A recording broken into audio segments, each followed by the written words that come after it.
Time. 3:32. Game time. 9:32. All right.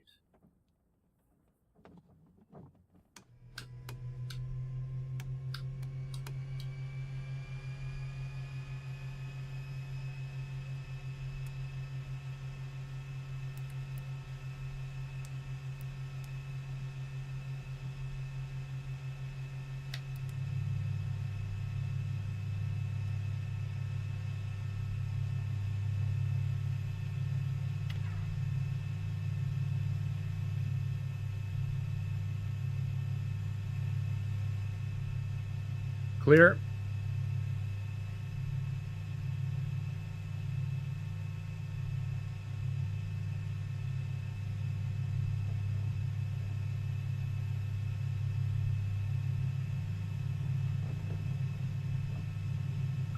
I am noticing my collective did not save again. Let's go back to controls. Collective.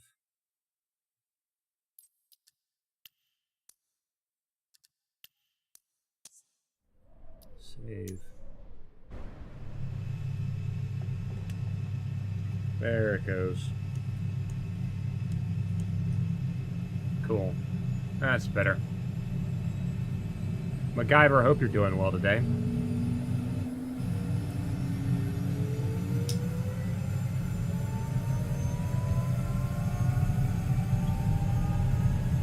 Did I completely miss that castle last time I was playing? Because I don't remember seeing that. It's like less than 2 miles away. Interesting.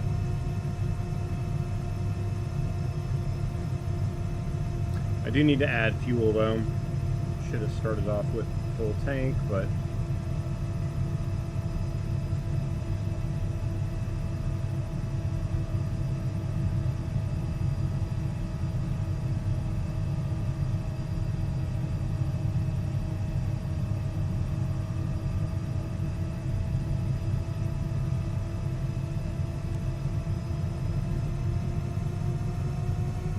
just got a tooth removed. Had to have that. I've had that happen before. I actually had dental work on Tuesday to fix this canine tooth here.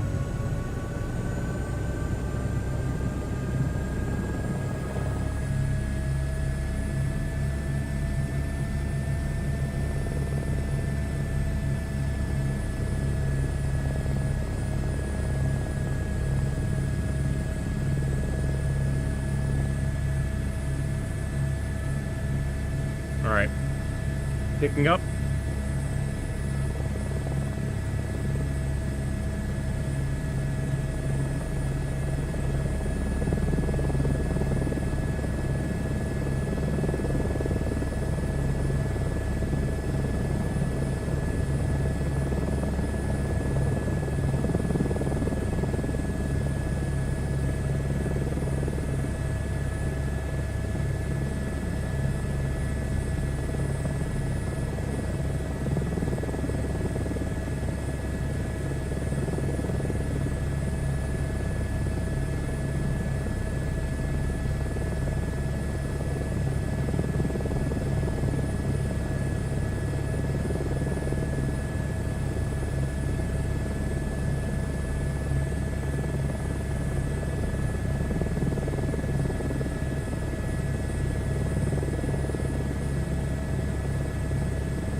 Oh, wait, no, I did see this one the other day because it was all lit up pinks and blues, wasn't it?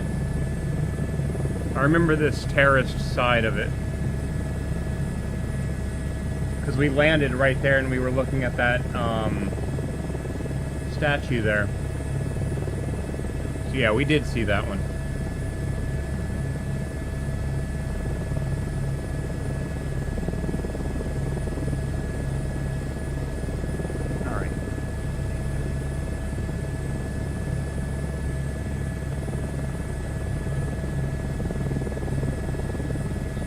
Coming up.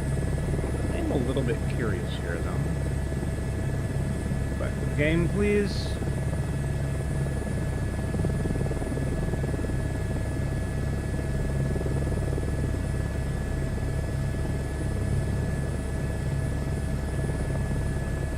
Alright. Got a helipad down there. But we are heading this way. There should be... I think we're first going to that Forest Farm airstrip.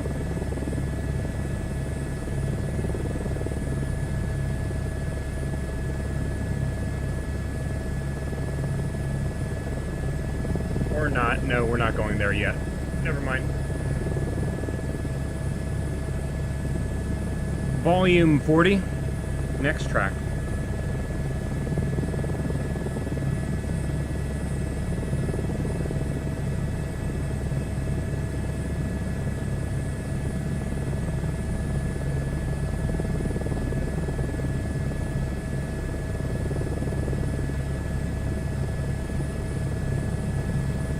Are you guys hearing music? Next track. Pause music. I'm not hearing anything. Hold on. Oh. Might help if I have any focus.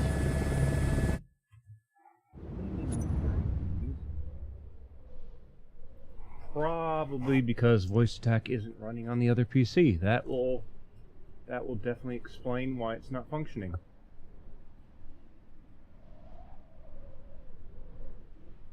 That'll definitely do it.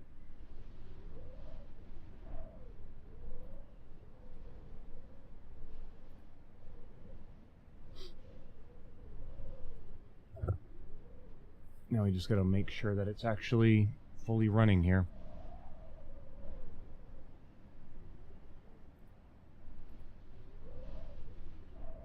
Volume 30. Volume 40. Okay. Alright, now it might be working. Why is my aircraft so aggressively pitched up into the sky?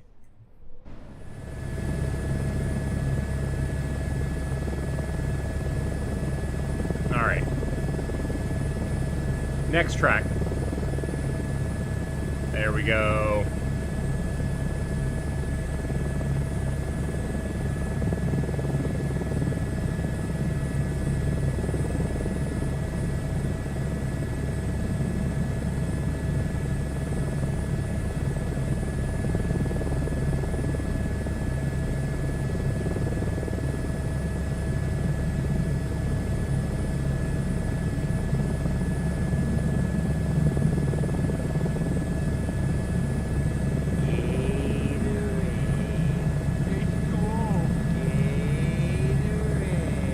Hey Dietrich, hope you're doing well. It really, really sucks.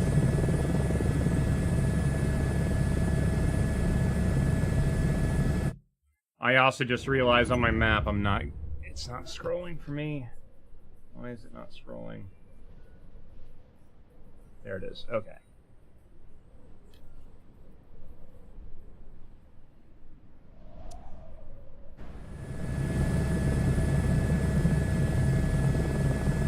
There we go, that's better.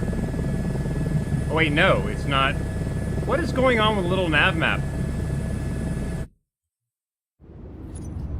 I apologize, guys. I'm trying to get little nav map to follow my aircraft. Oh, okay. There's one to jump to it and then another one to actually lock to it. Did not realize.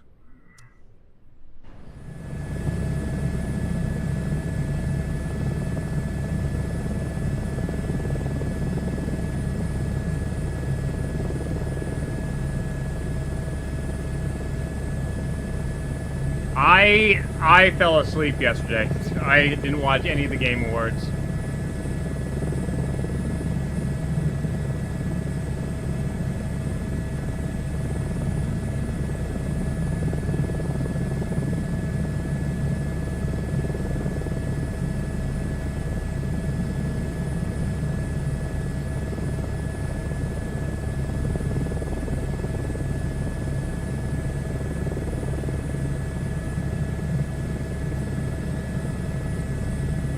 I've heard it was better than previous years, but I don't know. Like, if it's called the Game Awards, it shouldn't just be, you know, the rapid up signs from last year were bad enough, right? Like, you should celebrate the people and what they're winning the awards for. It should not be a... It's not E3. But then again, that's how they put it together, is to be this thing to show off new games coming out. And it's like, I don't agree with that.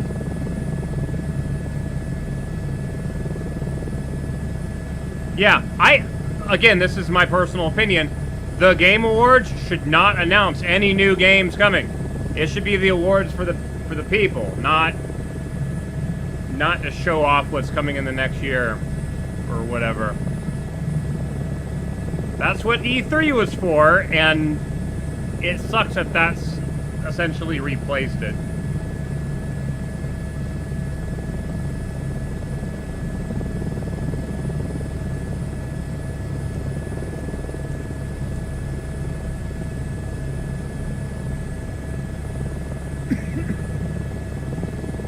Why am I so high up in my seat?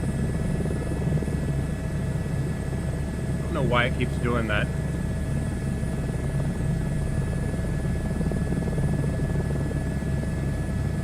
Yeah, but then you only give 30 seconds for the people to accept their reward and thank the people that led them to it. I don't think that's right.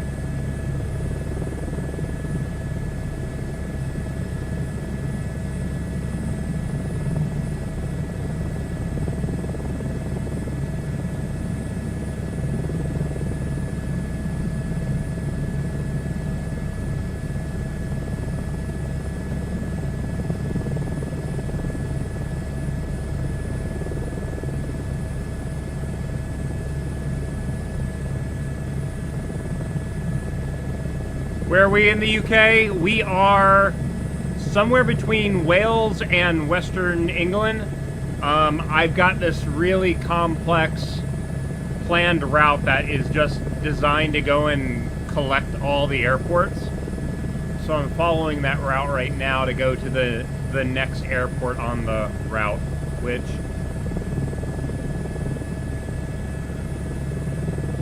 is somewhere over this way.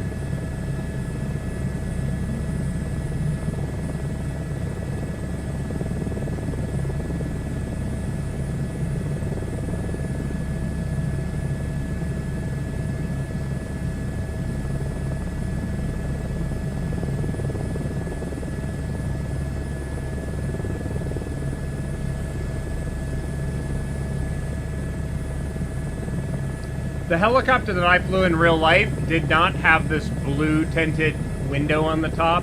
They were tinted, but slightly darker instead of being blue-green. Oh, that's one thing I missed from going to the UK is getting fish and chips. Fish and chips were good.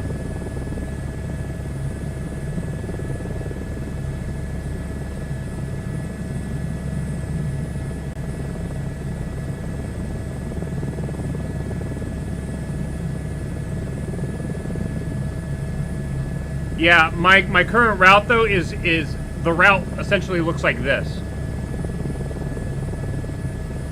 Like it's all over the place. It's just it's literally a traveling salesman route to try to collect a bunch of locations.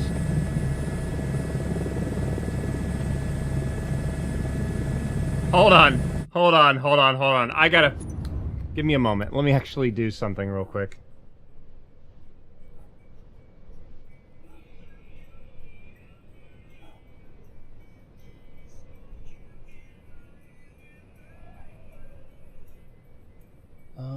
How does it do that?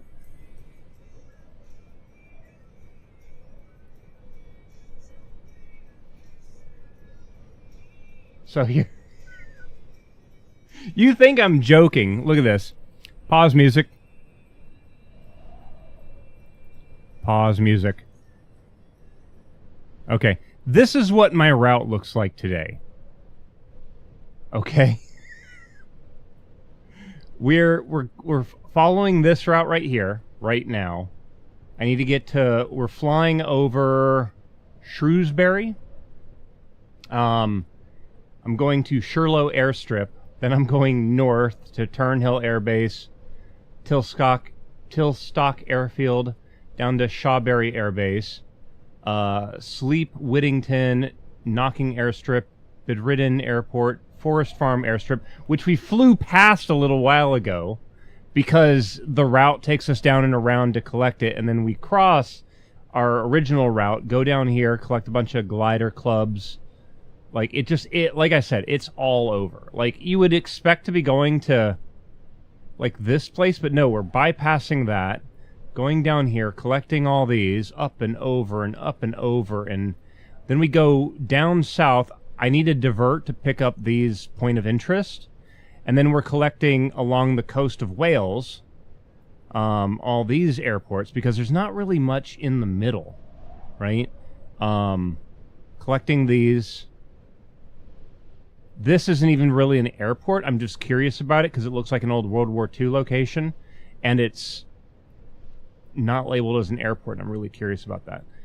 So we are going to go see that, or try to, if we can make it there today, because again, that's like towards the tail end. And then back up and then across it. Like, it's all over the place. I want to say somewhere here is where essentially the mock loop is at. EGHH.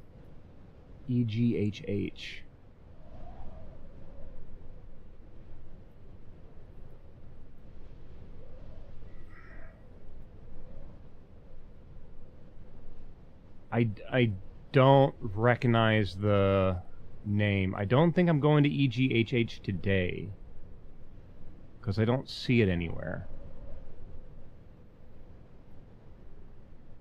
Again, this route that I plotted, we might not make it today because it's extremely long. We might end up making it down to here, and then that'll be it for today's stream, but I just kind of plotted it out in case I get there and I'm like, oh, I need to go a little bit further. It's very south.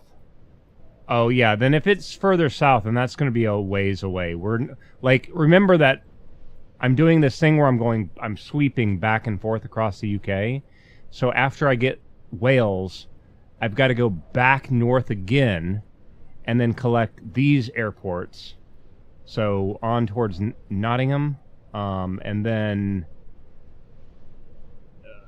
make our way back over this way, collect these, and then, like, I think once I complete this and make our sweep back to the east, when I go west again, we'll probably go through Cambridge as an example.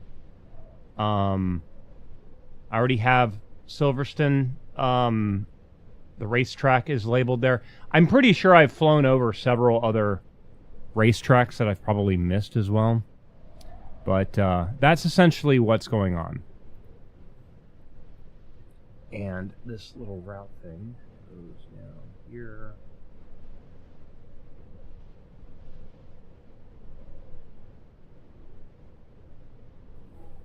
Okay, back to the thing.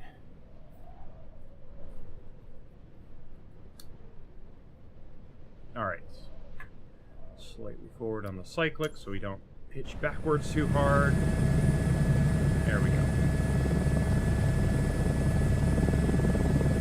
Oh no. I didn't actually zoom in when I was done.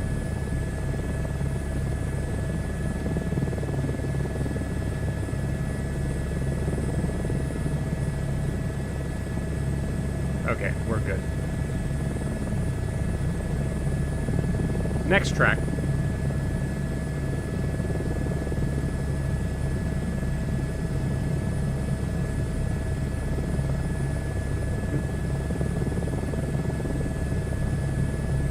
Visibility's down a little bit.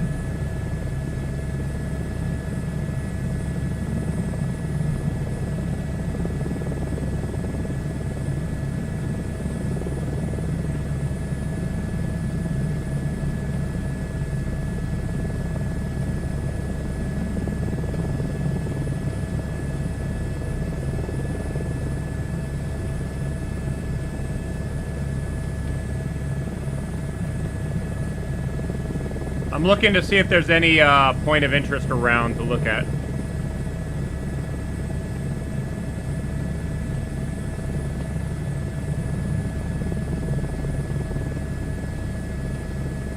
Minus 11C, yeah, it got down to -2 Fahrenheit here yesterday. -2 Fahrenheit to Celsius. Minus 19.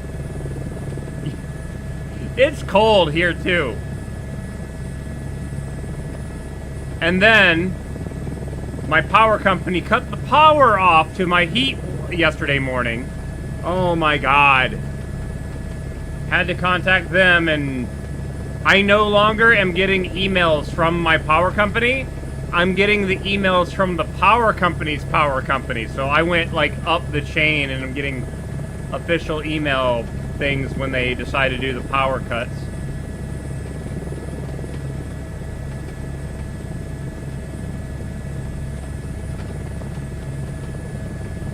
Let me double check something here too.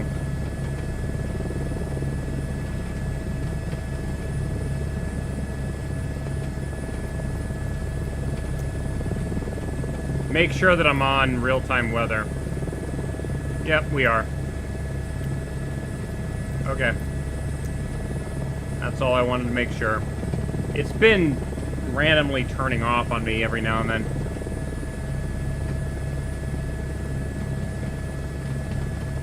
Melania, what's up, dude? Hope you're doing well.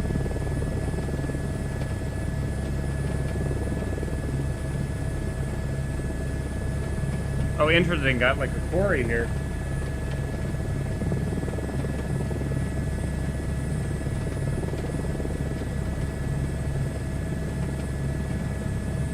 It's real time. Can see out the window and it all looks like that. Nice.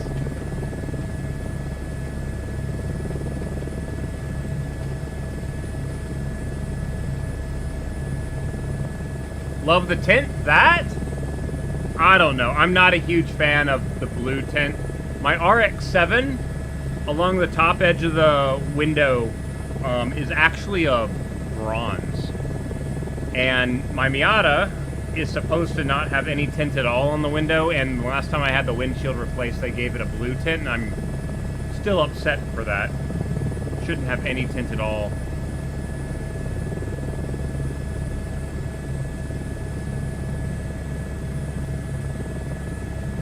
Alright, first airport is coming up. Echo Golf, Whiskey Golf. Sherlow Airstrip.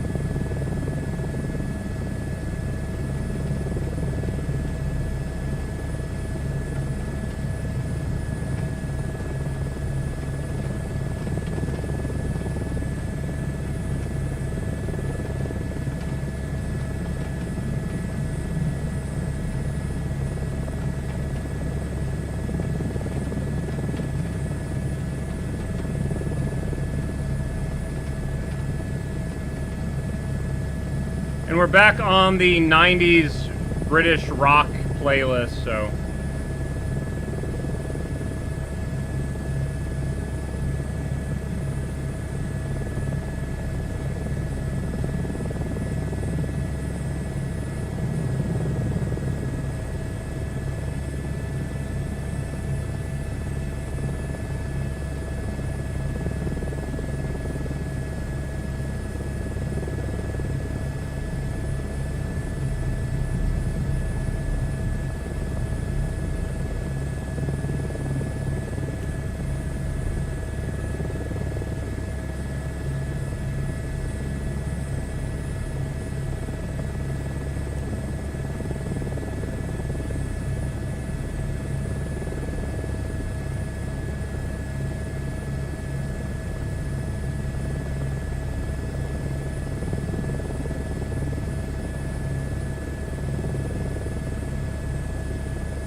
Okay, airport collected. Let's get out of here.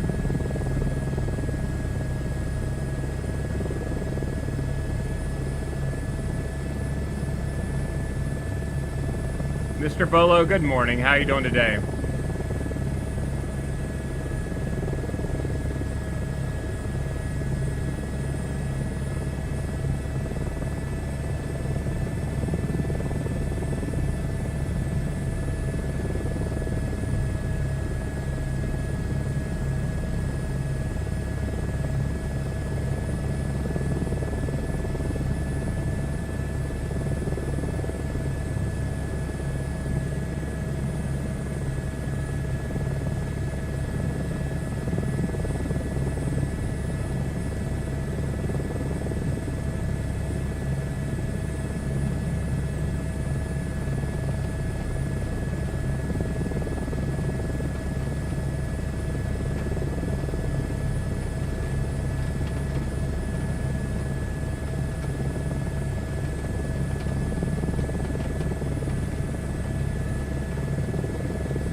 Is this like a car dealership? No, it's not a car dealership.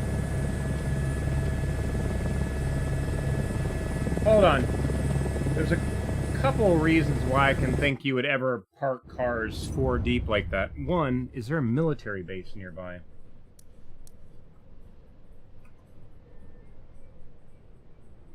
Shawberry Air Base is nearby. I'm wondering if that's a location where service members can park their vehicles, or it might even be a location where government vehicles are maintained, maybe.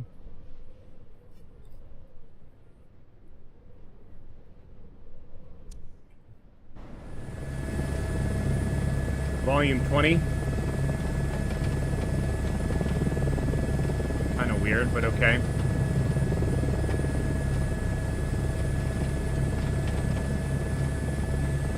Bunny Hedger, hope you're doing well this morning.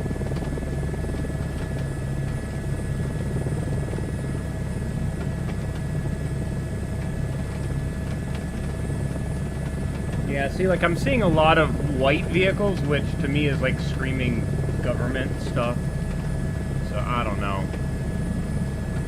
But then again, that's U.S. government. I don't know if British government vehicles tend to be a different color or not.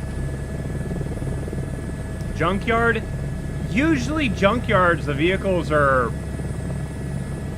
little bit more trash looking. Those all look like they were newer vehicles. Like the vehicles were all there. Not like missing their hoods and all that kind of stuff. Parts strewn everywhere. I don't know. Kind of weird.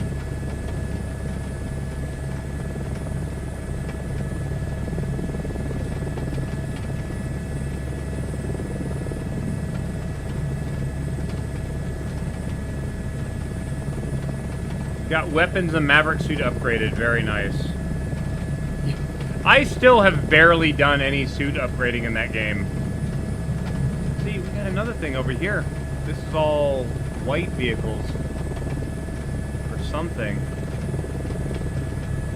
Or is this caravans? That looks like caravans.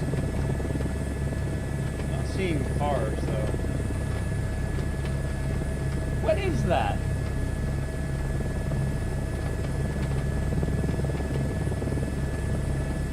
That's really weird. I don't know what that is. They're above ground.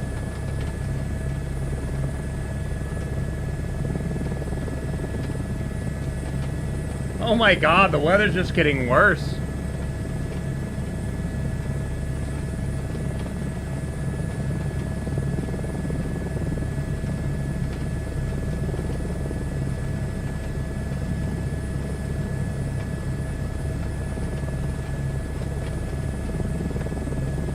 Oh shit, did not mean to do that. Did not mean to do that. Did not mean to do that. Oh no. Oh no, oh no, oh no. Please start back up.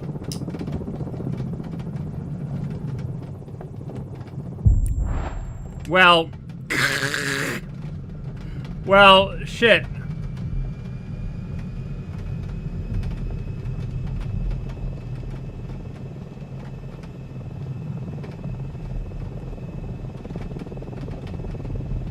Sorry, Cal. Sorry, I'm landing here.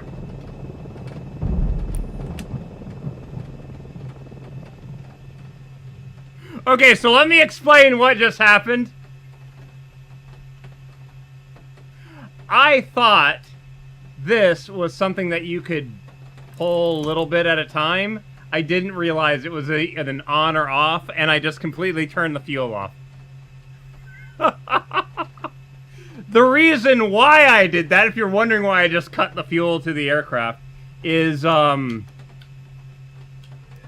there's seems to be a bug with the aircraft where at certain altitudes it's feeling really weak, and I'm also noticing that it's using a lot of fuel where I'm flying right now, which is wrong. So I was like, oh, maybe I'll just limit the fuel a little bit. I just completely cut the fuel off. So, oops. Alright, taking back off again. We've got fuel. We're running. Turn the fuel pump back on. Well, not gonna do that again. That kind of sucked. Only the cows noticed. Cows don't give a shit. Do you? Do you, cow? No, you don't. Cow doesn't give a shit. They're just running on their field treadmill, apparently.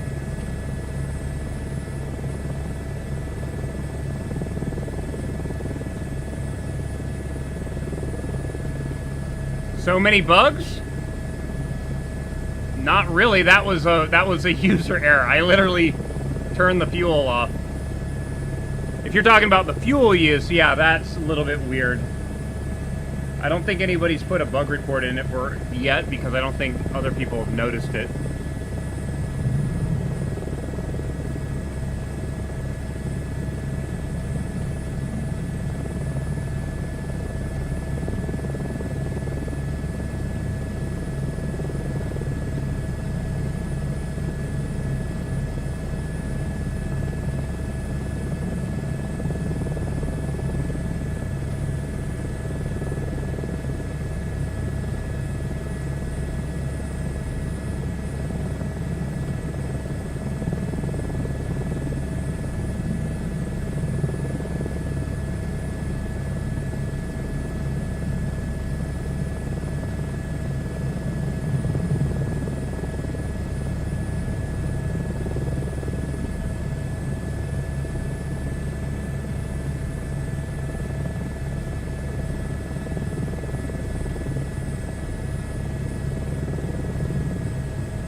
Whoa! Okay, that was weird. It should not be tipping forward like that if you're on your skids.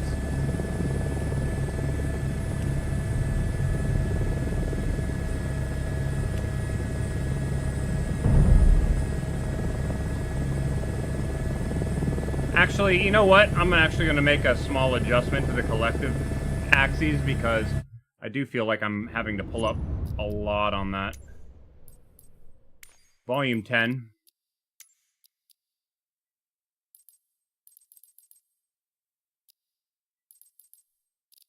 Okay, so let's see here. We want to do collective input. There we go. Tweak action curve. And now I gotta remember how this worked, because I think it was move it over that way some, and then use the sensitivity to blend them together. So it makes it nice to fly. There we go. That'll work. It'll make flying the other helicopters a bit of a pain, but it'll make this helicopter feel better. More accurate. I'm flying next to you for some minutes. I see you on the map and in-game ASUS server. Why am I not getting other players?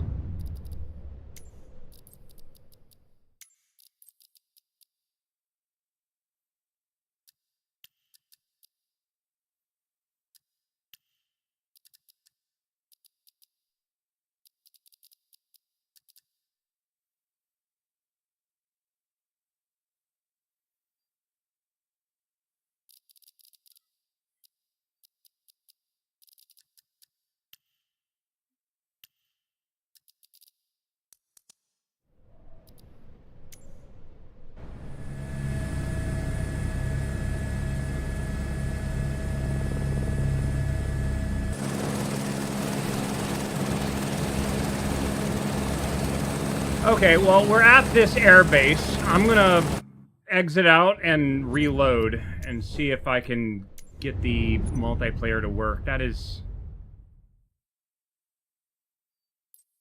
So...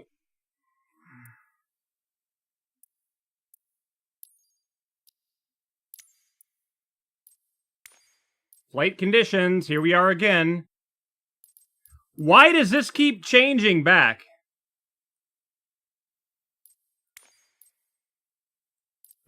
I don't understand why it does that. I'm gonna try to use live air traffic. Why is that showing that?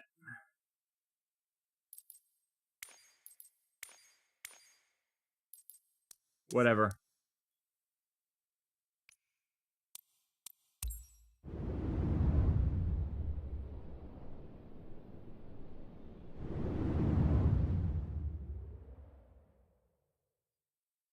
Super weird bugs. I don't know. We have other players now, maybe? Hey, I see MacGyver's name.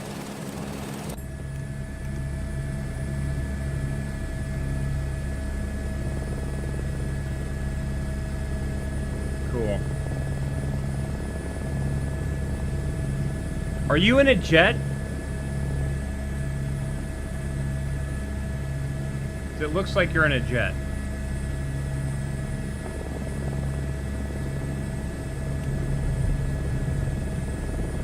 Oh, that's so much better.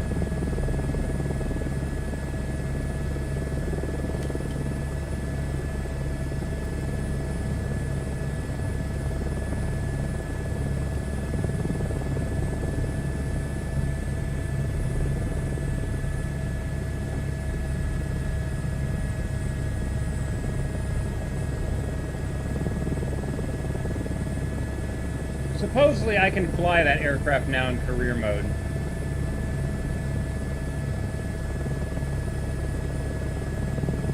Alright. And heading northwest.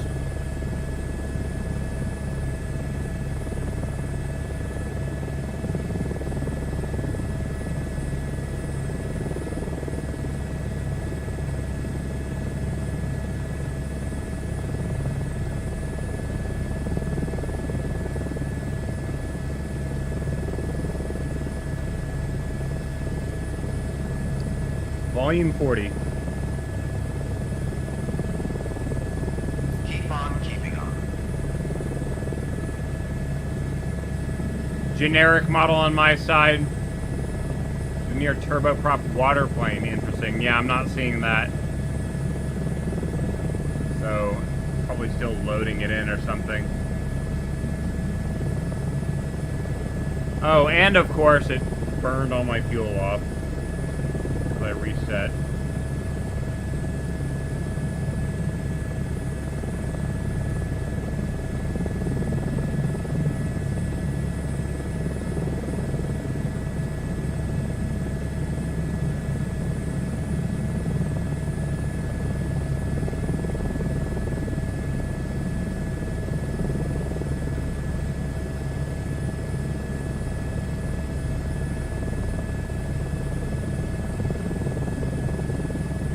sucks that tabbing into this, you lose control of the entire aircraft. Again, I feel there's something wrong with that.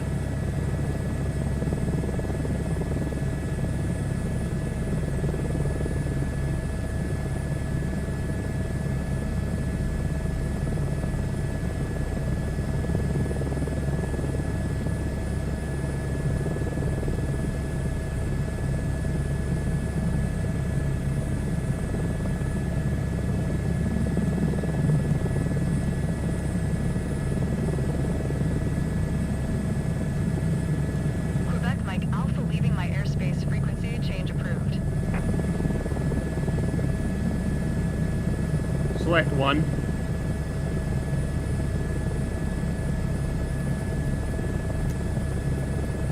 Tower Golf. Golf Quebec, Mike Alpha frequency change.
Okay, heading south.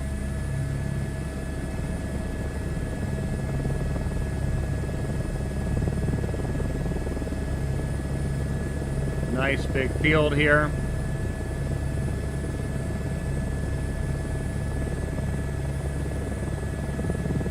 VR Guy Racing, I am somewhere along the border of Western UK and Wales. I just landed at Tilstock Airfield. Echo Golf Charlie Tango. EGCT.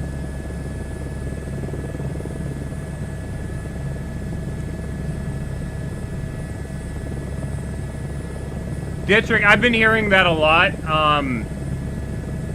I use Frankerface to revert to old stuff.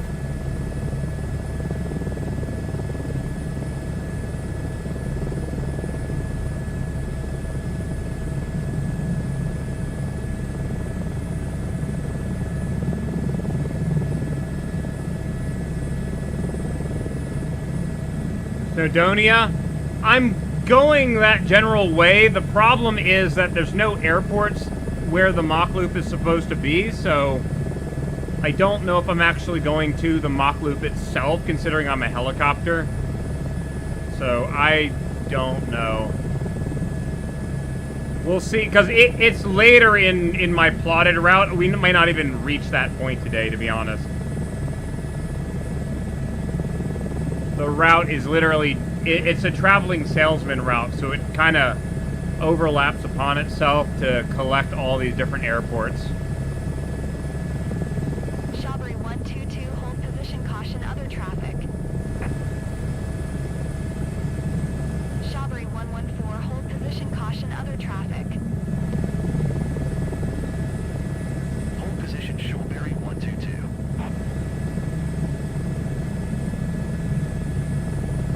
Hold position, Pause music. Shawbury 114.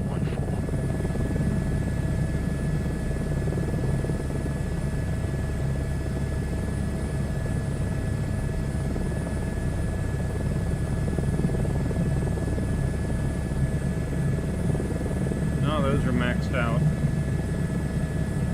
I'm seeing radio calls being made, but I'm barely hearing them.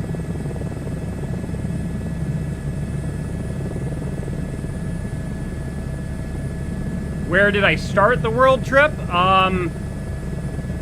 The most southern airport in South America, and the first leg was from there all the way to the most northern land-based airport in Canada, which is Alert.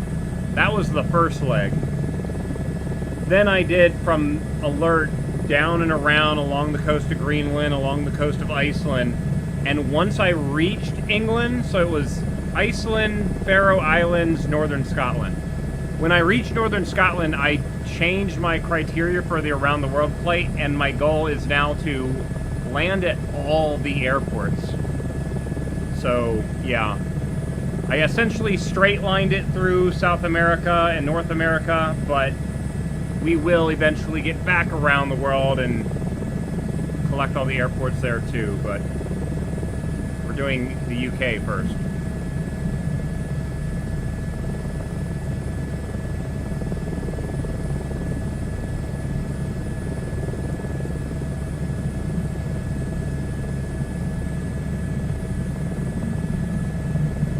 Alright, so this is Shawberry Air Base.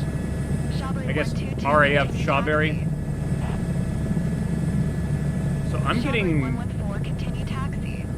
Wrong button. Roger, There's Shawberry 114 over there. Roger, Shawberry 114. It's trying to get live air traffic data, but it's failing. I mean, I had... Time? 419. Yeah, it's relatively early in the morning for me right now, so because one of my requirements for the around the world trip is it has to be real life time of day, that means I have to get up very early in the morning to be able to be in Europe during the day where I can actually see things and the stream be interesting.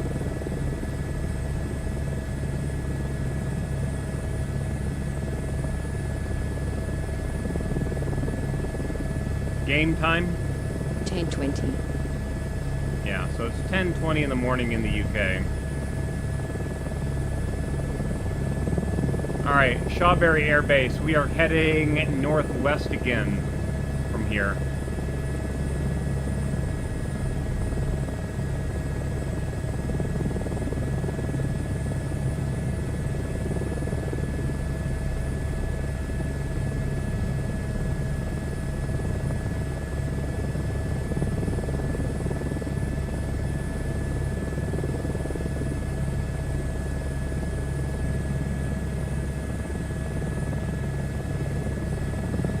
According to the map,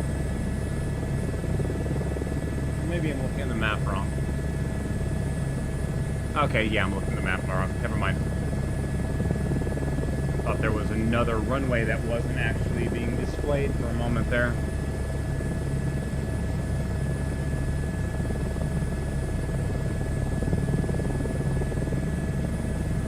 Am I regretting using a heli? With no trim? I mean, I am using a proper cyclic, though. So, I've actually got a cyclic that it has very little spring force. So you can see, like, I can sit there and take my pinky with it.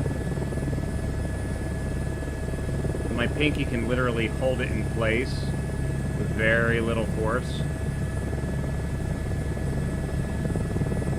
And then, like, if I release it, it only springs back like that much, and it's not much to really push it back. So, I've got it pretty well set up where I can just rest my arm on my leg, have it there in the webbing of my hand, and just like the real helicopter, like, you're only really making small motions like this. Like, if you're really moving your wrist, you're doing a pretty extreme motion. What control hardware am I running? I've got a 3D printed cyclic off of Etsy over here. So I take that, push it down, and I go down, pull it up, and I go up, kind of thing. The center stick is a Thrustmaster Ava base with a 8-inch extension. I had bought an extension kit, but the extension kit only had a 6-inch extension, so it was still too low. The base itself, I have it reversed, so I had to invert my pitch and roll. Because the plug that now goes out the back instead of out the front. I've changed out the springs to the medium springs. I've also changed out the cams to the aircraft aero cams instead of the jet cams. The jet cams have like a very vivid like center point. Like this is the default Thrustmaster Warthog. You can see how it has a very strong centering force. With the medium springs, the 8-inch extension, and the aero cam, it's not really super... You're not like fighting it all the time. And then I've got a set of Thrustmaster's Pindular pedals as well. Everything's attached to a SimFab cockpit that I put together a few months back.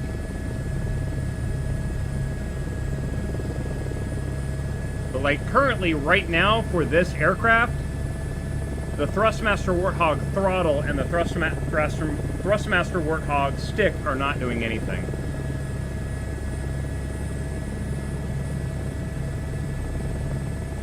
Actually, I take that back. The only things they are doing is allowing me switches. So as an example, touch down here. I can reach over here, grab this switch, and that switch will toggle my horn on and off. This will turn that on and off. This will turn the generator on and off. I just restarted all my... That shouldn't have happened. Wait a minute. Why is my battery off? Yeah. When you turn the generator off, the battery's supposed to be on. I don't know why it reset the battery to off like that. Weird stuff happens when you restart the flight. I don't know. But there, got that.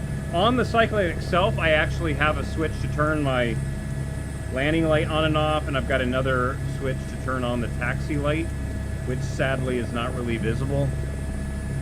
So, yeah. I've got, the entire cockpit is on a wooden platform that I made a couple weeks ago. So it's got 8 casters underneath it to spread the load out, because it's just a sheet of plywood, right? And I did like the finishing, so it's got like the nice rubber molded trim on the edge, so like I can rub my foot against the side and not have splinters all up in my foot, right? But yeah, it's working really well. And because I have all those issues with my back, trying to work out how to integrate full heli controls and plane controls into your sim racing rig. If you're planning on integrating it, it definitely needs to have some kind of movement, because, like, for example, when I'm getting in and out of this cockpit, like, I have to, like, I've got these screens here and everything. I've got them physically pushed as far that way as I can get them, and even still, like, I have to, like, step over and through all this stuff to try to get out of it, right? Talking about racing rigs, I also have a racing rig, which I need to be doing some sim racing again soon, but I also had that issue of I wanted to try to do both, and it just got to the point where it was like, I can't really figure out a good way to do both, because when you start bolting all this stuff together, it just fills everything up. And if you're like, okay, I want to now set up driving pedals and a steering wheel, well, now all this stuff has to go away, and it's like, it for me ended up being easier to just have 2 completely separate cockpits and then do it that way. So, but that's just me. I don't know, like, I'm kind of really looking forward to trying out that new, probably going to mispronounce this, hold on. I've now got to go back to Steam to double check something.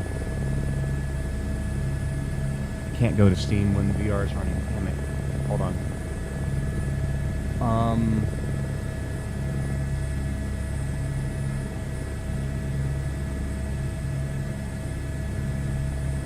Assetto Corsa Evo. That one, the fact that like reading about what they have planned for it, like they plan on doing all the sim racing stuff, but the fact that essentially they've got the Nürburgring, right? And then they got all the roads surrounding it. I think they said there's like 1,600 square kilometers of terrain around it, right? So, I mean, that's a few miles away, but again, you get to drive everywhere. To me, that's kind of cool, so I don't know. Full car control, throttle, stick setup, wanting center cyclic and collective, yeah. Like, again, like, I had to make compromises. I actually had my throttle further back. I'm actually considering taking the fighter stick and actually moving it forward, and in fact, I just realized my camera's weird. Okay. So see, I'm on casters, so I'm able to roll it forward a little bit. So the Warthog stick, you can see that like it's where this hand is and where this hand is further back than this hand is. And I'm considering taking this stick and moving it to maybe, because like right there would actually be more relaxed. So I probably need to move it forward a few inches. Hold on. It's in the game, I saw a beluga. Okay. Interesting.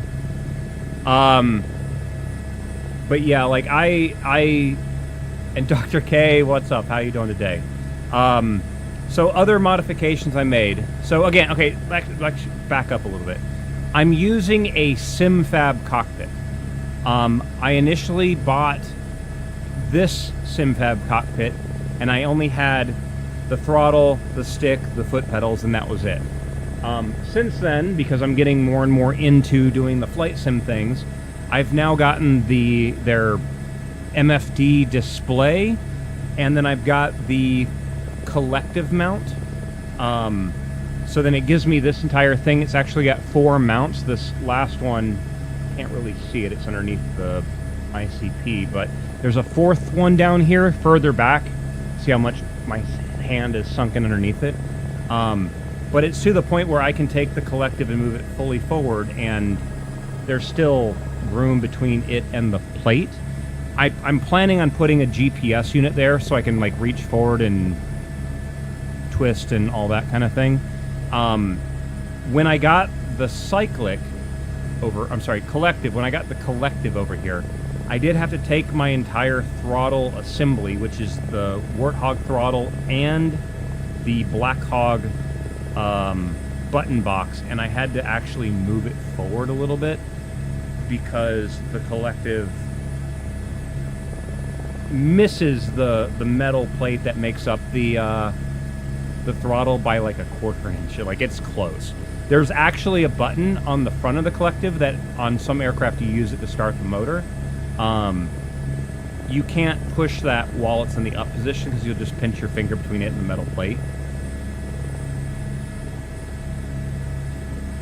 Vosh, what's up, dude? Hope you're doing well today. The classic UK scene, gray. That was earlier. I was like, is this what it looks like over there? Like, yeah, this is what it looks like outside the window right now. But I'm trying to think what else I did. Everything here and all this other stuff are actually running on 2 completely separate USB hubs. That way, the screens that I have embedded in these are powered separately from everything else, so I'm not trying to spread... I'm not spreading 1 USB hub's worth of power to all these different devices. So essentially at the end I have 1 power plug that plugs in on the back to the wall behind me, and then 2 USBs. So it's not super much to unplug and move everything. And of course now the ads play. Of course. So we got 3 minutes worth of ads. I am going to take off and continue heading west, apparently.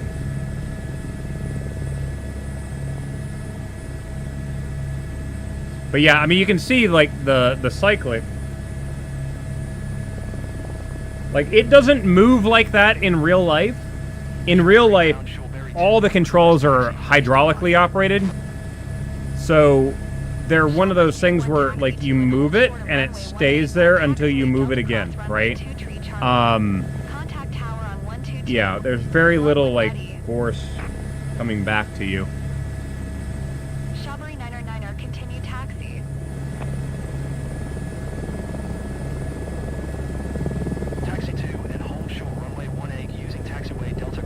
And see, I've tried to set up the buttons where I can actually control that stuff. Okay, this is slightly unnerving.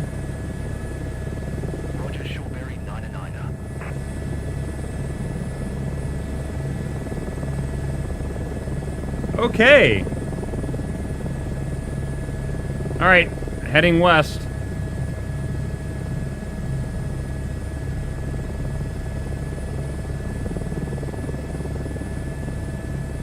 Next track.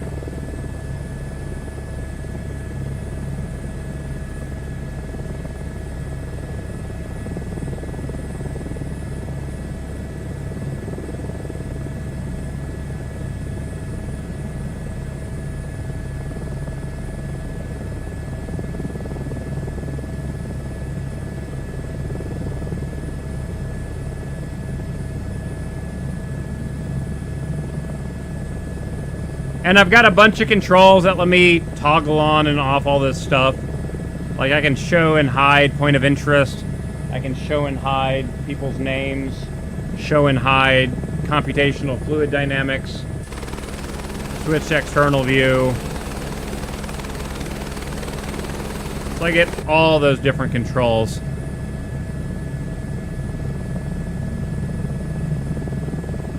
Yeah, I've got the ATC option, but I haven't really been using it because the ATC in game is kind of bad.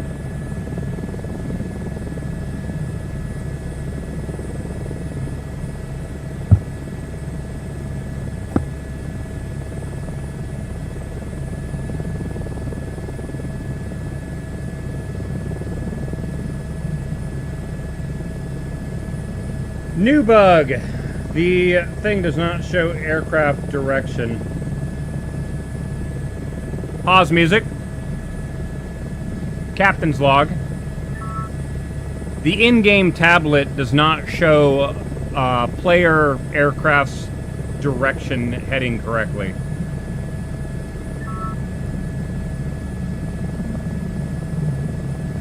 I can hear it.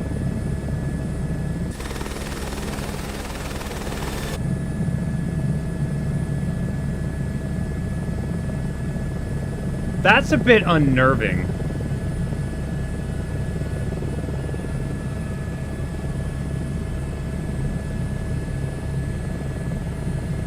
That's very unnerving.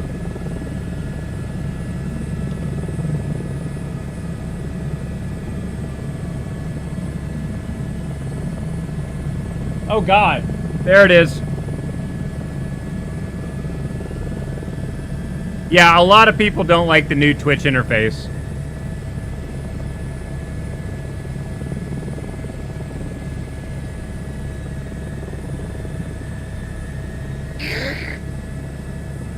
It's got the big eyeball on the side of it. Oh my God.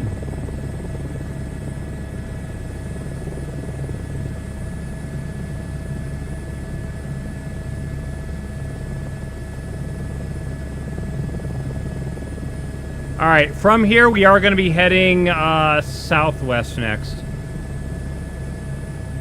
Well, southwest-ish.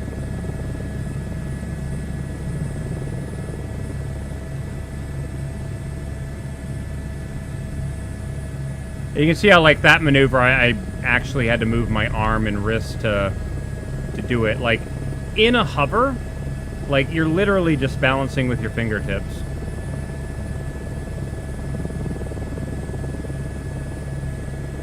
Very, very small corrections.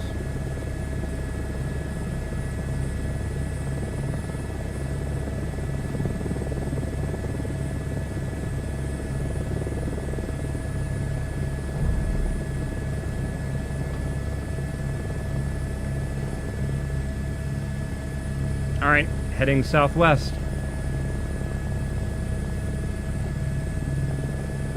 Next track.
Better make sure I'm still going the right way with all these little turns and everything.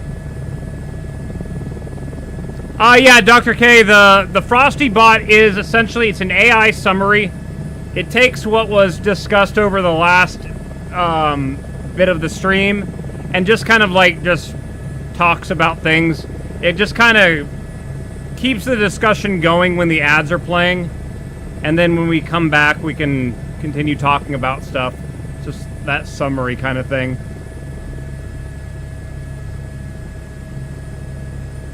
So apparently this is a little airstrip.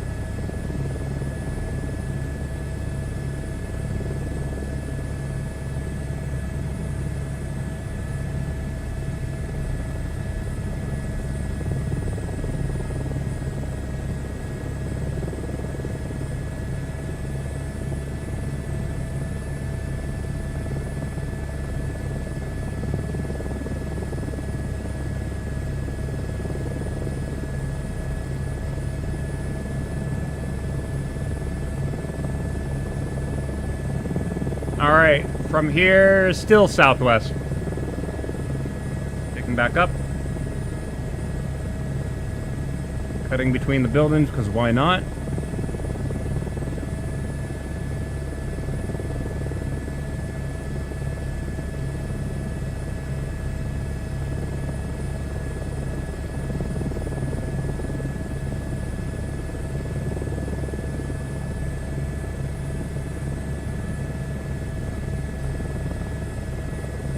Hello, Muppet. What are you up to? Come here. Come here.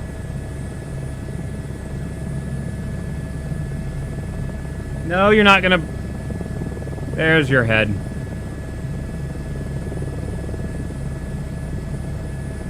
Muppet wants pets and food.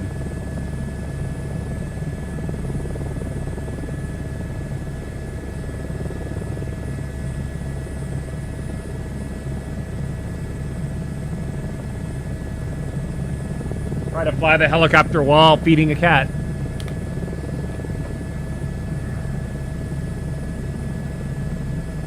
Yep, that's Muppet.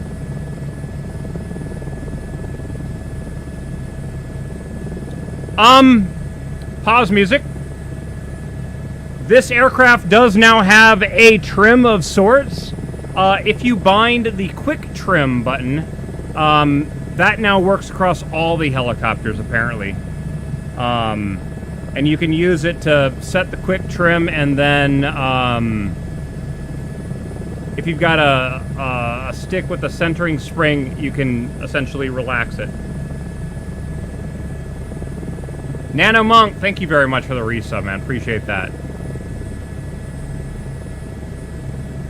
But yeah, quick trim is the new button press that they've got in for the trim stuff.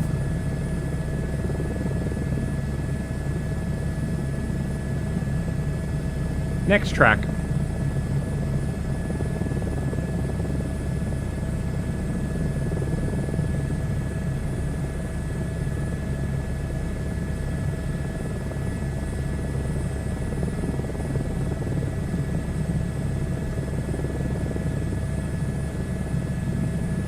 One thing I'm absolutely loving about doing this around the world trip is I'm getting a better idea of what the geology and geography of places are.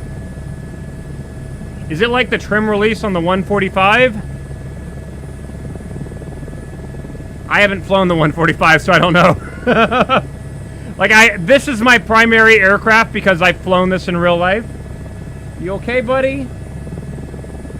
Malcolm's over here coughing. I can feel him. Get it out, buddy. Hold on. Shit. Oh, I don't have the game in focus. Shit.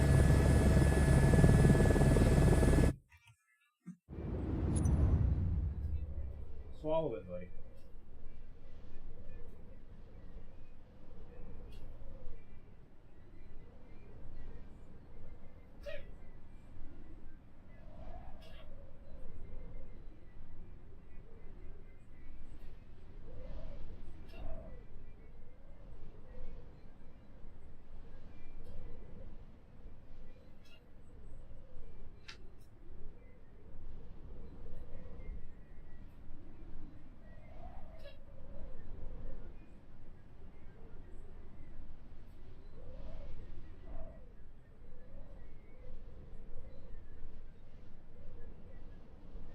You got it?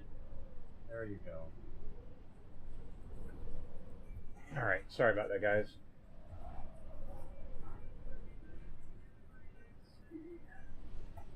Who's the new kitty? I mean, Muppet's been here since May-ish. She just comes down to put her nose against my arm and get food, essentially. Also, guys, I apologize. Because it's gotten so cold here, I have really cranked on the baseboard heat in my house, and it's almost now too hot in this room. Oh my god, it's almost 80 Fahrenheit in this room. Holy shit. Usually I keep it like 70.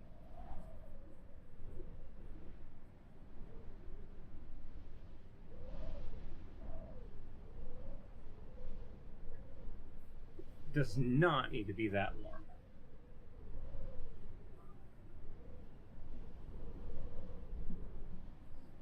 Okay.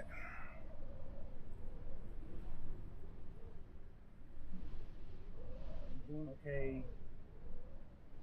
Oh, I got a story to tell you guys too. Okay.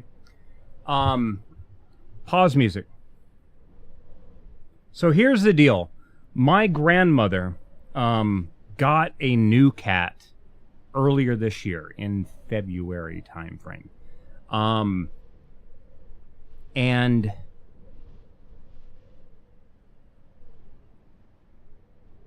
got the cat when it was a few months old. So still, like, the cat's not even a year old at this point.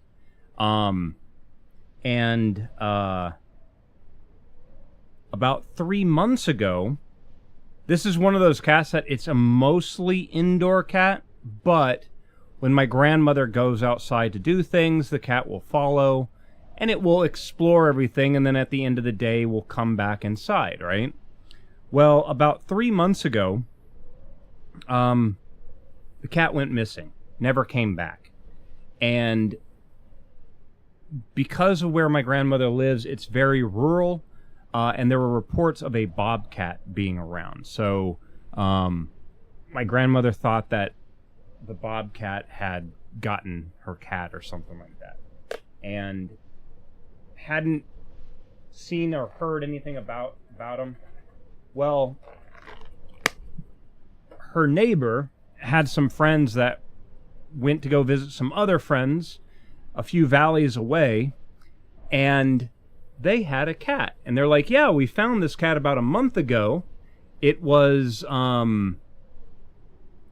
super thin, bare bones, all this kind of stuff. They brought it in, they fed it, and my grandmother's friends go, that looks like the cat that my grandmother had. And they got some pictures that I had taken a while back and compared them, and it was the same cat. It was her cat. So my grandmother got her cat back last week, which is awesome because it's a good cat. Name's Daisy. I'll have to actually let me actually see if I can find a photo of it real quick. Show you guys. Cute cat, though. Let's see here. In fact, it's still the image I had up on the thing. But yeah, my grandmother got her cat back. The cat looks like this. That's Daisy. But, yeah. Good stuff.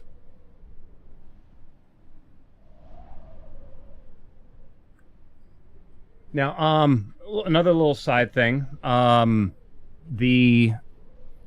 Because I've got two USB hubs, this USB hub has 7 USB 3 and then 4 USB power points. I'm using one of those power points right now to charge my phone. The other 7, all of them except for one, is being used right now because I literally have 1, 2, 3, 4, 5, 6 for the foot pedals. So all those connect to that USB hub, and they're in an order from front to back. So I can reach down and individually toggle them on and off. That's one of the reasons why when I move this stick, nothing's happening right now, because technically this stick is disconnected because I kept bumping it with my elbow, and it was causing the helicopter to swerve all over the place every time I bumped it. But I have that down there.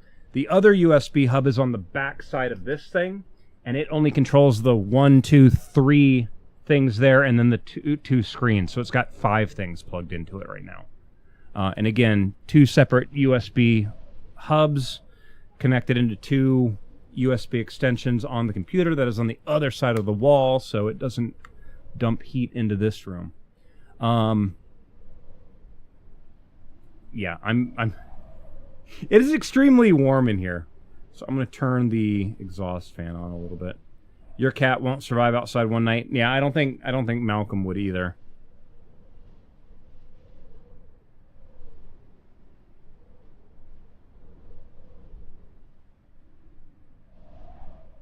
Okay, so that fan's going to ramp up to max speed, try to suck the heat out. So I'm using AC Infinity fans. AC Infinity, they're better known for like indoor grow tent kind of stuff, but I'm using them essentially as housing temperature control. Some of you know that I have nerve damage from a bad surgery years ago. So essentially my right leg from the knee down can't really maintain its temperature. It'll be the middle of winter, and from here down I'll be sweating like crazy because it's too hot, and I've gotten very close to getting frostbite on my toes because of that. Sucks. During summertime it won't sweat at all, which is one of the reasons why I have a spray bottle.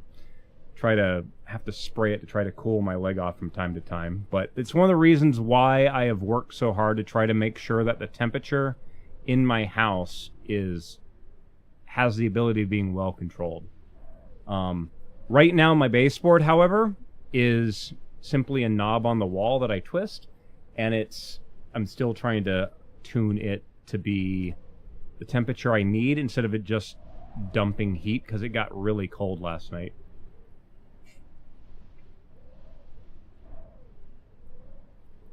All right, let's continue the flight. Still heading southwest. Make sure the headset doesn't turn itself off. Okay, let's get back on the game.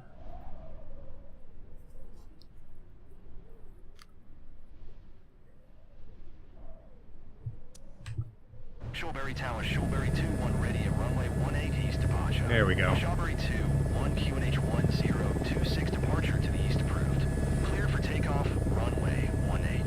Cleared for takeoff, Next track. 18 Shawberry 2-1. Shawberry 2-1 continue for Got another east quarry, departure. it looks like there. Shawberry Tower, Shawberry 2-1 continue for east departure.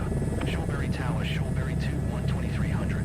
Just cutting out the side of that mountain there. Shawberry Tower.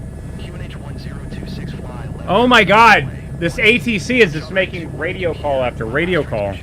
Shawberry 2-1 acknowledge last transmission.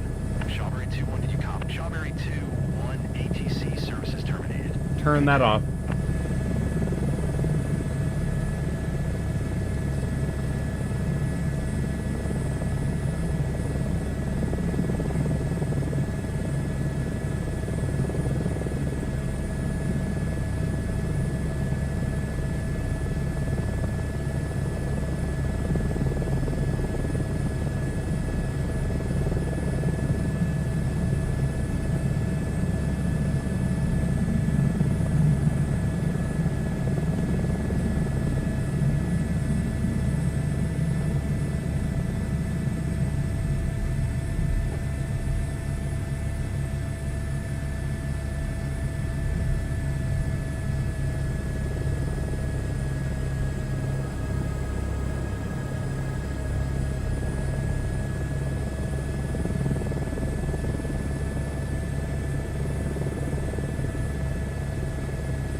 Am I doing any sightseeing? That's one of the reasons why I keep turning that on, because I'm looking around and trying to ensure that I'm not passing by any major point of interest.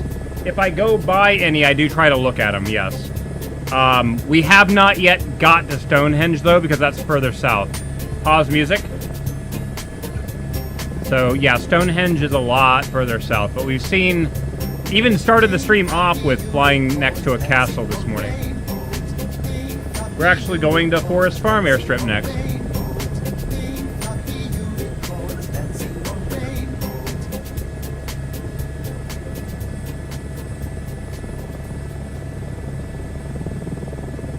Got some thermals.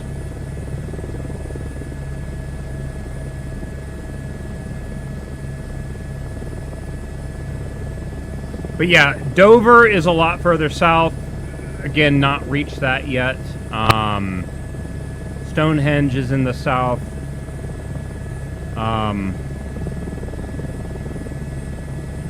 We actually took off from Welsh Pool this morning and went way that way before looping around and coming back, but now we had flown past Forest Farm Airstrip before, and now we're on our way back to collect it before we now head south.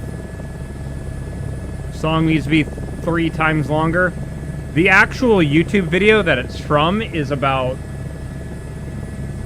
maybe 10 times longer than it, to be honest, which is why I don't want to play the entire thing, because there's a lot of in-jokes for their channel that I don't want to be having to force everybody to listen to.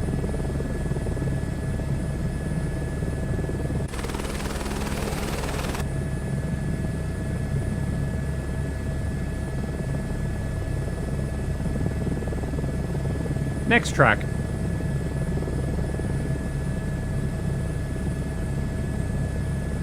Military presence on the West Coast, yeah.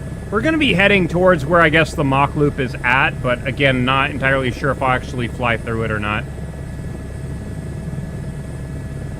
We'll still have to see.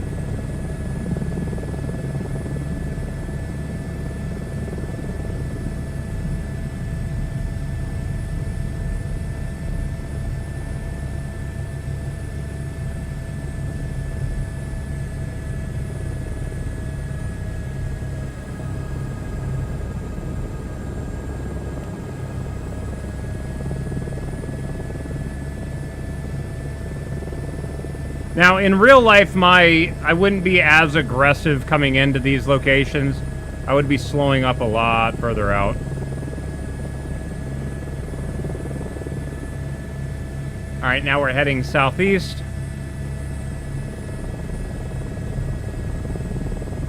So, that way.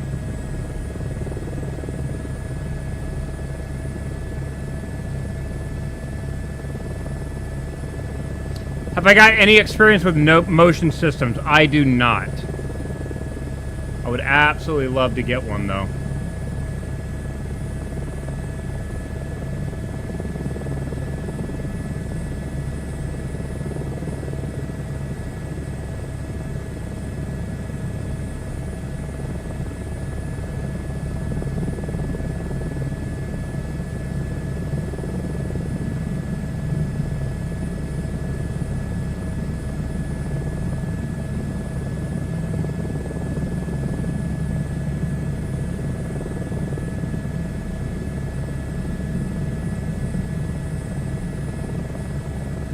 Time to unload so I can drive home. Twisted Harlock, take care, dude.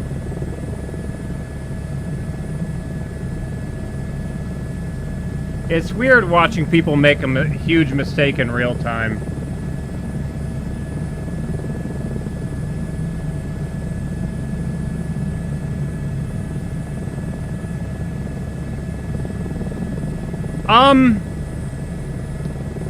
Well, I mean,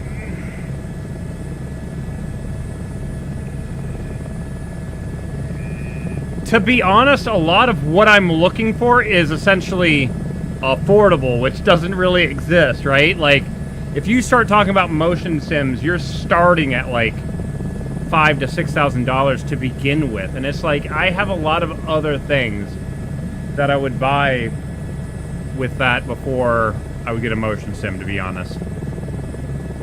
So, it's one of those deals. It's prioritizing.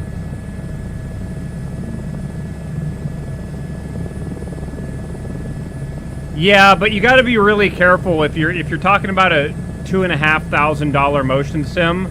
Like, are you absolutely sure? Because there's probably a reason why it's that cheap. Like, a lot of motion sims, they've got a little bit of side to side and they've got some forward and back, and that's it, right? If you're doing racing sims, having something that does yaw would be nice. Having something that does, I'm trying to remember what the term of it is in motion sim. It's the up and down force, so you get the kind of like thump sound, like when you land and stuff like that. Heave. The heave axes, essentially. Yeah.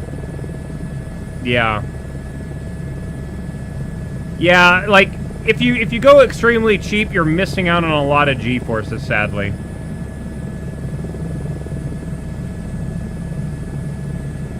So again, it's, if you want to do it right, you have to spend a lot of money, and to spend a lot of money, you got to have a lot of money, and it's like, yeah, heave and sway. Because that yaw force is really big with being able to tell if your car is sliding or not. That's that weird feeling, like if you're ever in a car and the rear end kicks out, that's that feeling you feel. That twist that you're not usually used to.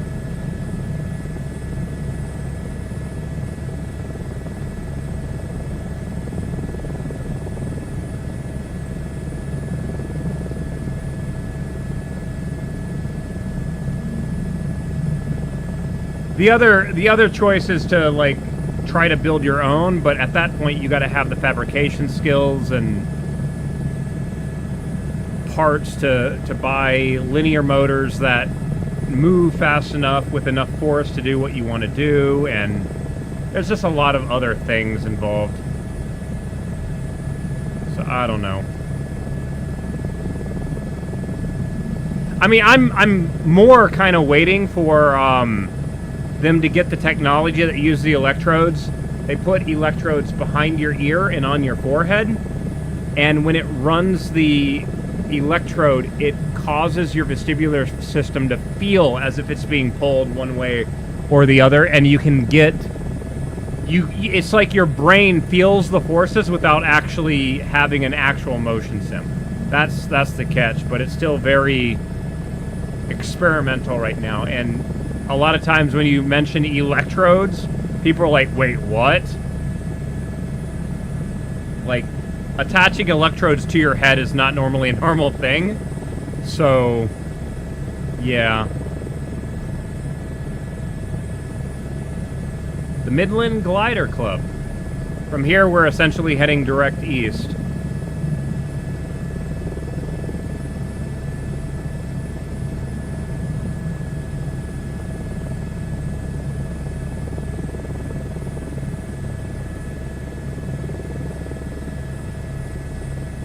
Yeah, I mean, if you're doing racing, having something that, like, attaches to the seat, that pulls the seat back and forth and gives you a little bit of forward and back would be good to start off with. And then add, like, a yaw thing to it, maybe.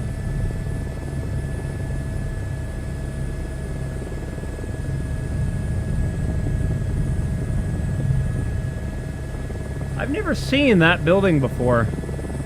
Also, why is there a... Never mind. Wait a minute. That's an H125 with a camo color scheme. What? No, that's a Huey. Sorry. Yeah, the Huey's not in the game yet, is it? Yeah, that's a Huey.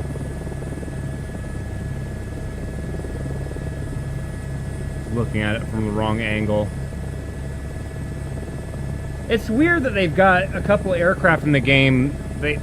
You see them, but they're not actually flyable yet. So right now, I'm on the skids in the front, but the back is floating off the ground. Because it's safer to land like this, and then lower collective while tilting the blade forward. Again, you keep the tail off the ground. Wait, where'd the other helicopter go? Okay, that's weird. The Huey just vanished.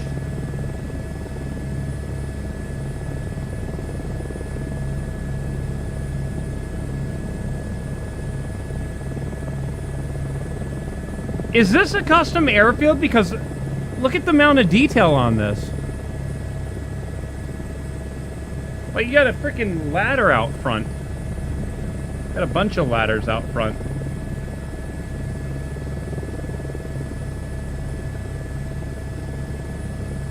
Kind of weird, okay.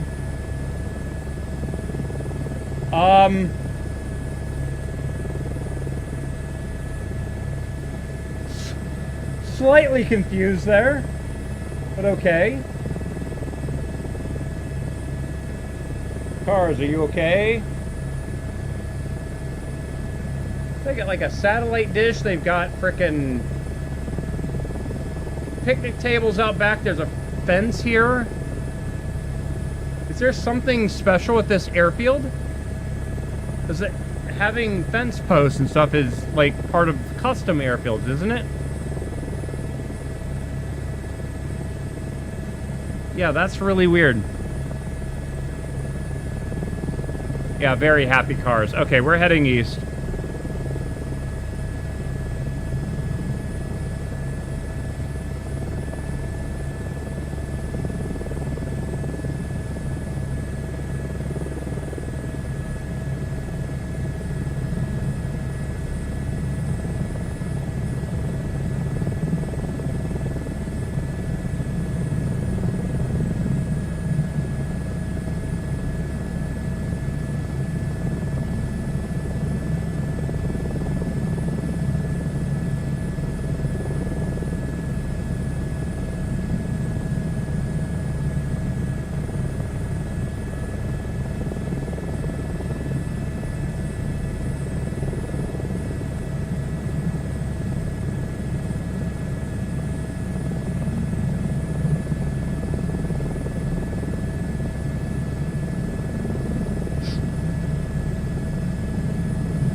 Volume 40.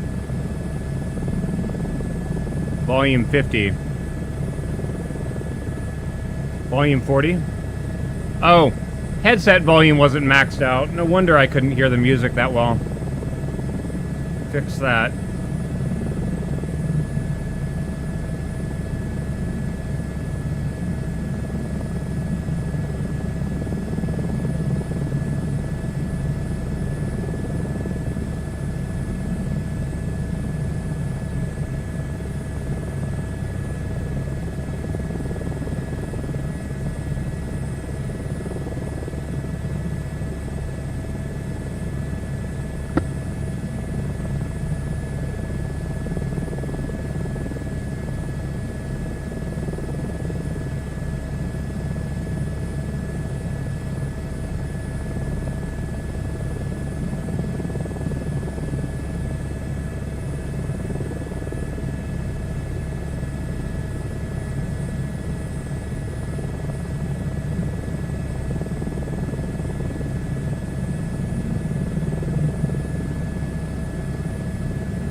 It is a little bit weird that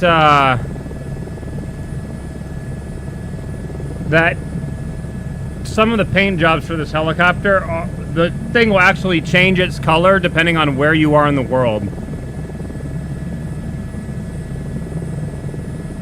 Kind of weird, but I guess it works.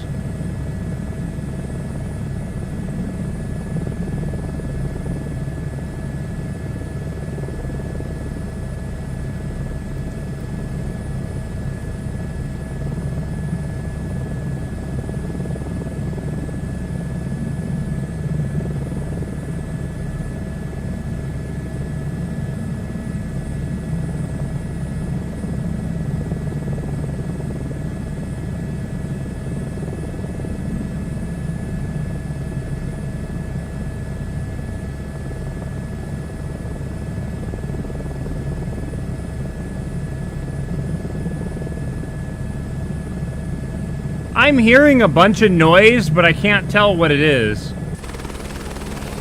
Is somebody behind me?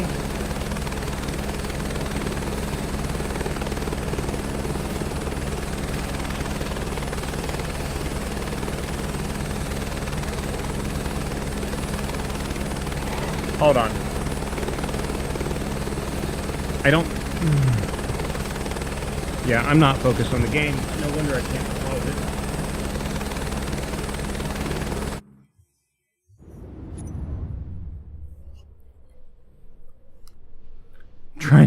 Trying to control stuff, and I can't actually do it because the mouse hasn't even actually selected the game. There it is.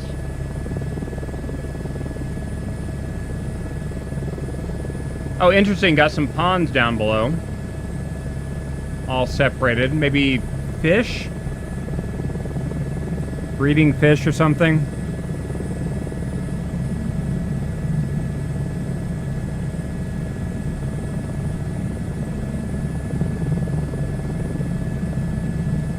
Ditton Pryor's airstrip next.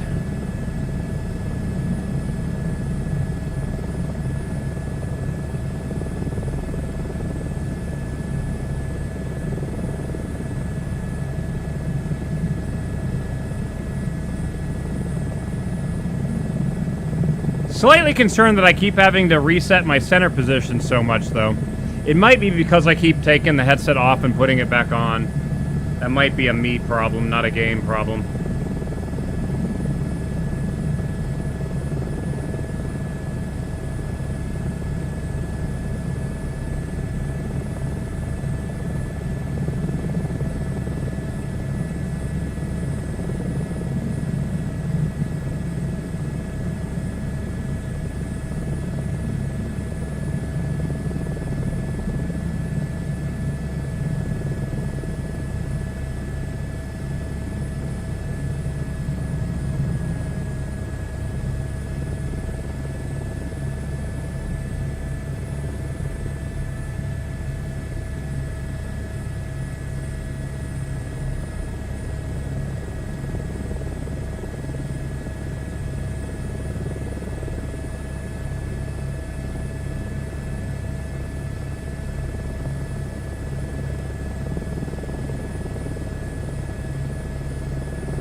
think I see aircraft in the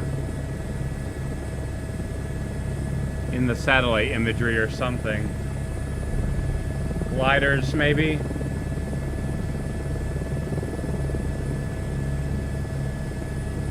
Alright, from here we're heading northwest again. As I said, this route takes us all over. See some cars there.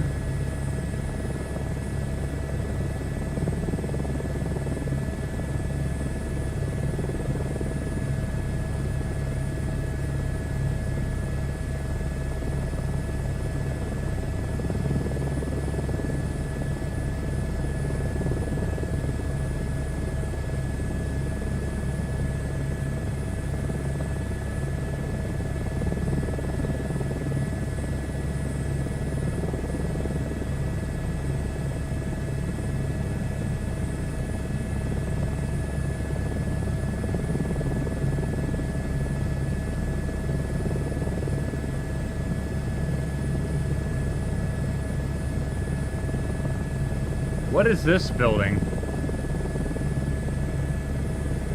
It's just weird to have just a random 4 to 5 story building in the middle of nowhere.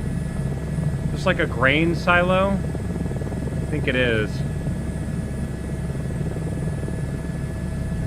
Then what is this?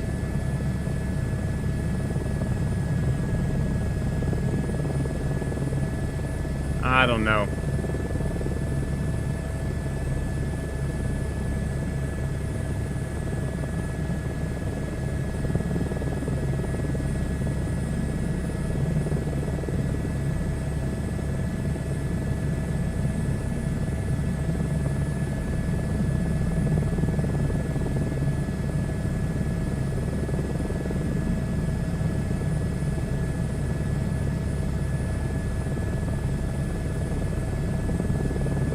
We're below half tank of fuel, so should probably top off again soon too.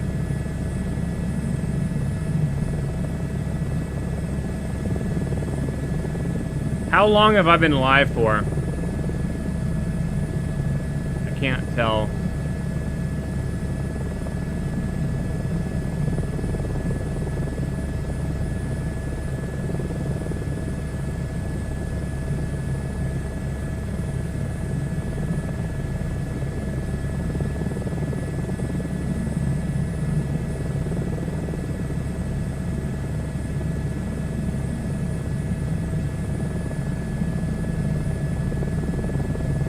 Hour 35.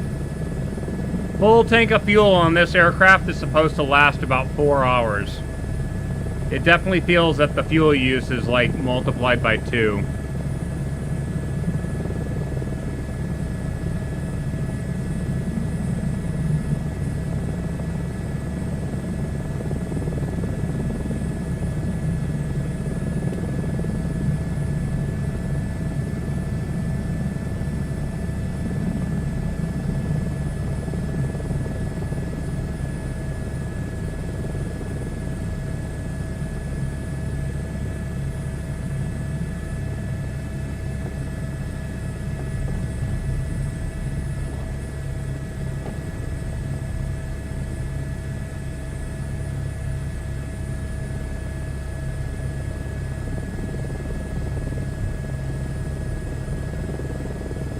Okay, maybe that collective scale that I did is a little bit too aggressive. Volume 10. No, it's not fuel leaking. I think the model currently is burning fuel at double rate, though. Alright, bear with me as I try to readjust this again. Controls, collective, search by input, and that, please. Tweak the action curve. Let's go a little bit more this way, and then...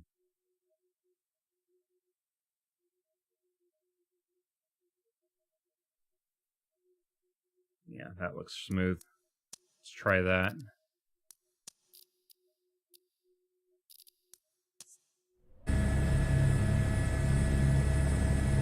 They need to fix the ground effect bug when next to platforms. That's for all the helicopters.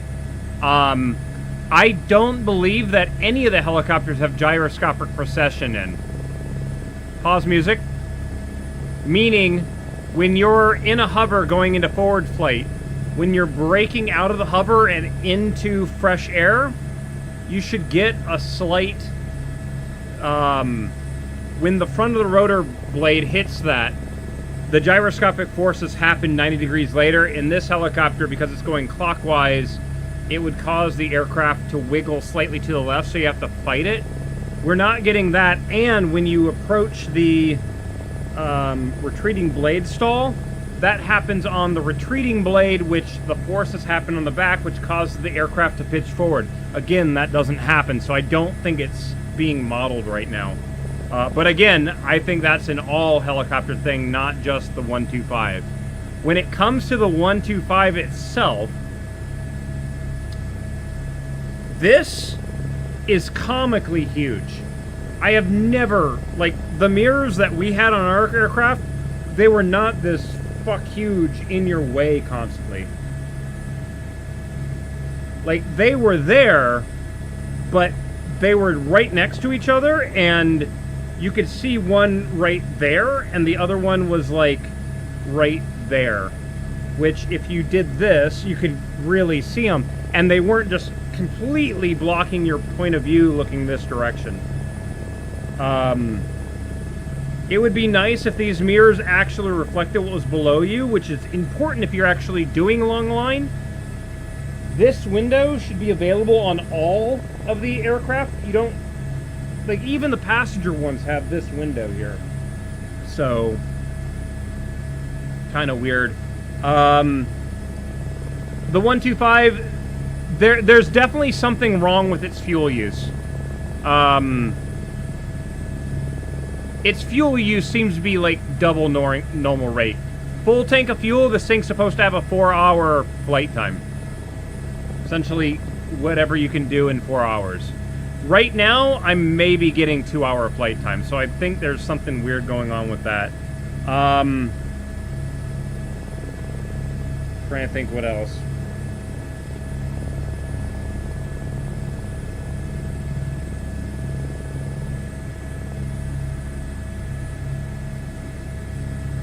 It would be nice to have the version of this that has the blistered cargo packs that come off the side of the helicopter.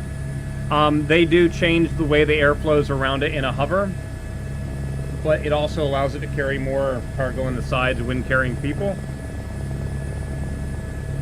What else? I would like this to actually be a axis you can set, instead of being just a thing that I have to reach down and click on, because, yeah. Alright, picking back up. We're heading northeast now. Now, I do see either a cow or a sheep at the end of the airfield, too. So we can go annoy it. Well, that mirror, I guess, is supposed to be heated. It has a heating coil in it. That's a sheep.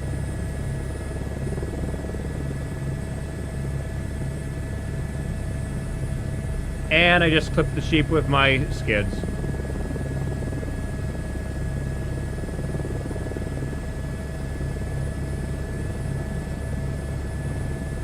You know what animal they really need to add? I don't know if this is as big an issue in the UK as it is in the US, but frickin' prairie dogs.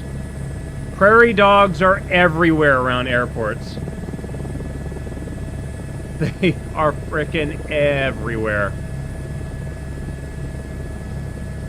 It's odd popping in and out. Something about fitting a heating coil to a sheep. No, there were sheep down below. We were talking about some of these mirrors in real life actually have a heating coil attached to them to melt ice on it, so the pilot can still see if it's snowing or whatever.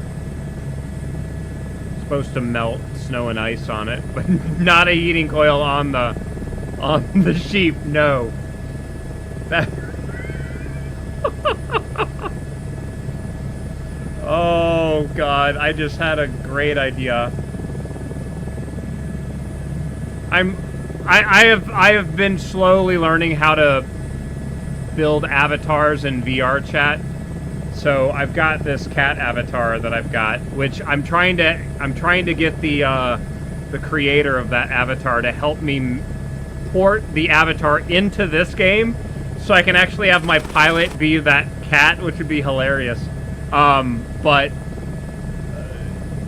I just got a program called Adobe Substance Painter, and I'm slowly learning how to do 3D painting with it. Like, I've done 3D painting on Blender before, but this program is a lot more detailed. So, it's a lot, it can do a bunch of crazy shader stuff, so... it popped in my head, since Kay just brought up the sheep combined with the heating coil.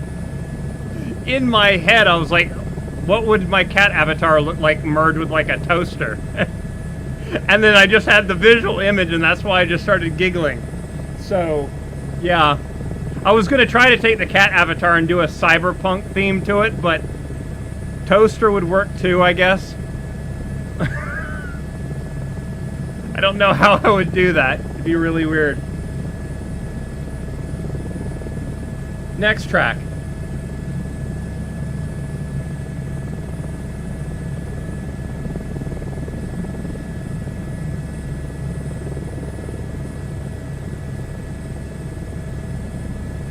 Oh, man. I've got a set of, for my VR chat avatar, I've got a set of essentially something somebody wrote that essentially lets you have, like, Gambit's cards, where you can, like, spread them out between your hand and you can throw cards at speed or whatever.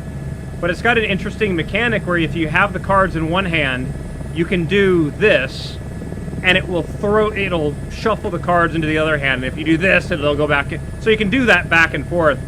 And was talking to some people in VR chat about being able to do this, and the claws would pop out like Wolverine, and then some way to put the claws back or whatever. But that's been something that we've been discussing, trying to see if we can figure out how to do that. That'd be kind of an interesting thing in the game to mess with. But yeah, they essentially copied Gambit's moveset from the newest Deadpool movie. Texture palette can only be edited with Substance Painter.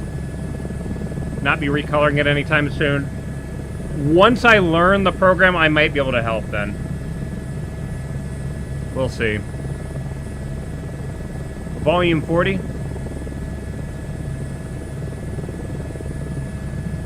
No, Nanomonk, that's what my cat avatar is. It is a furry avatar.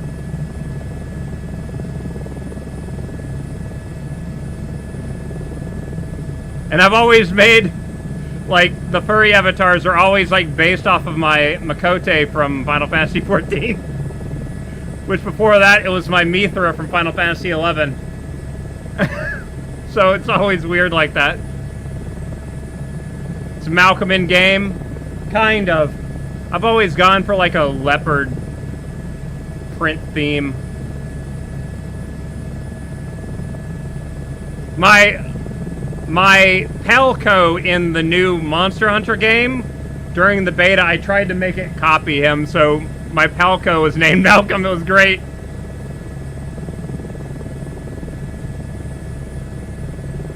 Dr. K, you're gonna have to let me know so I can friend you on that then.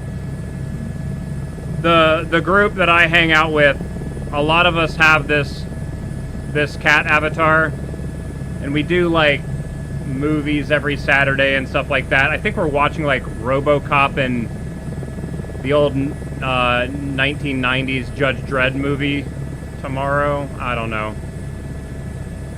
Khajiit has memes to spill. Yes, exactly. It's great.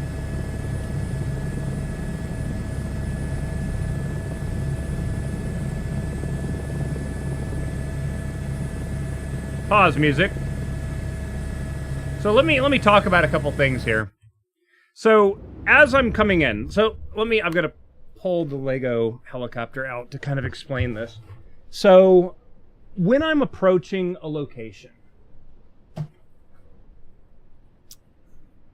how have I lost a bright red Lego helicopter? There it is. It's literally on the other table. Oh, shoot.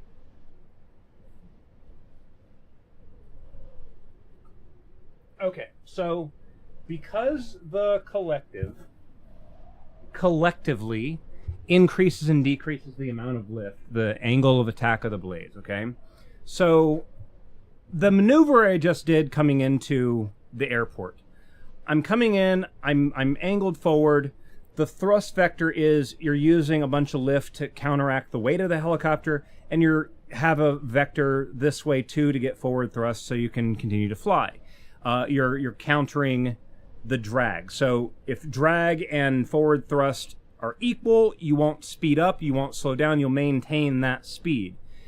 When I came in, I transitioned into a maneuver like that. And now because my rotor disc is now, because I'm still going this way, the thrust vector, I've now made the entire rotor disc have overall a much greater angle of attack in relation to the direction I was going. When I did that, I also lowered the collective at the same time. So to the helicopter, I'm going this way, right? But in the world, compared to the planet, I'm going that way. That way and that way are still both the same, right? To the helicopter, because the helicopter only cares about the medium it's in, the air, right? If I'm going this way, my thrust vector is essentially this, which is a mixture of lift, fighting gravity, and adding even more drag to slow myself down. So I'm coming in, reduce the collective so I don't bob up and I don't keep going down. I'm adjusting that, and I'm using that to help slow me down to come in and land on at the airport. I'm hoping I kind of make sense with that. I still want to figure out a way that we can possibly even start the stream discussing something from either the aircraft or helicopter. What is the F? Hold on.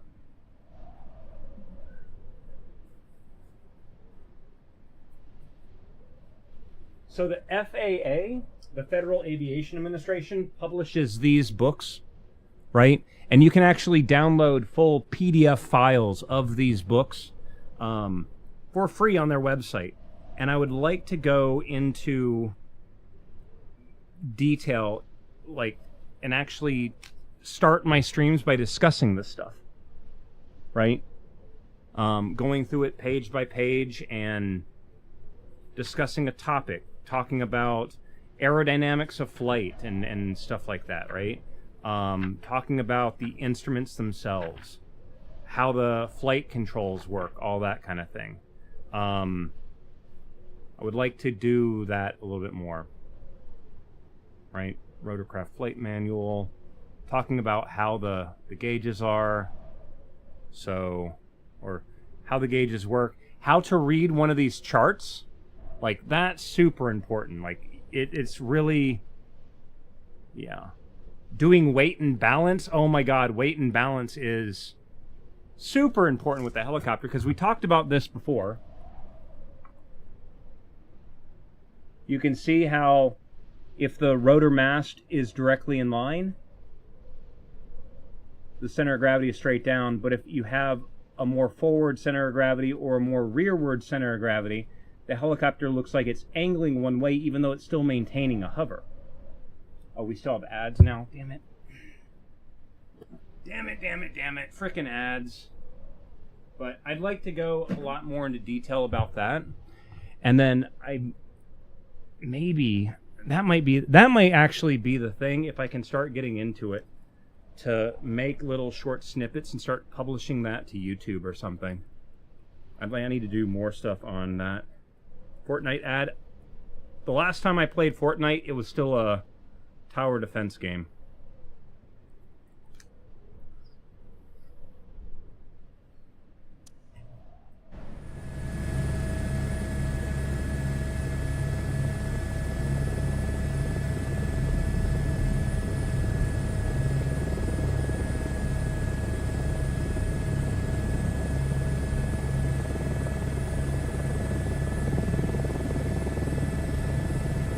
also considering going into the VR settings and changing a couple of my options because frame rate feels low for some weird reason. Oh, you know what? I think I know what it is. Why do the aircraft vanish when I get close to them? I think I know what my frame rate issue is.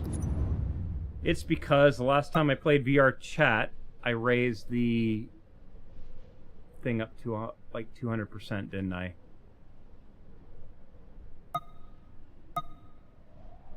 Oh god, it is.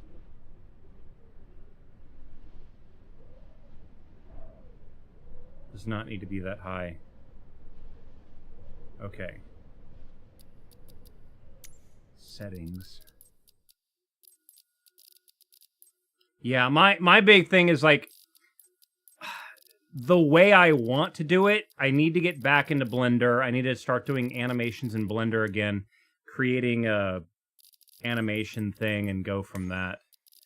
Like if I'm going to do it, I want to do it right. The problem is I have to first like that again is like the big issue for me is I can either actually play the game or do work to try to generate this stuff, and it's like kind of want to keep playing the game and I keep putting it off. So that's my big worry. Okay, I'm actually going to lower the shadow maps a little bit because apparently shadow maps are one of the biggest frame rate killers. I'm also going to turn down some of these. Turn that down to medium. Keep the animals on ultra though. I want to see as many animals as I can.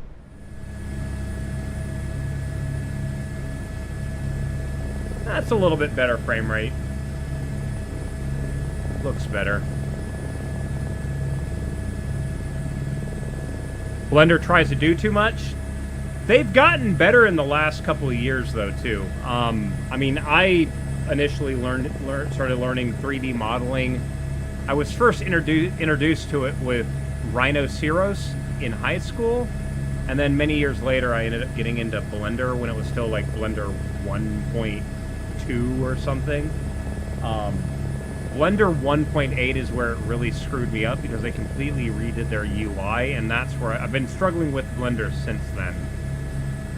But it's been getting a lot better, and there's a lot of plugins that you can get for it that make Blender act like other programs, so you can move from one to the other easier or something, but... Alright, where are we going to next? We are going southeast.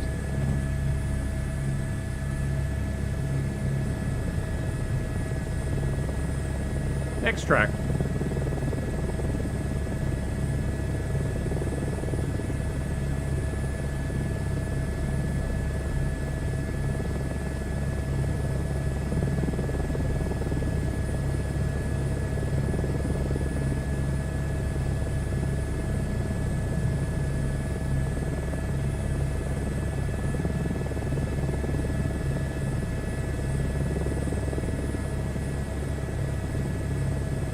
Yeah, Blender can be powerful. I like the Heka, the individual that made the avatar I use in VR chat. They use Blender a lot. So I've been, I whenever they do a stream on Twitch, I try to watch their stream because I absorb so much from just watching somebody else do things. So it's definitely helped.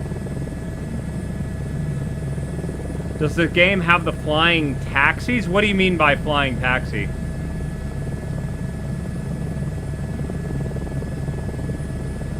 Hold on, I just realized something. Hold on one moment. Pause music. So, under controls, under my... Where is it? Shit. Is it this? Might be this. Okay. Toggle virtual assistance's display. Okay.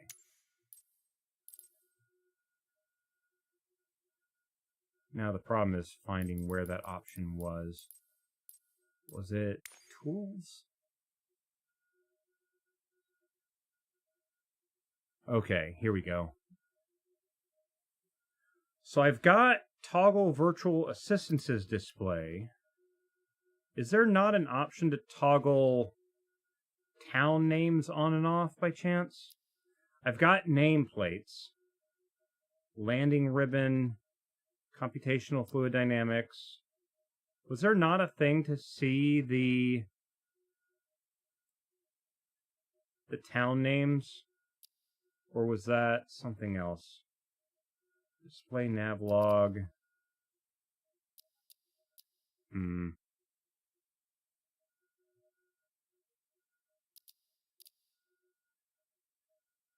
Oh, there's that damn option. Quick trim right there.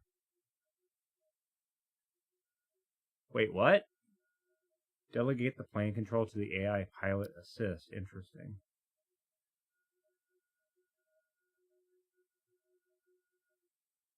I don't believe the headphone simulation works.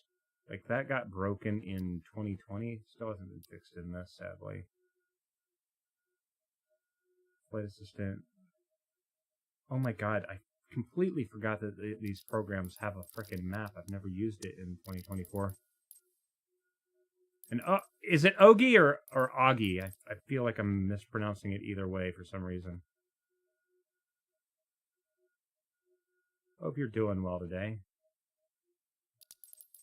Do not categorized.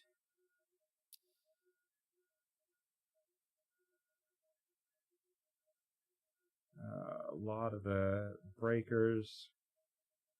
A lot of breakers. What was that? Something door? I saw something. Spare breaker. Vacuum emergency descent mode breaker. Okay.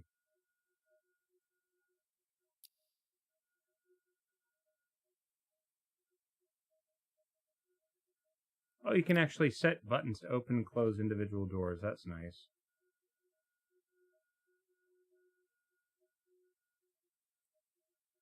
See, right there. Throttle, twist, grip, flight. Ooh, you know what? Hold on. I'm going to try something here. Let's go collective. And we're going to have to check and see if that actually toggles it back and forth, because if it does, that'll be awesome.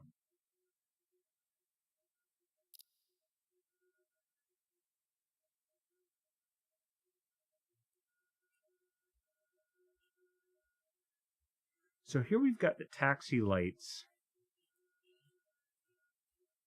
What do they mean by decrease and increase? Oh, light intensity. I didn't realize you could change that.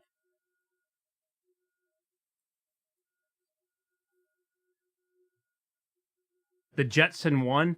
I don't know. The Jetson 1 just, it felt really slow. Like, it lets you go so far and nothing more. I think they do. Let me get down to the next airfield, and then we will switch over to another aircraft and mess around with it. Because I think they have one of those drone-style things. It's just, I don't remember what it's called. They have one that transitions from forward to helicopter flight, too. So we'll have to mess with that in a moment. Yeah, I'm not a huge fan of the Jetson 1. It's just, it lets you go like this, and then that's it. Like, it won't, once it gets up to speed, it won't let you get any faster. Like, I was hoping I could barrel roll with the thing if I got it high enough. Because it feels a little bit limited to me. Next track. Volume 40.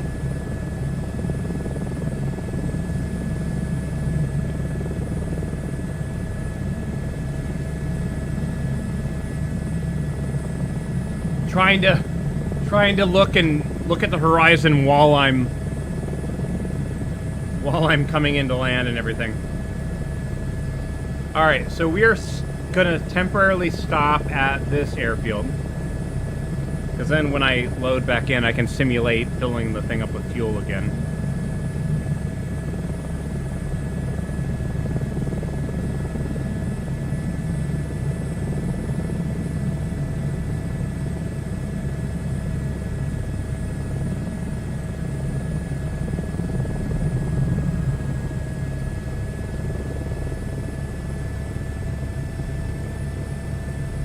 Yeah, see, you wouldn't do that in real life, primarily just because, like, there's so many chances of you losing engine power that you don't want to risk it. But since we're not in real life, I'm going to do all the stupid shit.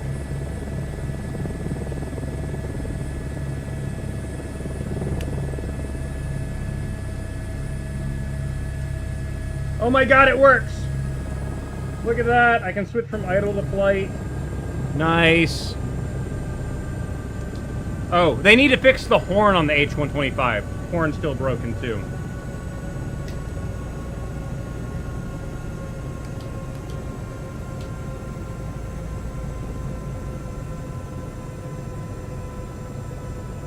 Gotta do a leg in the airship?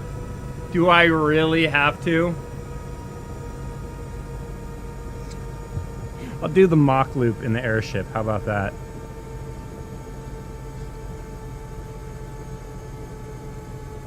Okay, so we stopped at Echo Golf Whiskey Charlie, EGWC. Pause music. Actually, haven't ever flown the airship, so I don't know how it would work.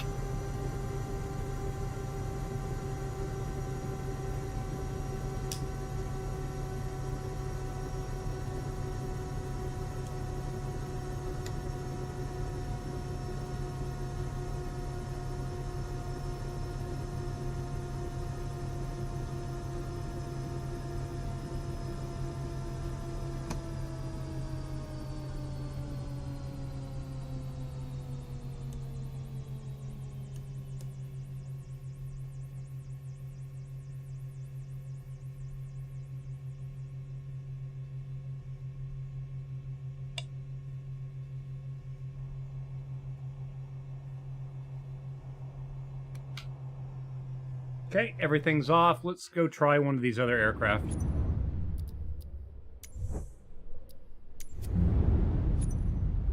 EGWC. Okay, so we're going to go here. We're still going to take off from here again. Departure. So let's see. Yeah, the Archer Midnight. This is the thing I was talking about. Let's configure it. Actually, this is bigger than the one that I was thinking of. This is something else.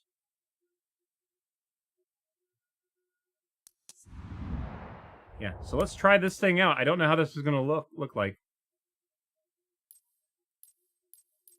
Let me see if I can find the other one that I was actually considering.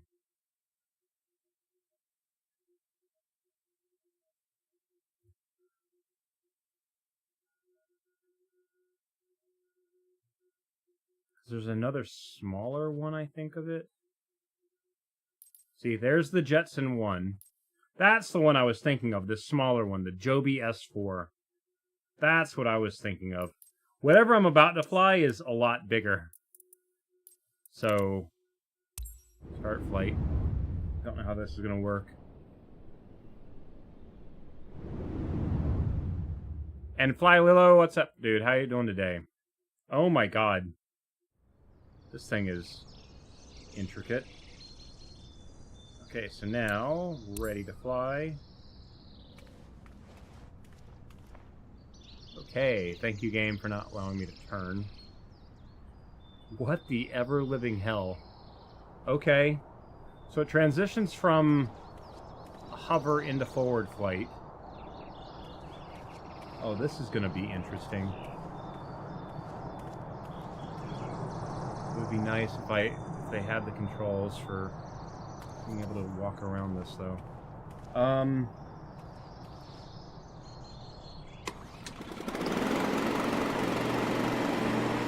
It's electric. Wait, what? Okay, so we're flying an electric airplane. I did not expect that to happen, though.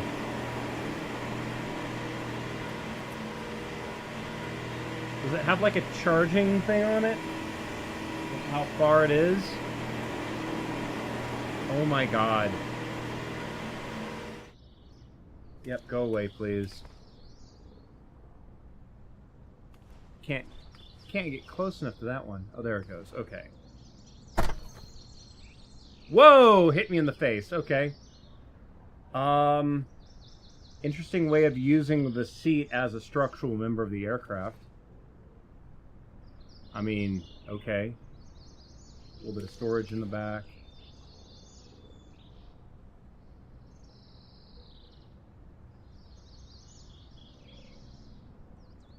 Okay. Can we close the door?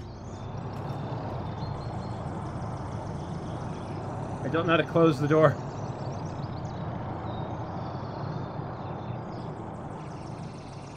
Okay, I guess we're... Oh, it's a little tiny button. There we go. Okay. Pitot cover's already off. Oh, God, it's got a center seat in the front. So it's 5-person. How do you get into this thing? There it goes. Okay.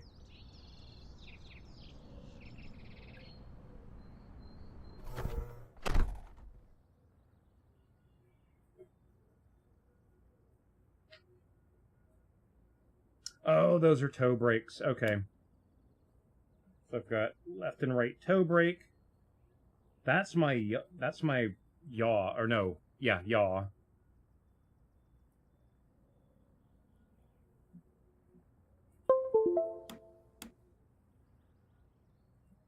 Okay, so we're using that stick. And then we have throttle. Collective does nothing. Very interesting. Let's recenter the view. Can I show you your town? Sadly not. The what I'm doing in the game right now is I am doing an around the world flight, and I'm currently in the UK. So when I get to that area of the world I am, but I've been trying to... The USB sound was me turning this stick on.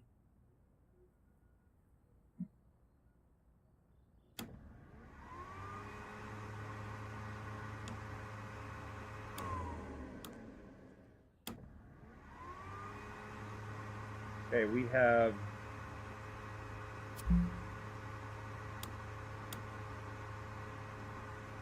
Interesting.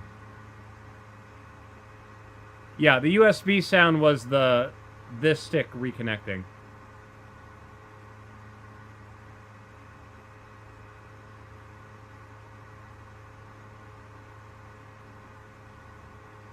Okay, that's kind of neat. When you start the aircraft, it moves the propellers in a... Whoa.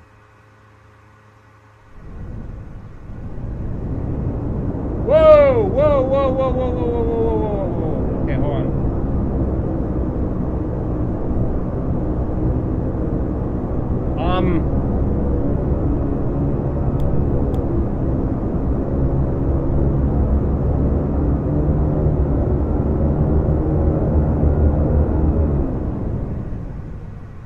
I don't know why it went up.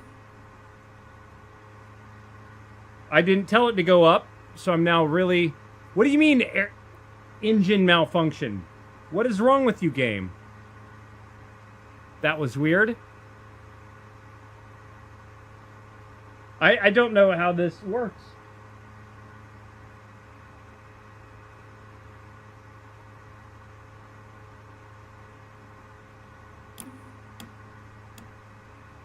They literally have an acceleration, deceleration button.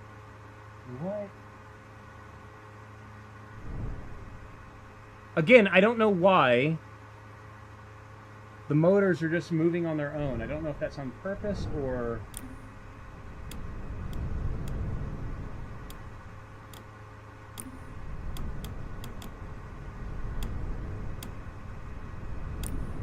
I am pretty sure that I do not have the controls proper on this.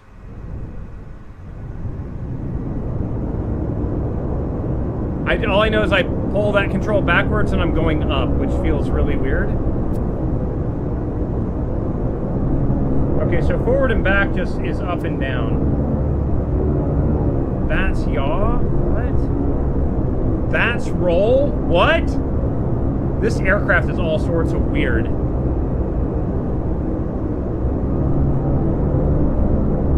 This is a really weird aircraft.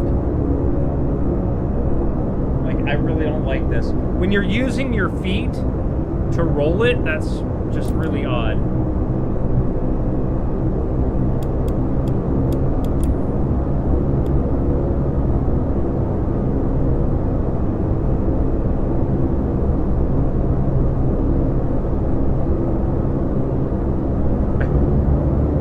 Am I supposed to be going faster? I don't know.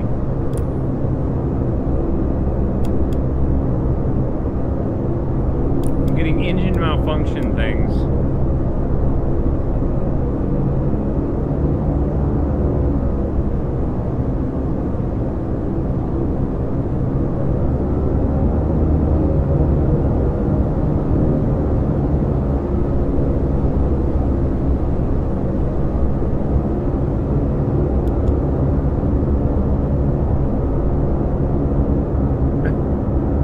I don't know what I'm doing with this.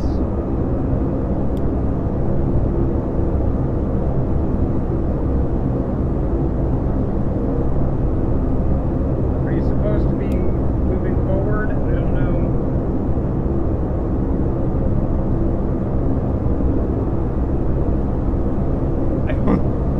I don't know how to fly this thing.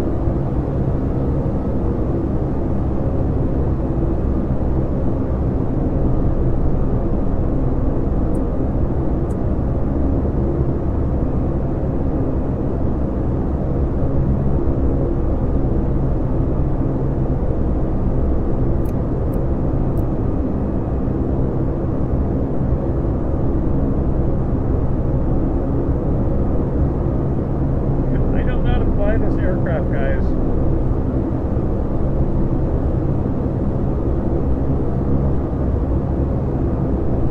Move forward for acceleration and backwards for decel.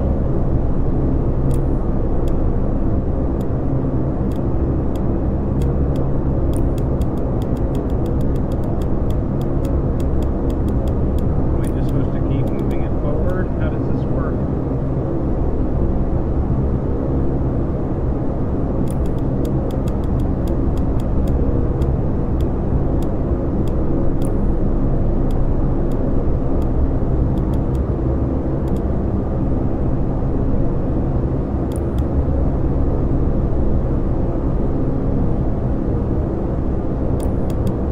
I don't know. I'm going the complete wrong direction too. I'm supposed to be going this way. I don't know how. I'm almost out of power.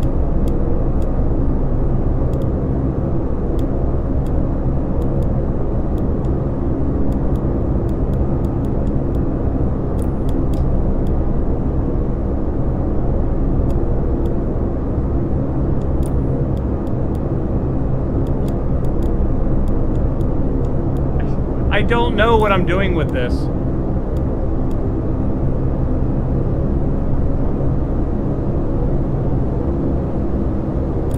I end up running out of power before anything else.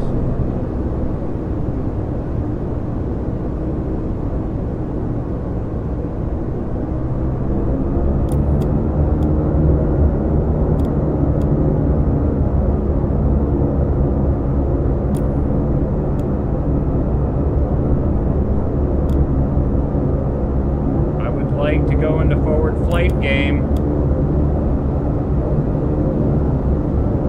But sadly, the thing doesn't want to transition into forward flight.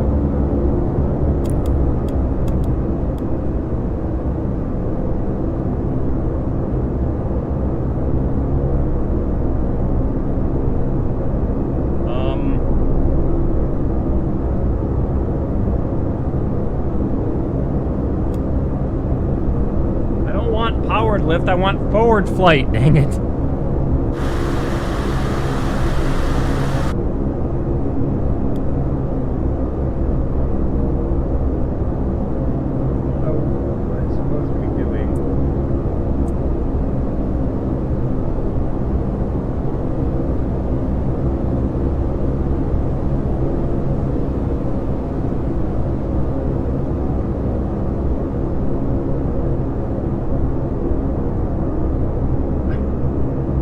I don't know.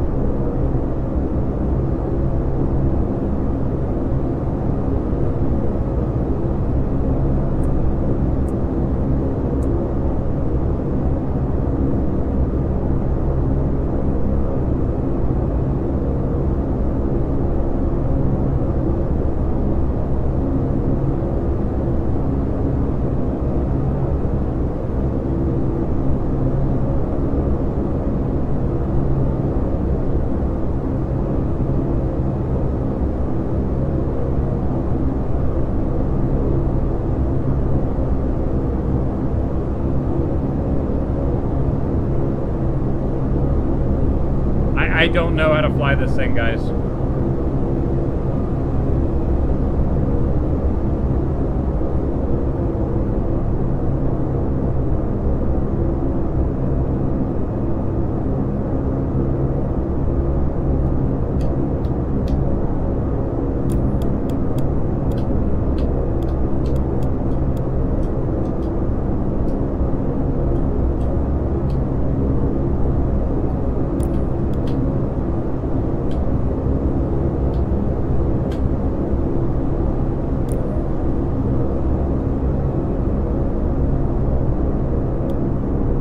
Like, I can't get it to even accelerate right now.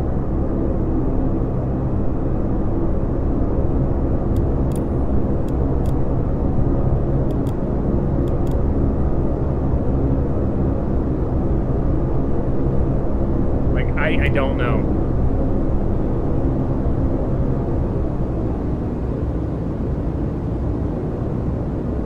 Don't land it in the field here, because I don't know what else to do, and I'm about out of power.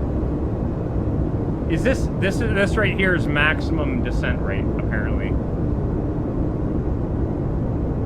Holy crap, it's so slow.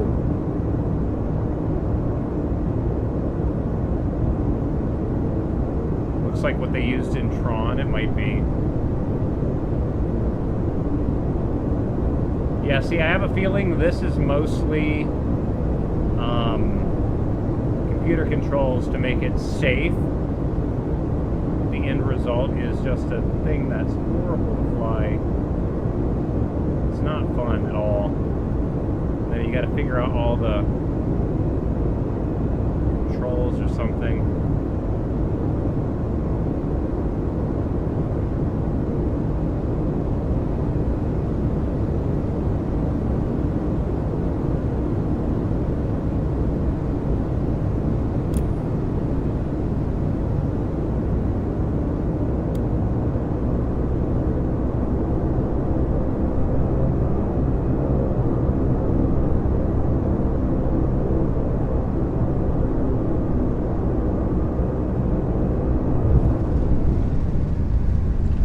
Turns the propellers off automatically.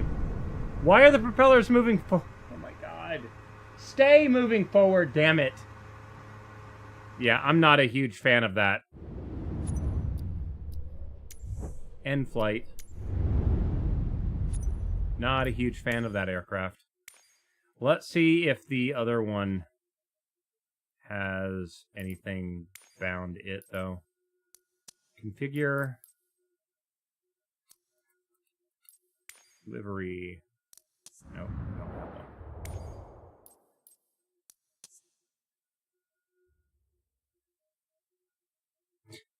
no. We barely got away from the airport at all.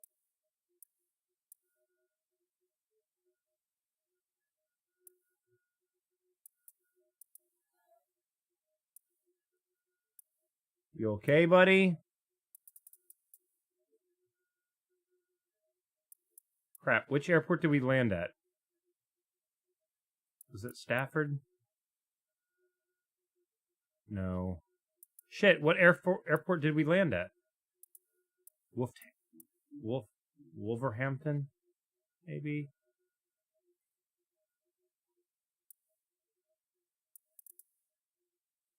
Sherlow? It was a paved airport.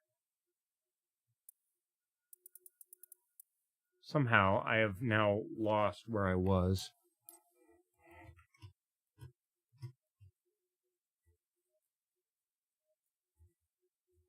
Cosford. EGWC.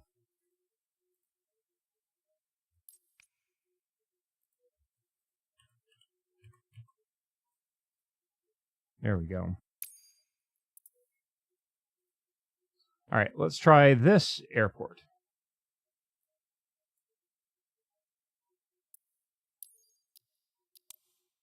Fly now. Let's see if this thing works. Otherwise, I'm going back to the helicopters, guys. Sorry, I'm not a huge fan of these weird aircraft.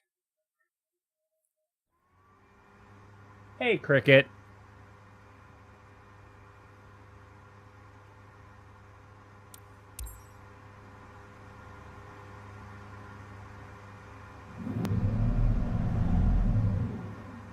Yeah, this is another one of these aircraft, guys. I don't know if I'm going to be able to actually fly this, to be honest, properly.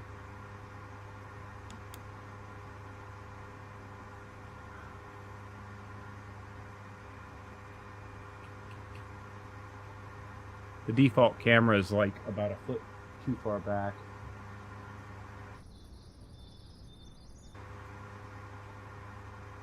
Whoa, what the hell? Don't ever do that, game.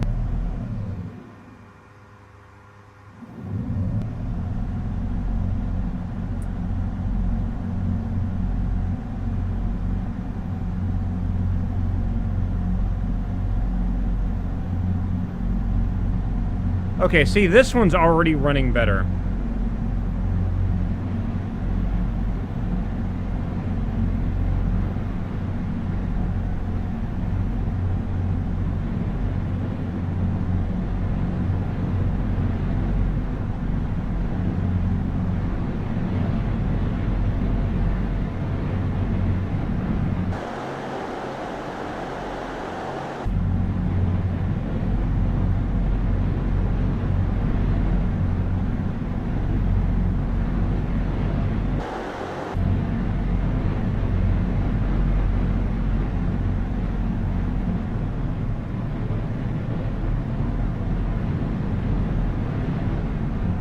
Currently have a range of 70 nautical miles. Battery's at 47%. Traveling at 163 knots. I mean, that's pretty decent. It's going to be interesting to see what it does when we get close to our next place.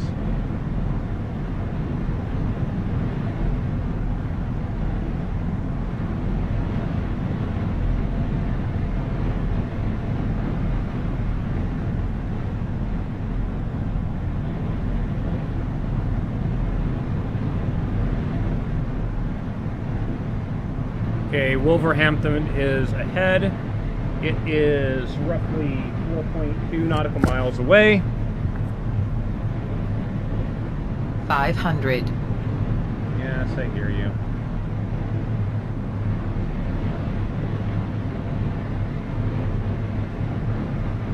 Three and a half miles.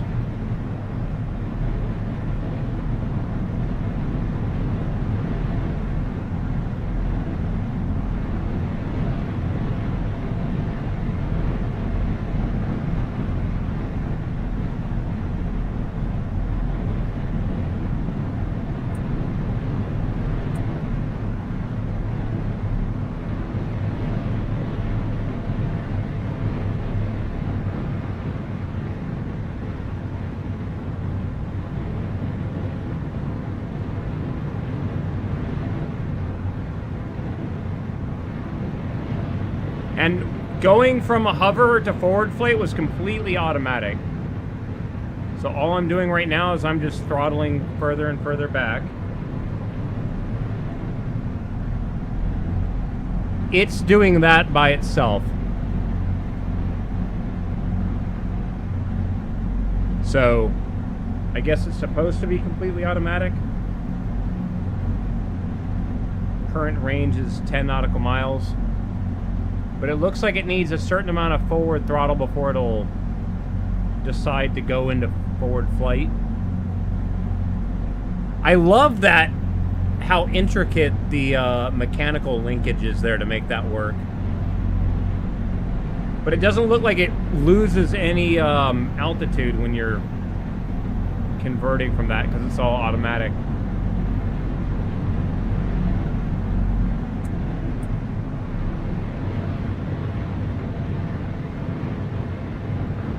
So right now, still an airplane. As I'm coming in, it will automatically configure. It'll turn back into a drone, I guess. At this point, like, that's it.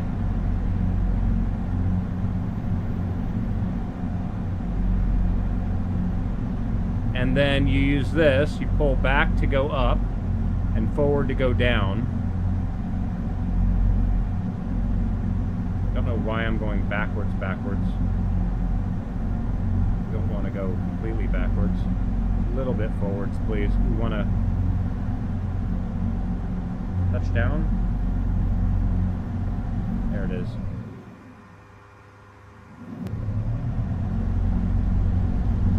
And then it literally has essentially a ground taxiing mode.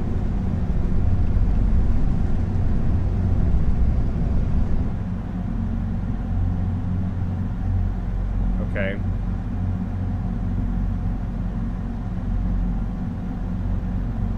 So it looks like the blue dot on the dash is essentially where I actually am on my controls, and then the white is the computer controlling it.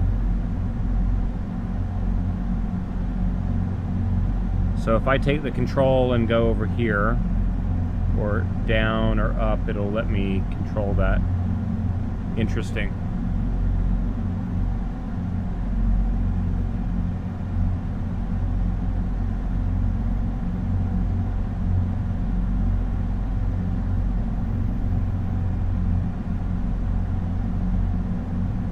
In hover mode, it doesn't exactly have a great deal of speed, though.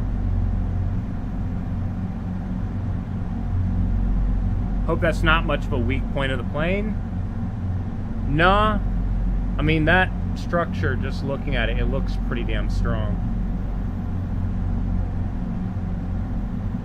I mean, the thing is, too, is that you got to remember, a C-130, 4 bolts hold that entire engine onto the plane.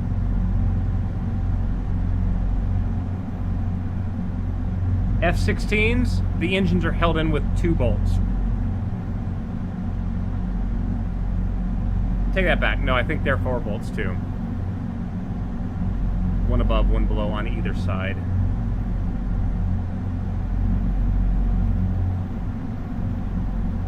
This is such, like, I don't find flying these fun, though, is the problem. We got an F-18 over there.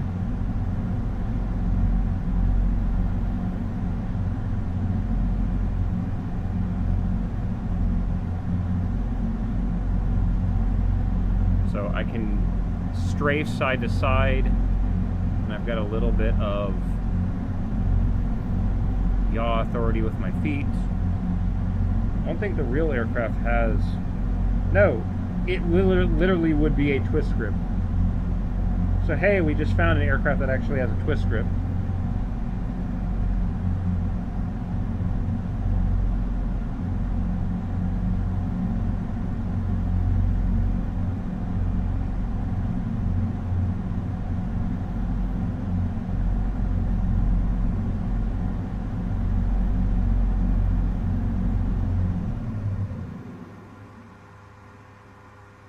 Okay, yeah. I'm not finding this thing fun at all.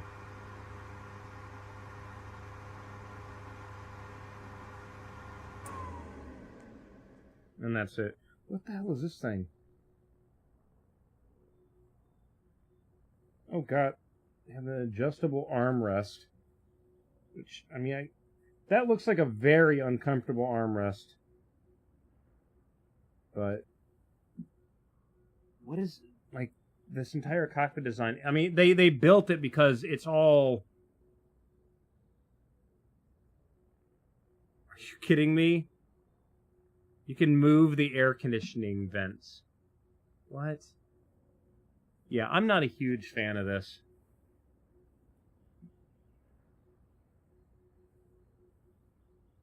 How do you get out?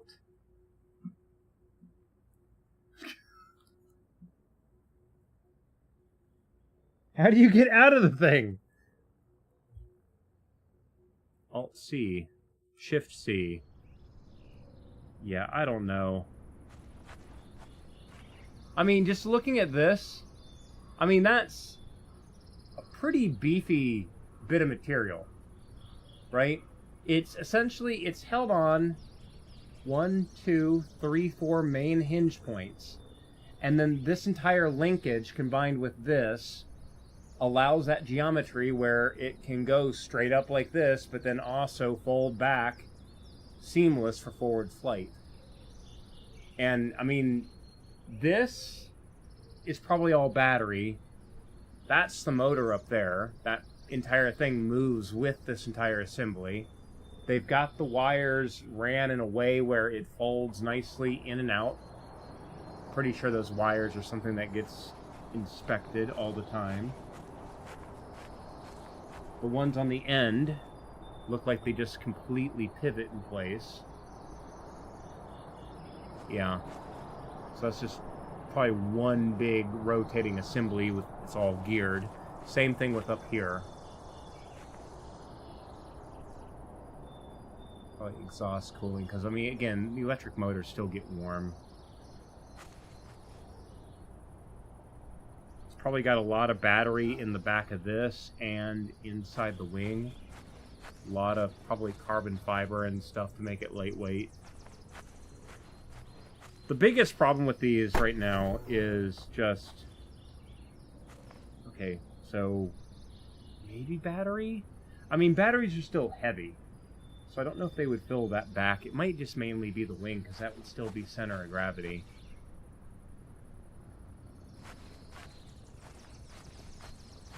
I mean, right now, like... with our current technology level, the biggest problem with batteries is just their capacity.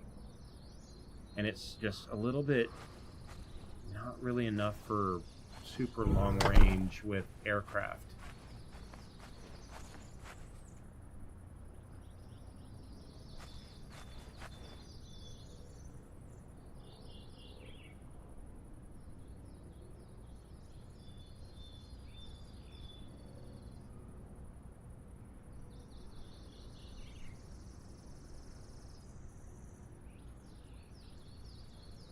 That's cool, though.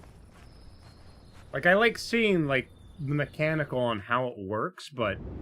I mean, having an air... Like, the big thing with this, too, is...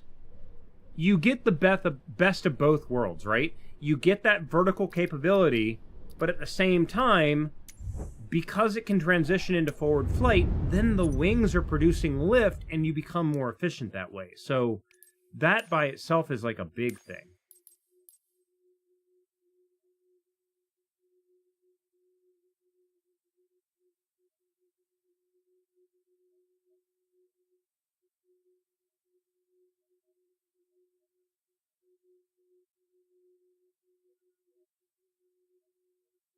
Let's see here.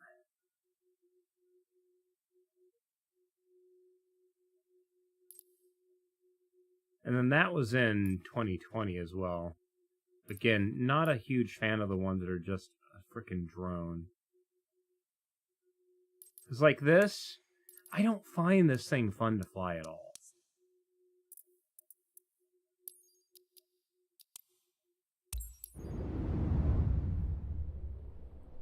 Yeah, it would definitely be good for essentially a taxi around a place. Like from Heathrow to anywhere in London, as an example, would be a really good thing. But then you've got things like this, which...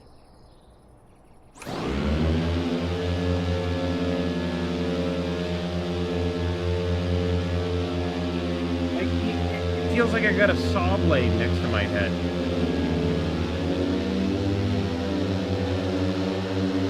And that's it. That's full forward. That's all it does. More throttle, you go up. Less throttle, down. That's full rotation. Let's use a little bit of yaw. That's all you can do in this. Like, this is good for, like, exploring an area, but even if you take it and you're like, okay, I'm going to turn this from the sport mode, like, it still doesn't give me a lot of angle. Like, that's it. I want to roll in this thing. Let me hook it up to a regular drone radio control and let me go to town.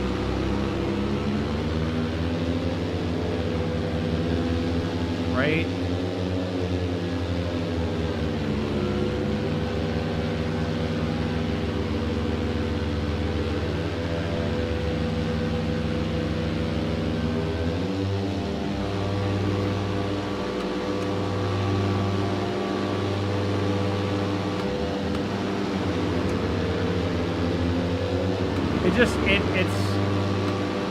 It's boring to me. This is not fun.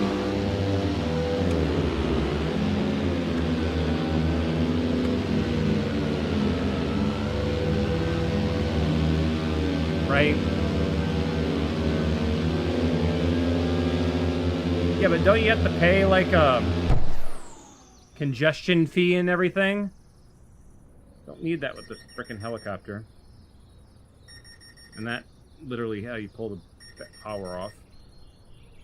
But yeah, I'm not a huge fan of that.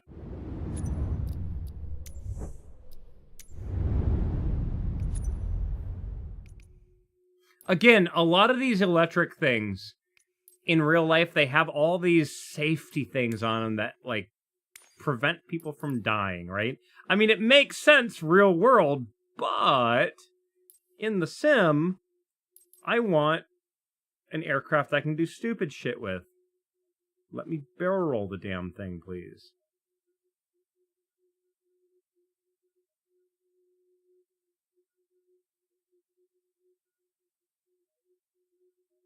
See, and that's the other problem, too, is, like, the game doesn't really, like... You have, like, your Cessna 172, and then it just jumps into, like, these super fast commercial planes, and it's just like, what happened to everything in between? Like, you either have something that is extremely slow like this, or it jumps into a fighter jet. Like, even the Extra 300, I mean, that's a really high-performing aircraft.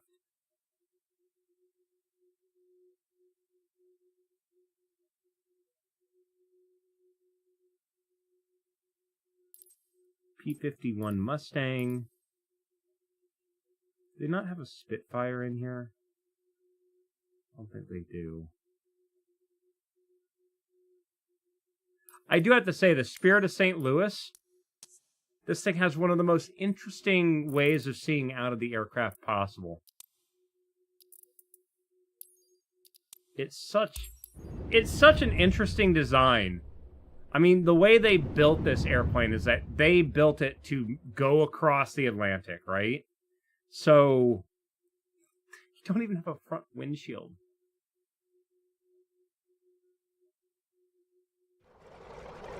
The entire way that you see out the front of this is you legit have a periscope. That's it. It is literally a mirror that is 45 degrees, another 45-degree mirror, and it is a periscope. That is how you see out the front of this. That's how you see out the front of the Spirit of St. Louis. That's how he flew across the Atlantic.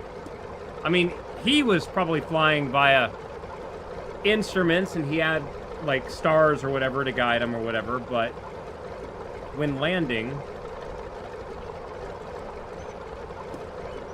Apparently my toe brakes are not working either. Again, I don't know why I'm so far back in the seat.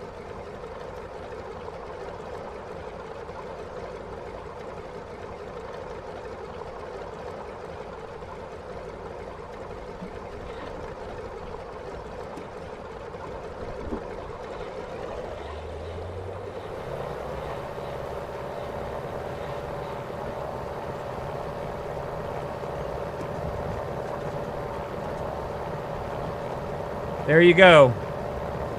Literally use a periscope.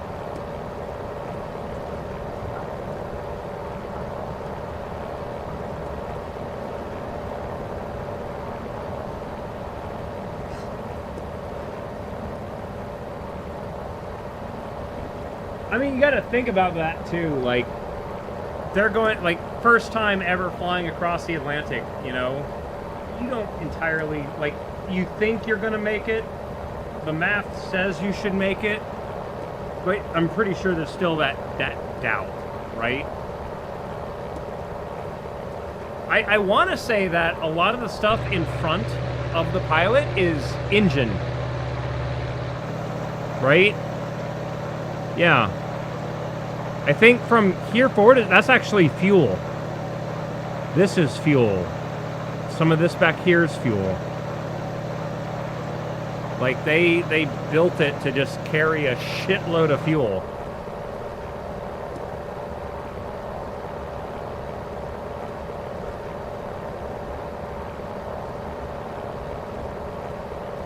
See, because they've got, let's see here.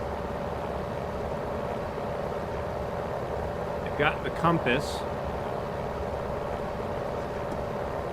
You can literally see your cables moving when you're doing stuff. That's great too. You got your cables running up this way.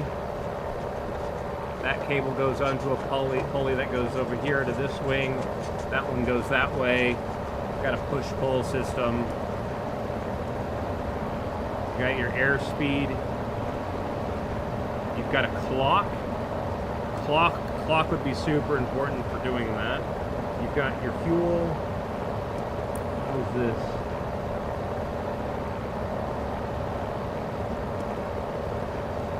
Anti-grade. I don't know what this instrument is. You have all your stuff for fuel. Left wing fuel tank, center wing fuel tank, right wing fuel tank.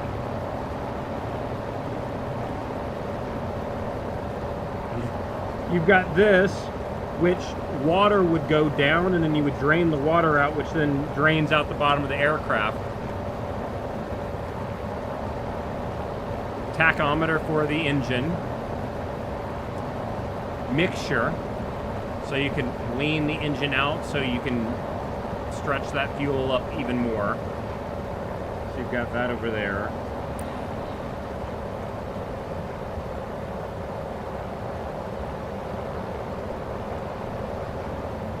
Did this aircraft have flaps? No, it had no flaps. Interesting. You pull the periscope in to reduce drag.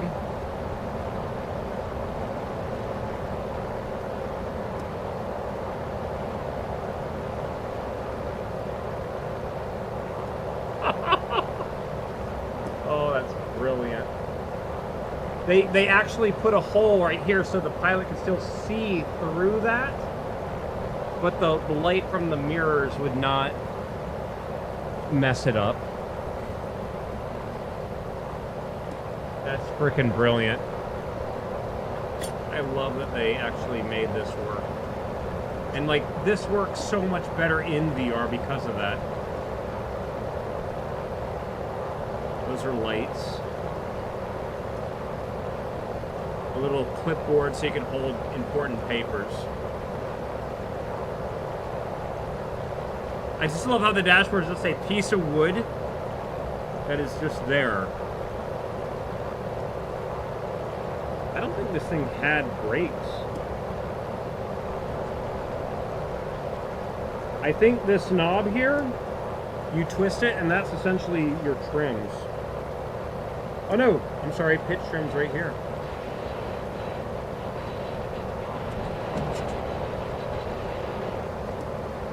That changes the angle of your pitch.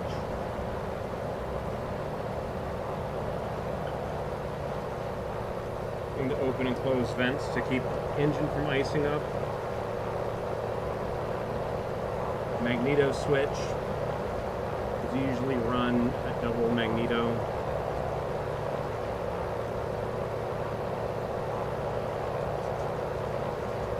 So So timing so you can set your legs.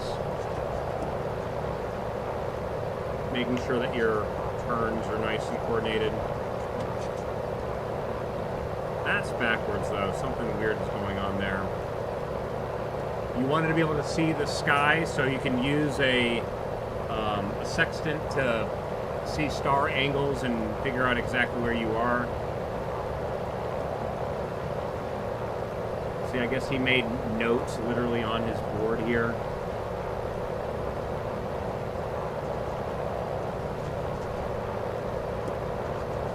Yeah, Spirit of St. Louis. First aircraft that went across the Atlantic solo. There were other aircraft that went across the Atlantic, but in groups.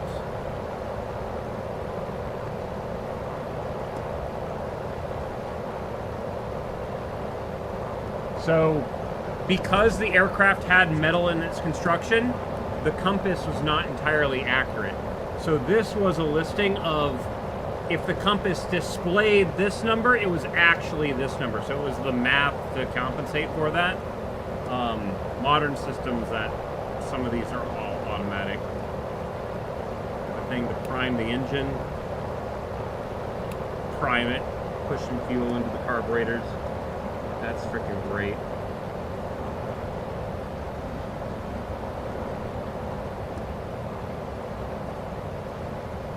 These did something. I don't know what that something is, though. Okay, so no, fuel is in the wings. I think fuel is in the wings, and this...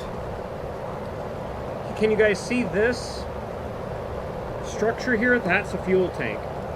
So there's a fuel tank in the front between the pilot and the engine, and then there's a left fuel tank and a right fuel tank. Interesting.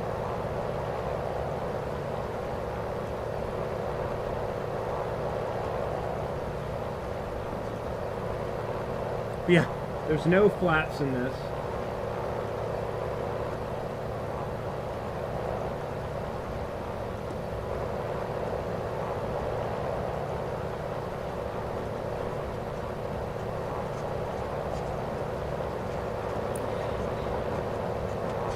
Engine malfunction, that's freaking great to see.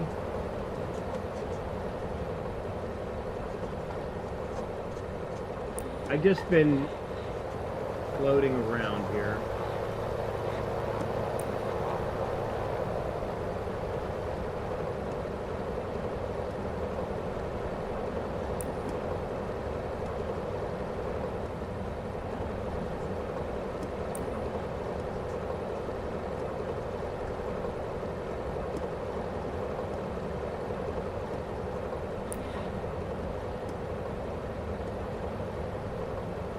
You see that? That's my airspeed indicator right there. The shadow of it. Spinning away on the top of the aircraft. Oh, that's hilarious.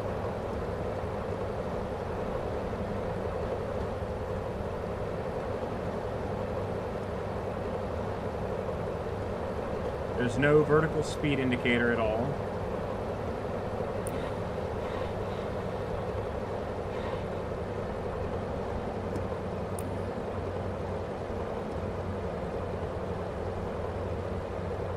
I don't know what this gauge is. It just says centigrade.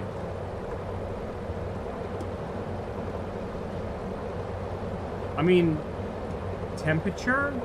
I mean, 100 would make sense. If it's water cooled, you don't want it to boil over. So that would actually make sense. Maybe that's temperature gauge for the engine. I just realized this is actually showing attitude.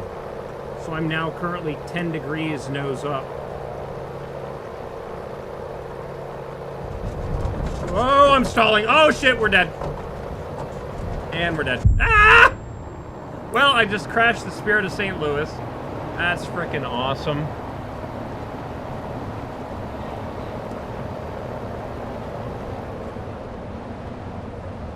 This was before there was like stall warning horns and anything like that either.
Heard an alert. Who is that? Prime TMP. Thank you very much for that, dude. Appreciate it.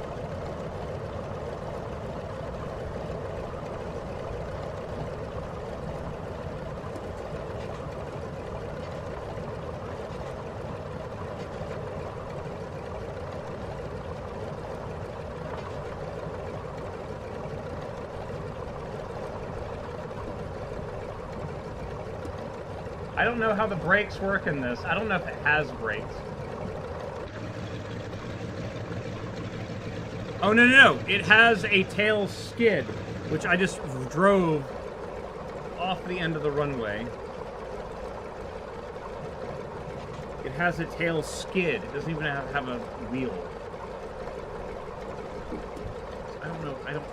I don't know how this... I don't know how this thing is supposed to slow down.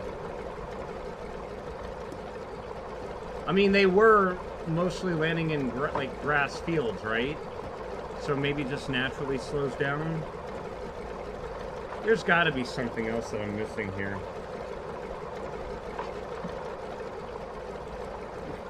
It'd be nice to be able to slow down. Inductor compass. Can we not hit the trees, please? What the hell just happened? I don't know what just happened there. I think I hit a tree. Alright, we're done.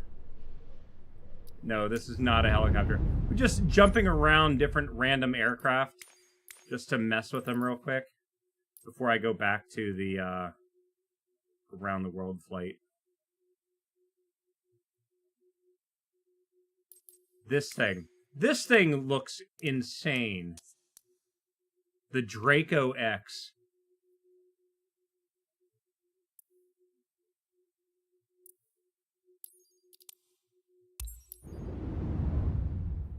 This thing is like a beast.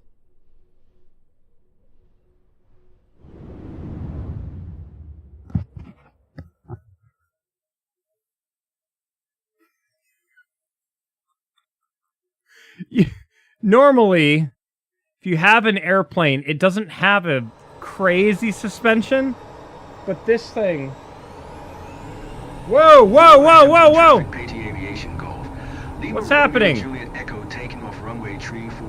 Why do I have turbine heat?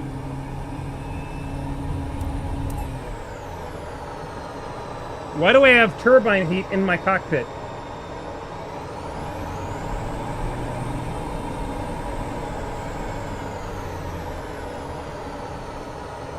Okay, that's wrong. Should not be doing that.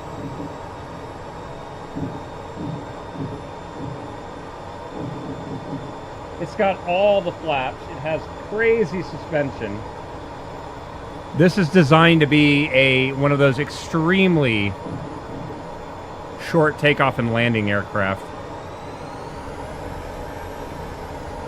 I don't know why I have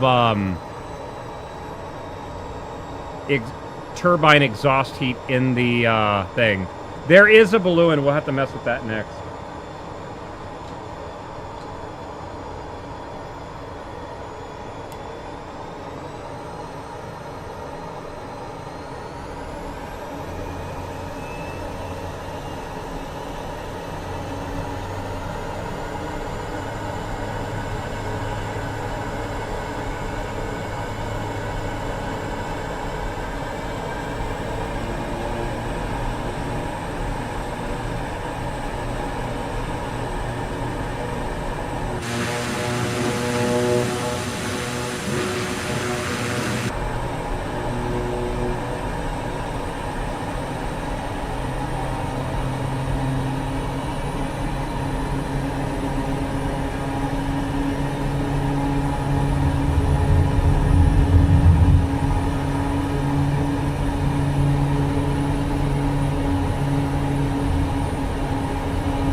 Are the slats automatic on this thing?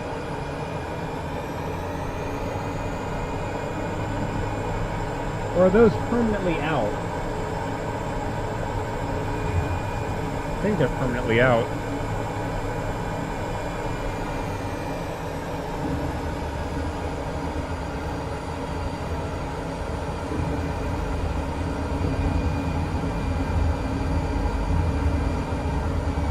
Yeah, this is actually, oh god, you guys can't see it, because you guys only see left eye, don't you?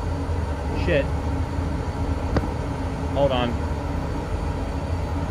I'm gonna show you guys what I see here in a moment. When you guys see what I see, you'll understand why I don't like currently flying this aircraft.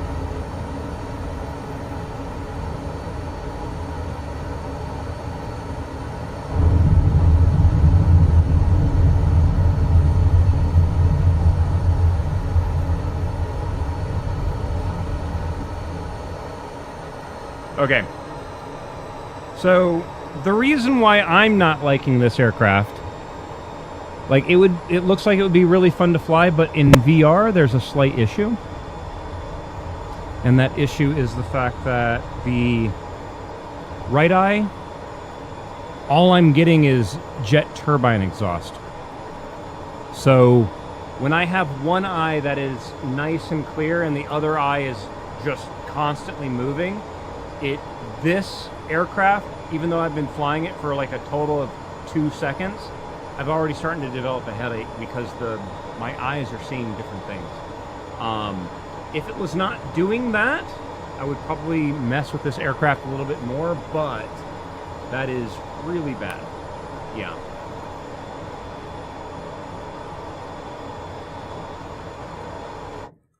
So, yeah, it's pretty bad. Captain's log.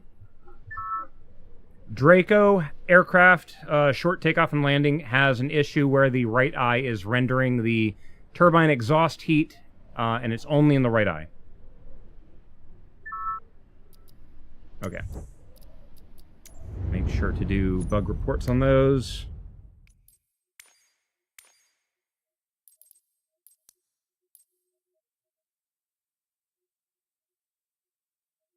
Okay, we're actually going to continue the around the world flight, but I'm going to try a different aircraft. Let's see here. I do want to try to fly an airplane, but I want something nice and slow. But I don't want to fly a Cessna either.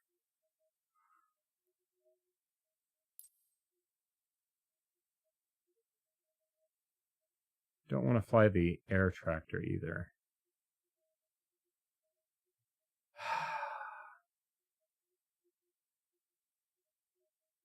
Beechcraft is too fast.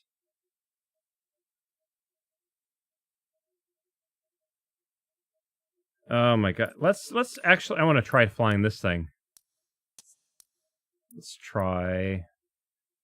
do a full startup flight procedure from set as departure. Start flight. The Cirrus Vision Jet. G2, I think is what it is. Definitely not a 747. I cannot stand that. What? Oh, that's that one thing with the big giant bubble canopy, isn't it? That's good. Face me away from the taxiway. Thank you, game. Okay. Ready to fly. Remove the wheel chocks. Remove the pitot cover. Remove the engine cover. Where's the static port? Does it have a static port? It does not have a static port. Okay.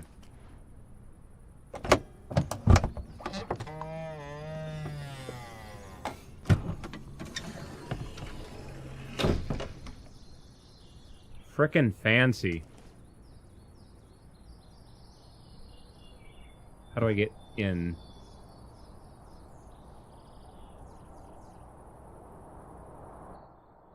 Enter cockpit and sit down. Okay, cool.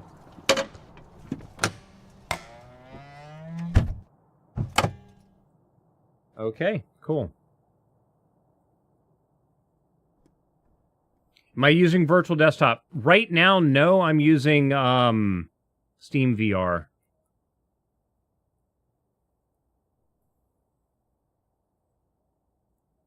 Gilmere, thank you very much for the resub, dude. Hope you're doing well today.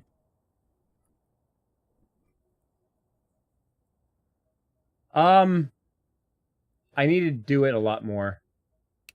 Okay, remove the cap safety pin. Remove the emergency exit safety pin. Making sure there's no other safety pins anywhere back there. Ouch. So, the reason why I didn't stream yesterday is I had a thing where I had to go in and essentially I got a neck and upper back massage because of all the issues I've been having with my neck.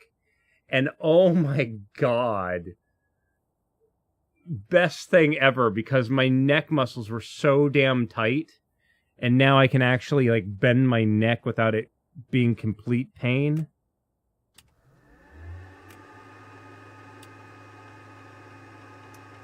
Strobe lights on, landing lights on, ice position. Actually, don't need the ice position lights. We're not using oxygen. Pitot heat.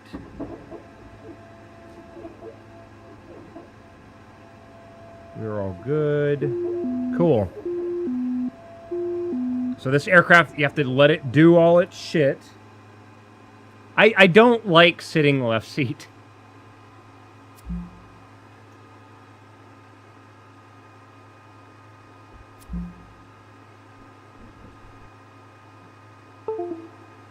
That's my thing disconnecting. I had to disconnect the stick again, because if I bump it, it would mess everything up.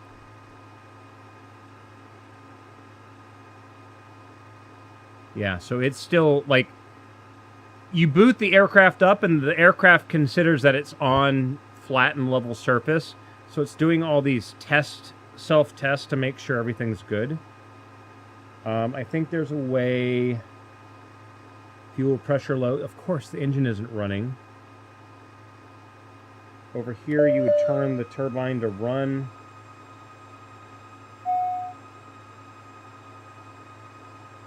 Fuel pump is on. Parking brake is on.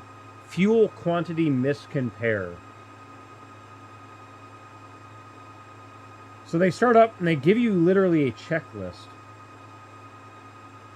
Let me see if I remember how to do this. Initial fuel, sync with what is in the back, confirm, and now that's good. Cabin oxygen not set. Yeah, I'm not going to use it, but I mean, if you're going to bitch to me about it. Yeah, there goes the oxygen. If you're flying above 15,000 feet, the pilot has to have oxygen. If you're flying above 14,500 for more than 30 minutes, you have to have oxygen, so... We're not planning on going that high. Can never set the right PFD how I like it. It doesn't give you much options to split the screen on. Like, what are you trying to do with it? Flight plan, check. Takeoff data, don't give a shit. Home. I mean, you essentially have this button that splits it half and half, and then whatever you choose here goes to it. So, for example, if I want nearest airports, well, okay, that's going to show that. Shit, maybe not. Back. Okay, so these 6 down here are for this screen, and these 8 up here are for this. So if I want... map, it's going to show me map. If I want traffic, show me traffic, weather, procedures, We're not doing that, though. But then split it, and now I believe clicking pane.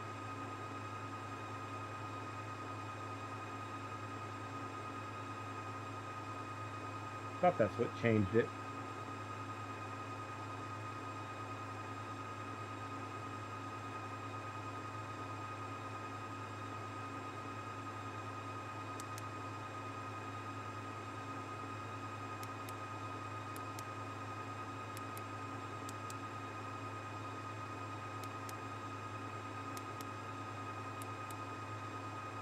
See, like that button right there highlights that, so now I've got control of that.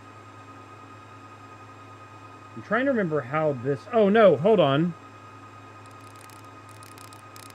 That knob switches the two panes. So now I can go over to this one, and now this one I can do aircraft systems, ice protection, electrical power, engine fuel. I can get all the information. So, like, I mean, it makes sense. It's just weird.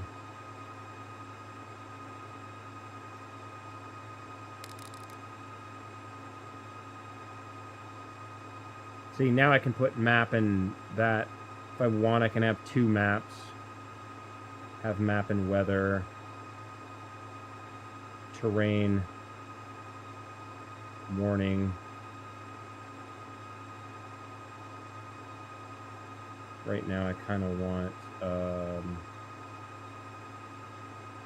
no, I keep doing the wrong thing. Again, I'm not super familiar with this aircraft, so I'm still kind of learning it.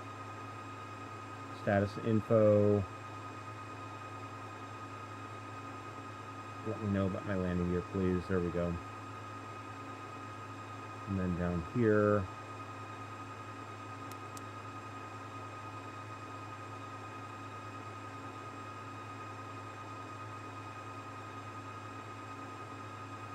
Does this control that and that control this, or...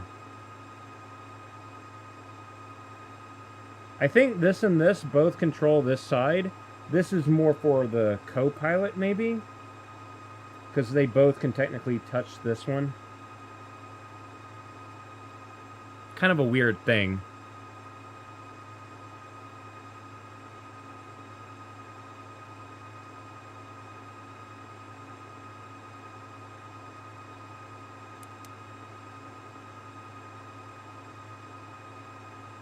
Oh, primary flight display.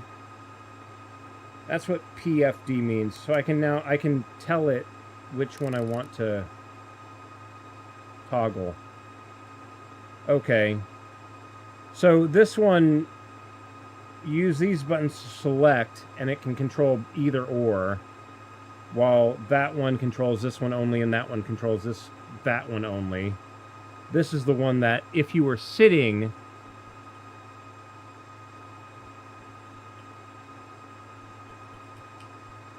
Apparently I can't do that now. Oh, okay, there we go. If I was sitting right seat in the airplane, I would only be able to reach this. It would be difficult to reach over there. So... there we go. That makes sense.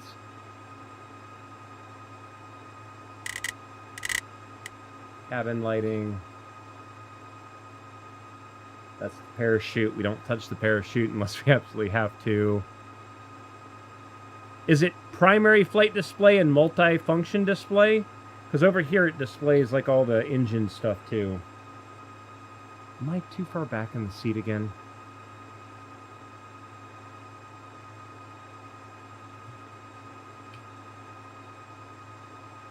I don't feel like I'm centered properly in it. Or the scale of the seat is wrong.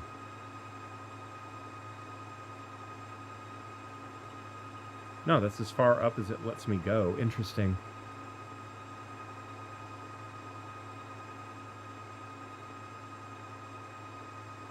That doesn't let me touch that.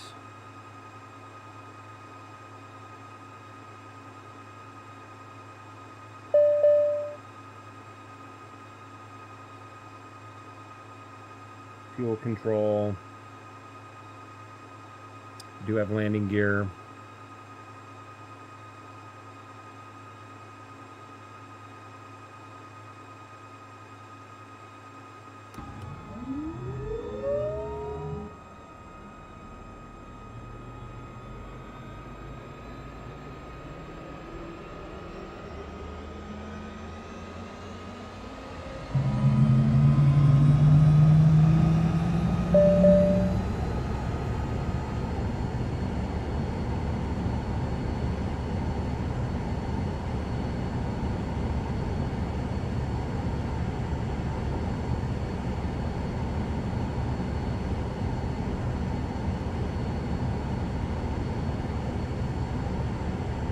Gives me the density, altitude, all that kind of stuff. Tells me how much the aircraft weighs.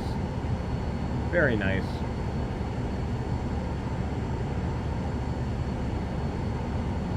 External power is disconnected. Starter's off. Generator's running.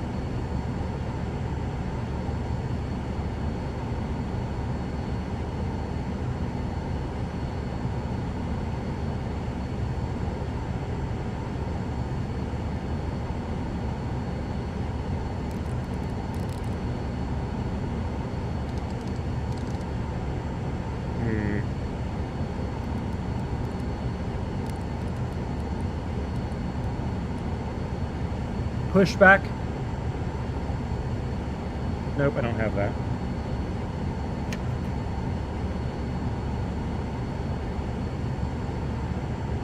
Pushback. Nope.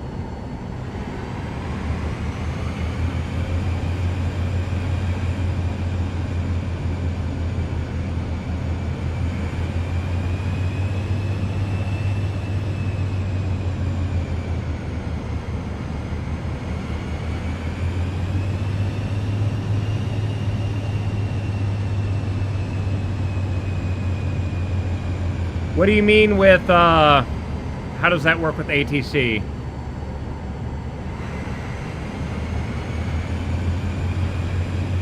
Oh, you're talking about, okay, the plane can return to home? Yeah, it's got like an emergency thing. This is one of those planes that's known as like a doctor's plane. A doctor that, you know, has enough money and they can buy their own personal plane. Like, it's got a lot of automation stuff. Oh god, I don't need that shit. Go away. There is something hovering right there. No idea.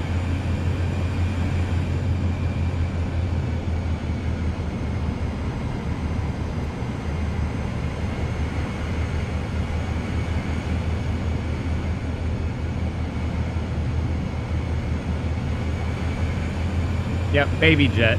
Exactly.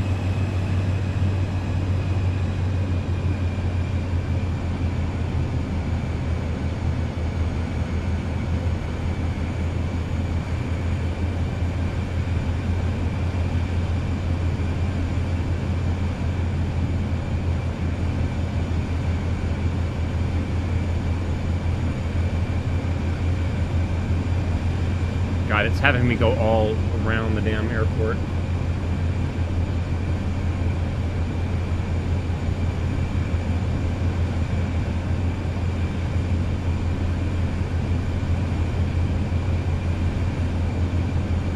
I just realized it actually has a touchscreen control. That's kind of funny.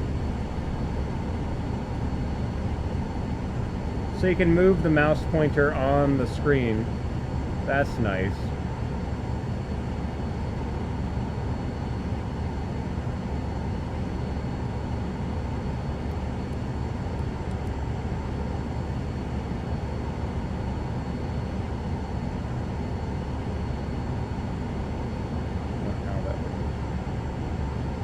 A little bit hard to make that work though, without an actual touch screen.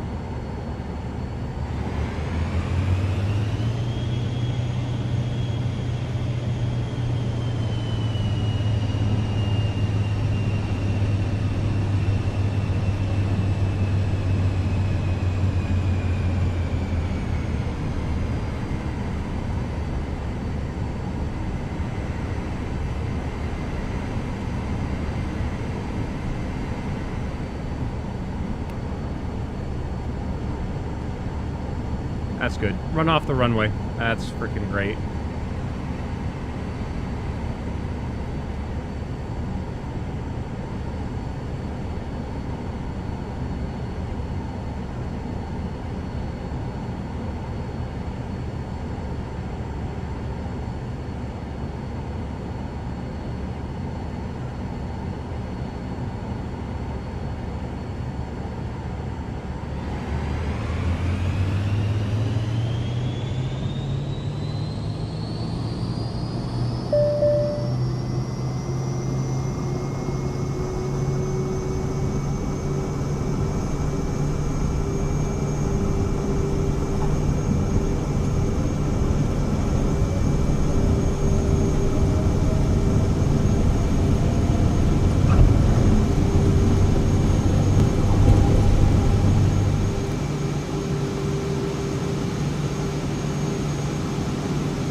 So this will be a little bit faster than the helicopter. 85, 90 rotate. Yeah, I don't know anything about this aircraft. Rotate? What's that? I'm a helicopter pilot, damn it.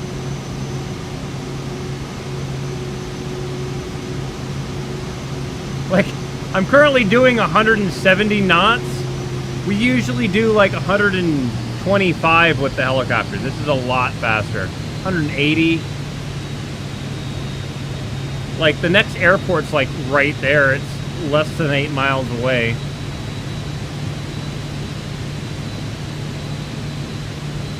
I'm at 58% thrust, still doing 182.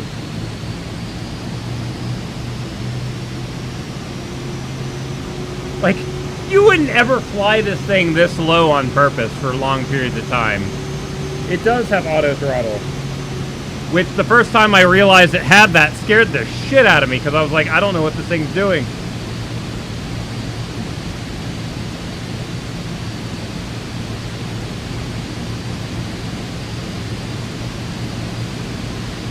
Sink rate.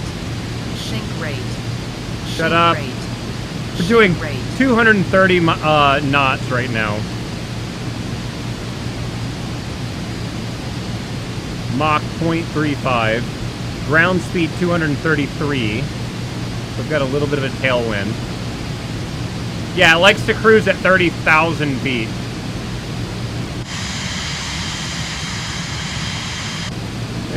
Here I am cruising it at 1,500.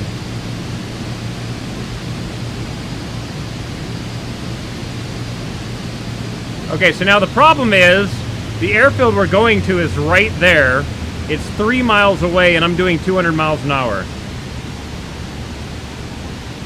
So I've now got to try to kill as much speed as possible. I have no idea if this thing can land at this airfield. If it's a grass airfield, this might be very interesting. Already down to 160. To a low speed pass, or high speed pass. Well, I'm going too fast. I don't have enough time to get a camera and figure out what my tail number is. 500. Yeah, I hear you. We're just cruising at 150 right now. Oh yeah, it's a grass Sink strip. rate. Sink rate. Shut up. Pull up. Shut up. Pull up. Pull up. Pull up. Pull up. Oh, this is going to be interesting.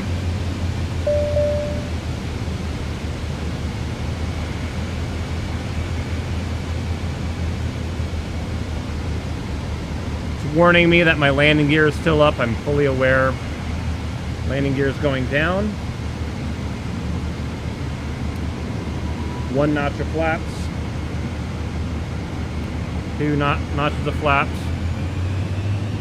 Well, this thing stalls at like 70 knots. Holy shit. Okay, so we're just sitting there right at 80 knots.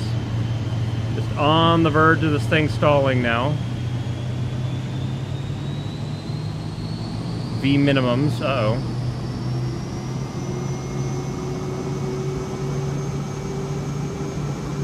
Whoa, whoa, whoa, stop! I hate that auto throttle. It just went full power. Why does it keep turning on? I can't turn the auto throttle off. What is that?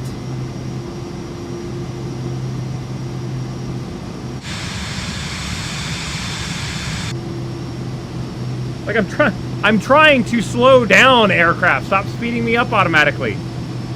Oh yeah, it's the thing to keep a doctor from dying. So it just automatically throttles up without my input.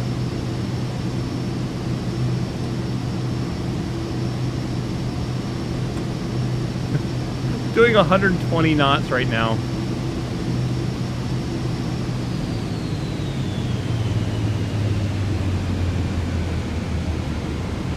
Please go down, please go down, please go down, please go down.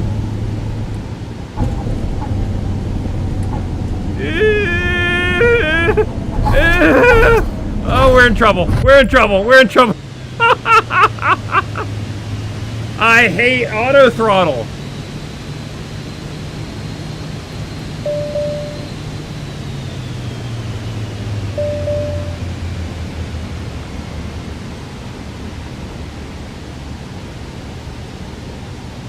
Is there a way to manually disable that? Sink rate. Because holy crap. Sink rate. Pull up. Pull up. Pull up. Pull up. Shut Pull up. Shut Pull up. Pull Shut up. Pull Can I like up. pop a breaker to Pull turn that up. off? Yeah, the V-tail can be very dangerous. I think this one's a lot less simply because of the whole computer controlled stuff though.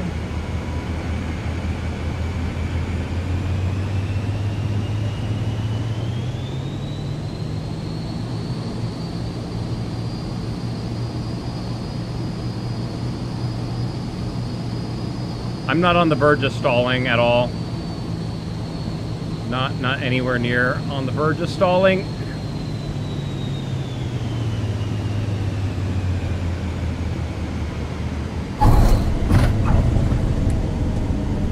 See?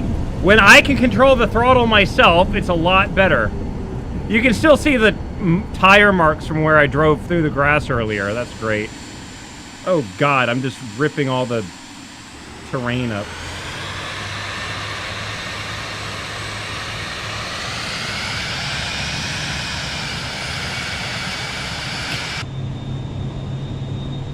I don't like flying airplanes, if you guys hadn't realized by now. Okay, we're here. Let's go. Please go back to a helicopter. I don't like that. It's impossible to stall with the auto throttle engaged. That's why I turned it off. Fuck that auto throttle. The auto throttle has actually caused me more accidents in that thing than anything else. Oh, shit. I forgot to show you something, too. Check this out. This is one of my favorite features that I think all the aircraft have this, though, too. So let me show something here. When I realized that the game did this, I was like, that's frickin' brilliant. I know for sure this one has it. I think several of the helicopters have it, but...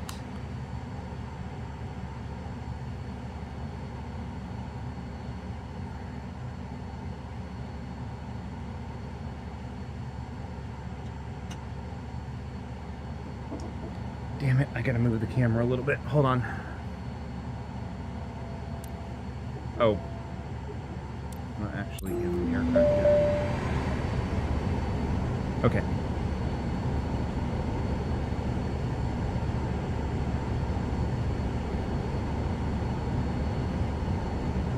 The game keeps track of how long you fly every aircraft.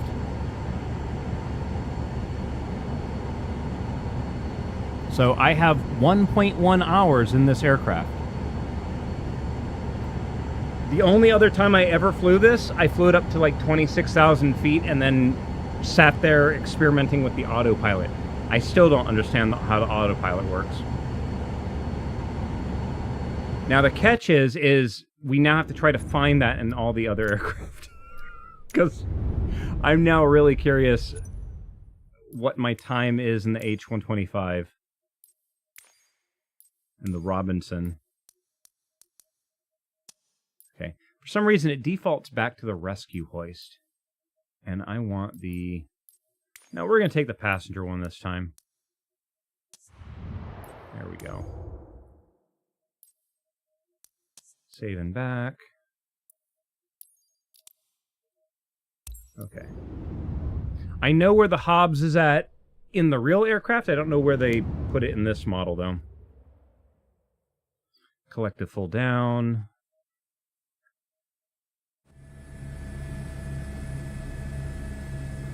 Ready to fly.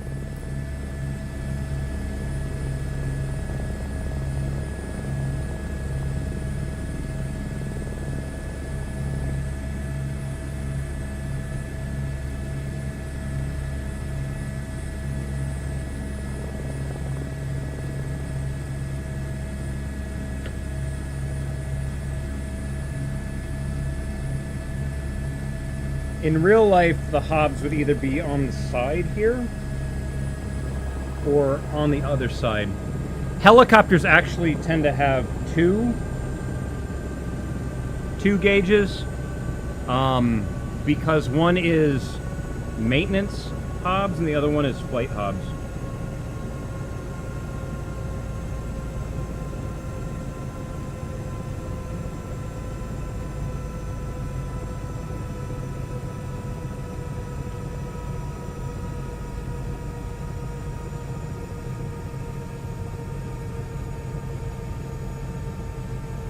Have some breakers here.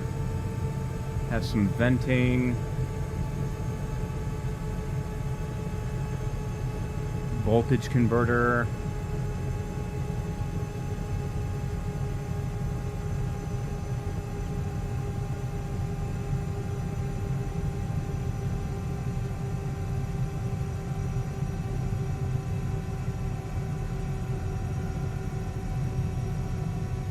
Serial number,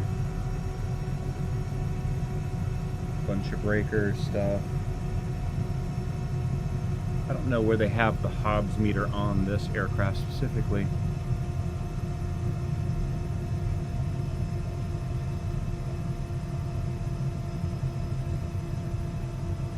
I'm still a little bit weirded out because the real aircraft has the stick directly in between the middle of the seat.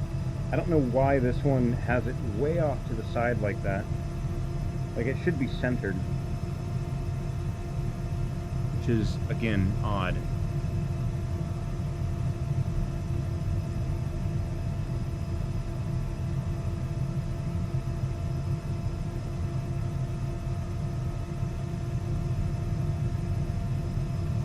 Why are there people in my back seat? Shouldn't be people in my back seat. We're now in the engine gearbox. Or the rotor gearbox.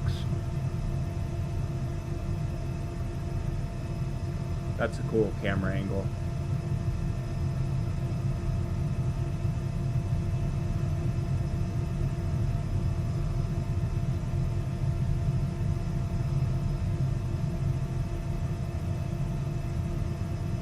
Of course, the collective's not running. Damn people in my aircraft. You're just making the aircraft heavier.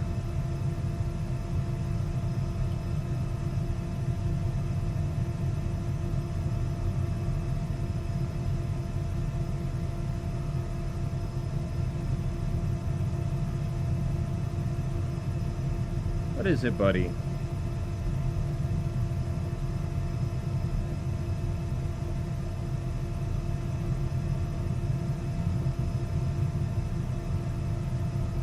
No, I don't think this aircraft has a Hobbs on it. The real one, I mean, they're kind of required to by law, but...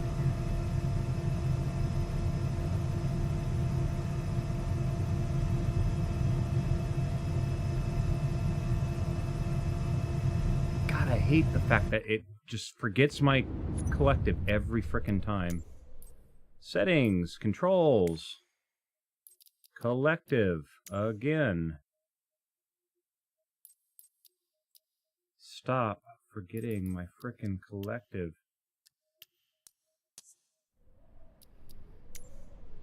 Okay. So now we have light, taxi light, and flight mode, yes!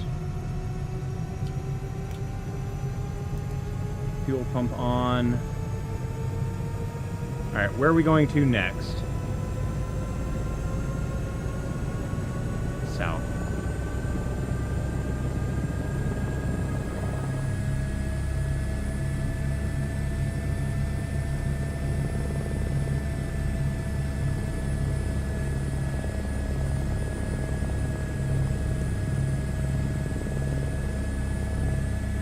All these people in my back seat again.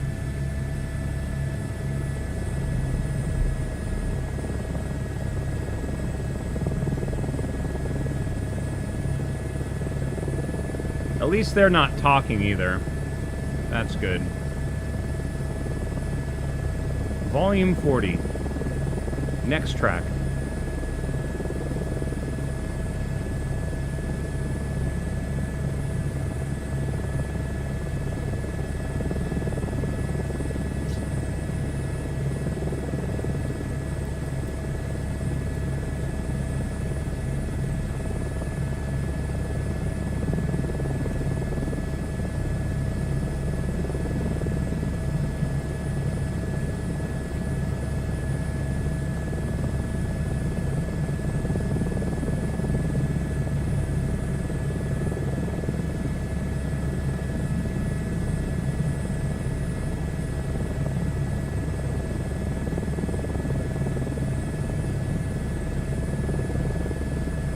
Next airport is about 18 miles away. I think that's what it says.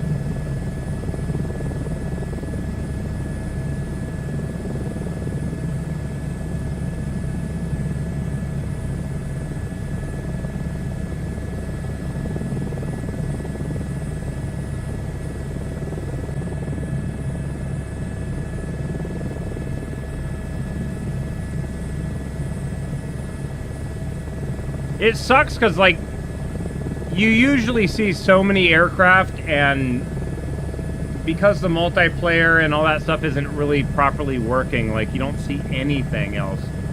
No AI aircraft, anything. So it makes the world just feel dead.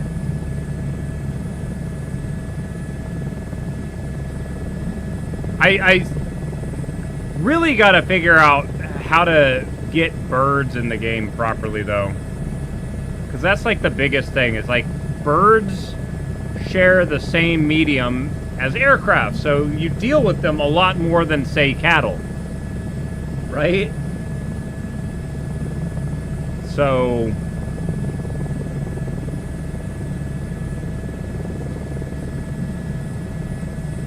Randy pitched for Gearbox, if I remember correctly.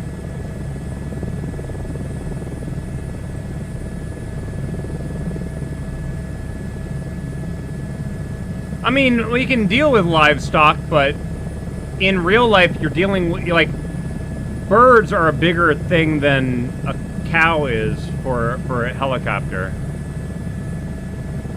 So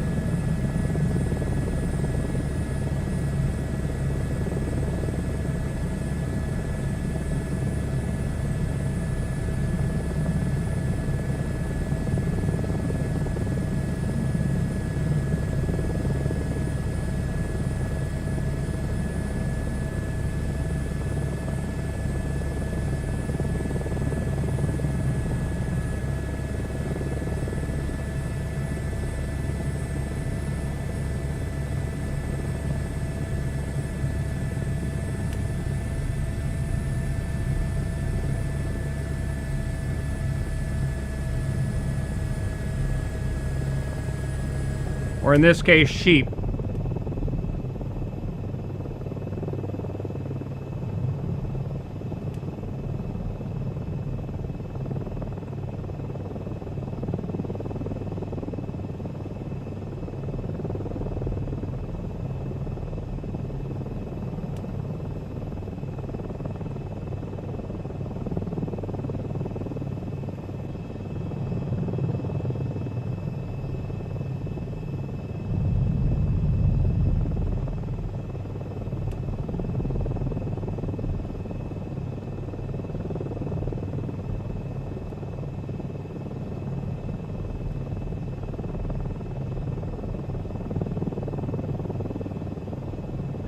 chasing the sheep through the trees is not... a little bit harder to do, but whatever.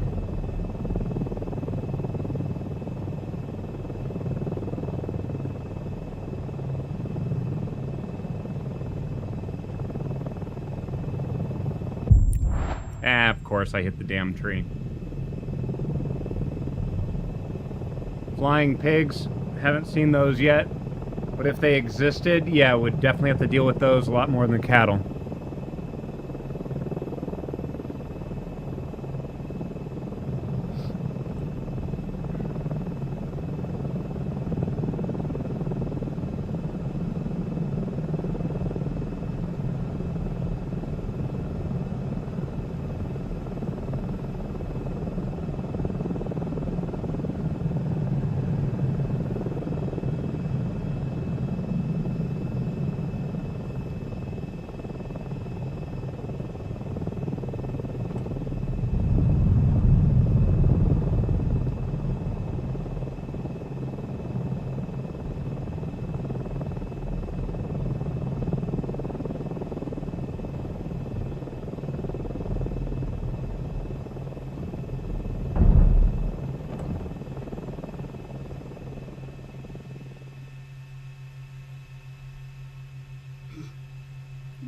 Apparently it doesn't care that I just landed a helicopter next to it. Cows don't give a shit.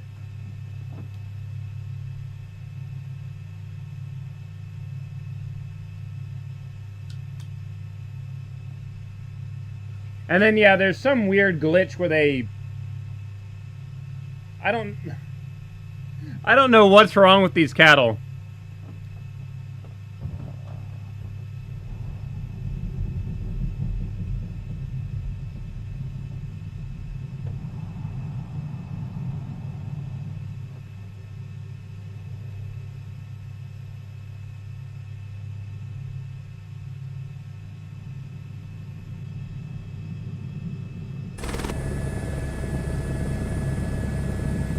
Keep getting hit with that bug where my audio just completely cuts out.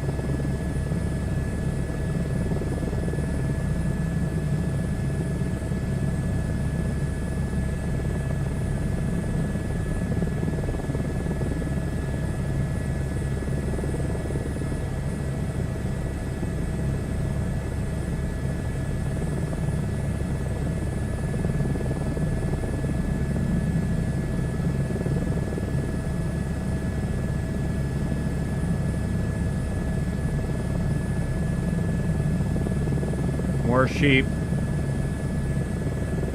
I'm on that kind of border of England and Wales. I might be more on the Wales side now.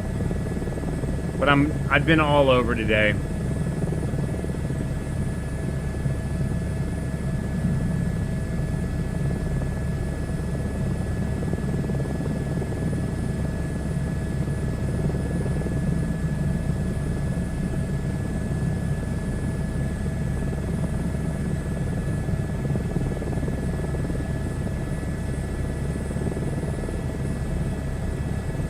Time.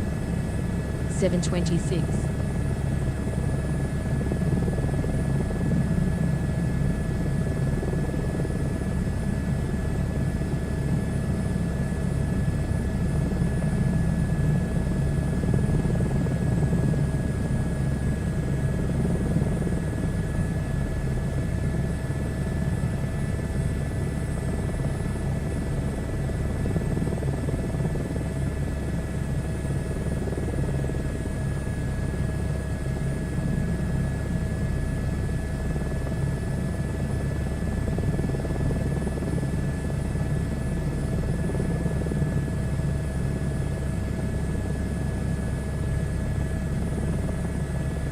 Midlands Air Ambulance is 14 miles that away.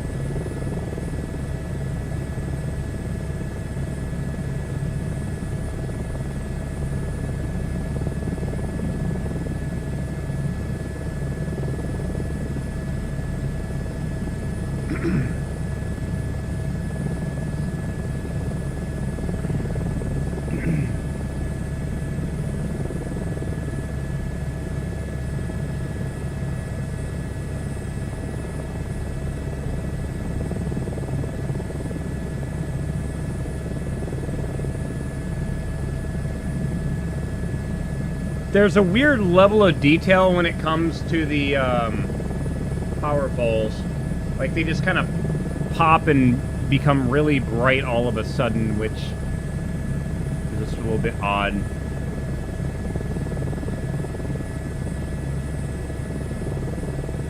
Due to a bug, it starts working after activating the second time. Yeah, it's weird.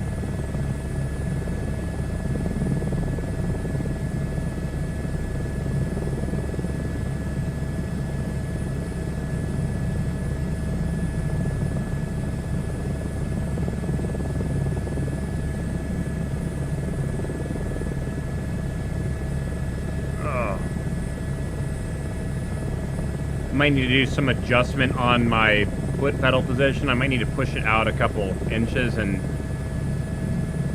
I had bought of some, essentially it's like skateboard grip tape. I'm wondering if I should put that down to keep my feet from sliding on this.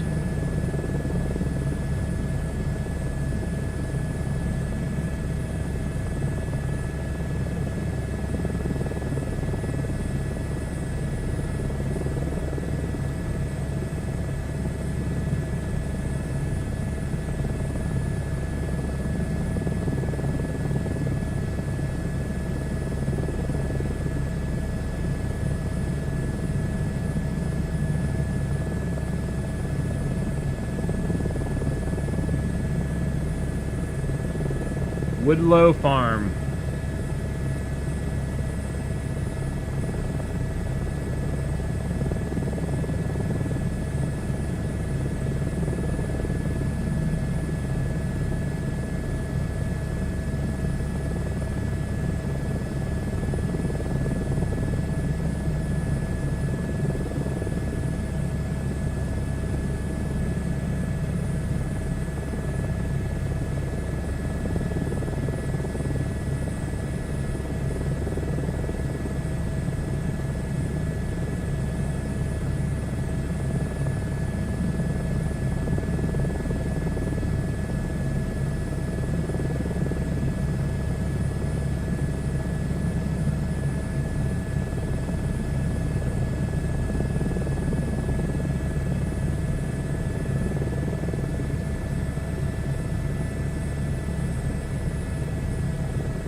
The actual airstrip is at this weird angle. They probably land going up the runway for extra braking, maybe. Okay, heading southeast.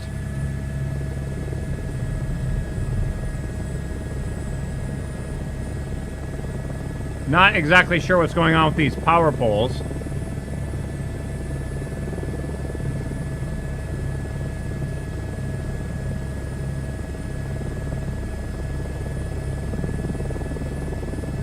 $16 miles.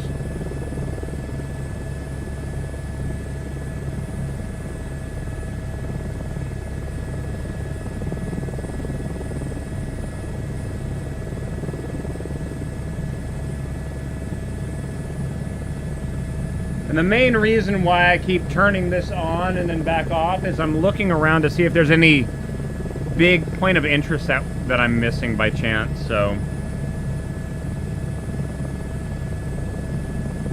Oh, you know what? Hold on one moment. Let me check something. Volume 10.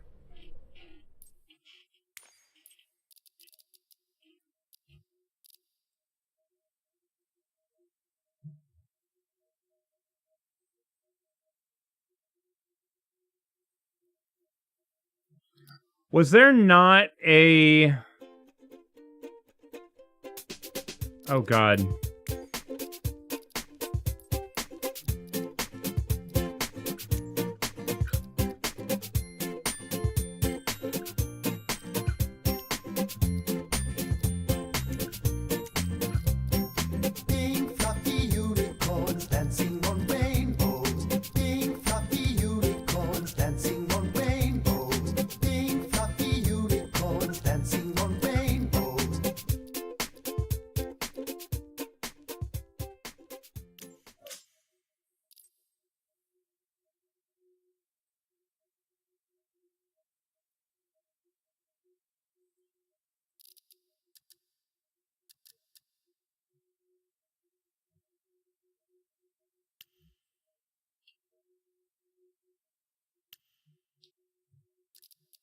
See, I have city markers marked.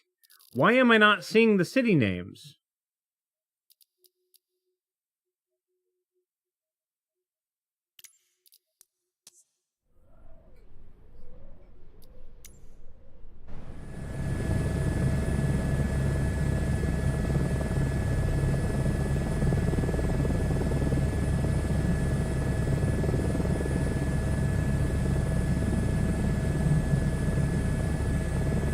Making sure I didn't set anything to a different button or something. Because up on that one causes that to show and hide. Down shows thermal visualization. This button shows computational fluid dynamics. And this button shows and hides... Yeah, it doesn't show the city names anymore. I'm pretty sure it did on day one, but they might have turned that off or disabled them.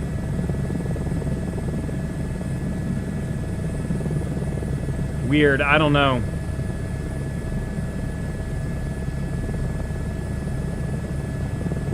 Wellington Hearth is that little town right there.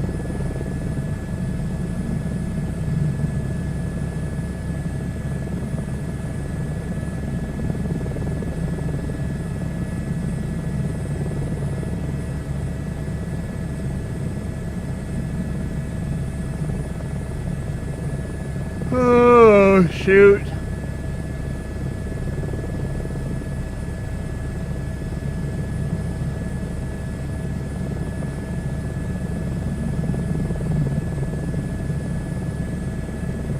Wait a minute.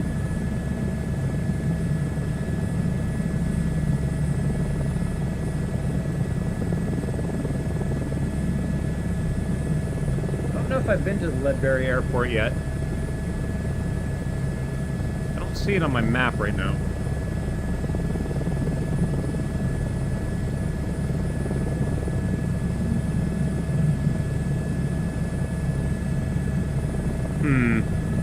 Actually, those two airports, I believe we get on the way back. Cobb's Cross, Barrow Airstrip. Find out in a moment. Volume 30. This is the Quest 3. As far as I'm aware, it's one of the newer ones. The Quest 3S is between the 3 and 2. So... Okay, yeah. We will be getting to those airfields, just not yet.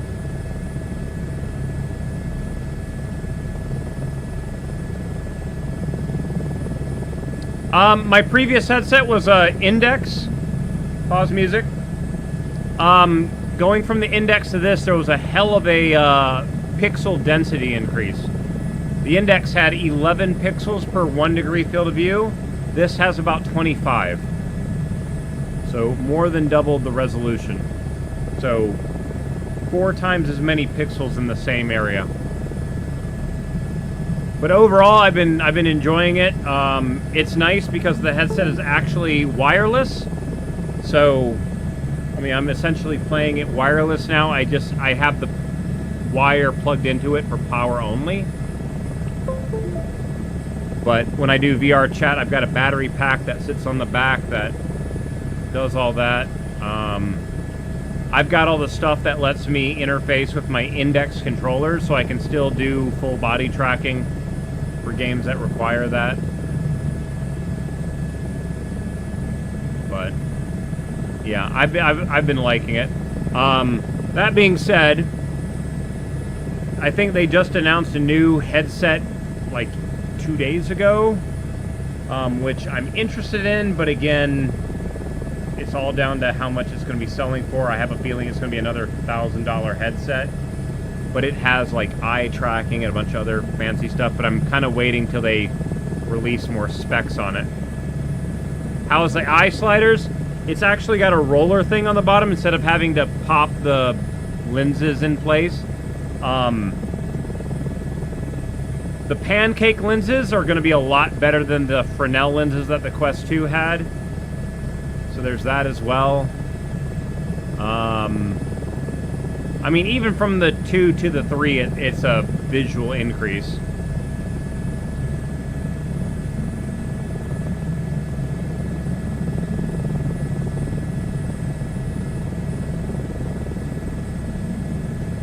See, we're getting some NPC aircraft. Weird.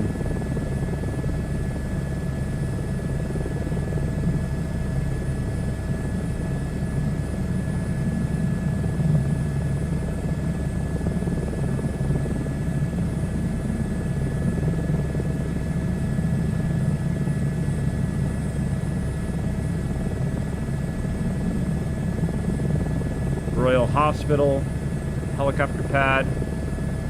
I'm a little bit wondering about this because this thing's pointing to me like there's an airport over here, but it's only showing me helipads right now.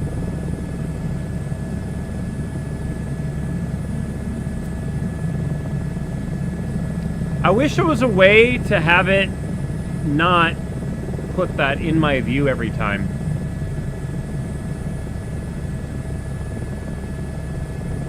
Now that I'm looking at this, it probably still is an airport, but it's primarily just a heliport. Probably used to be a proper airfield back in the day, but probably only does helicopter operations now, maybe.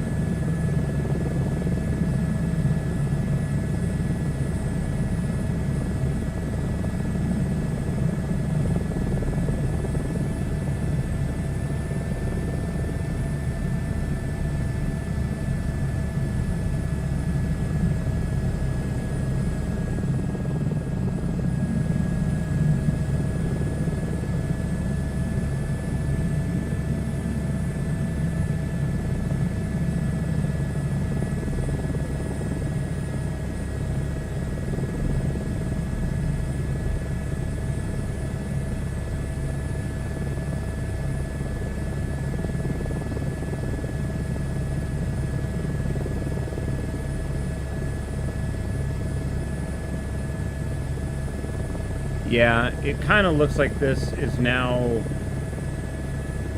an industrial park as well.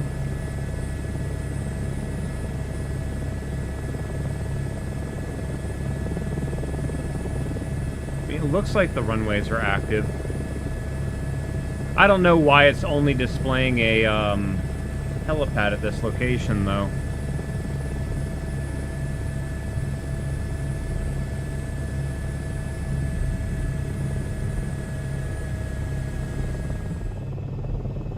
Game, stop doing that.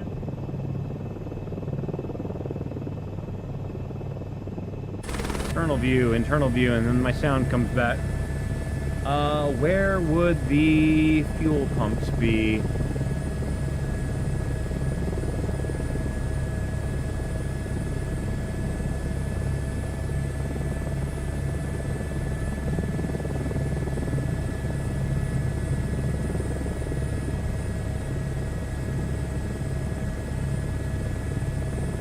Over here. Probably right there, maybe?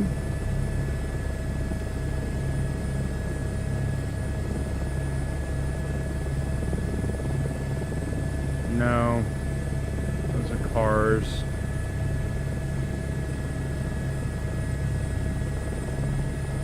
Alright, I need fuel, please, game. Where's the fuel pump?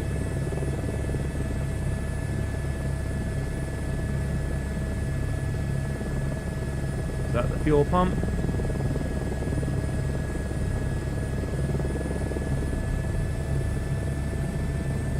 It is. Whoa! Okay, and the game says I had a tail strike. Great.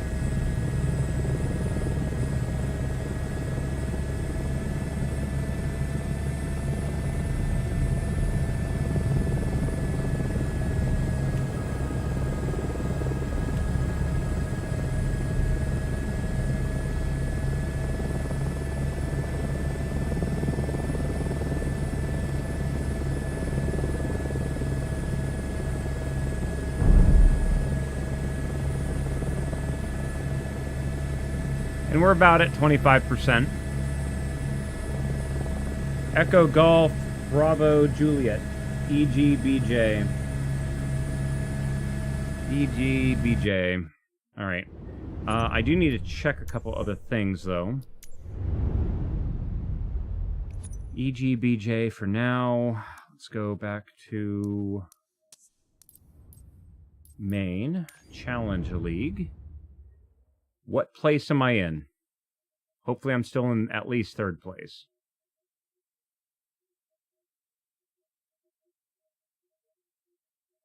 Game. There it goes. I mean, I'm still technically in 3rd place, but I don't like being there on the edge of promotion. So I got 2 days left over from this, and I was still extremely low on that one challenge thing. Why was that not displaying anything?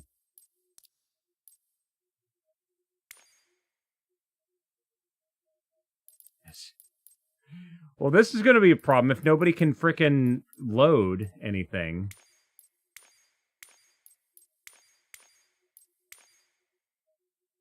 Come on, game.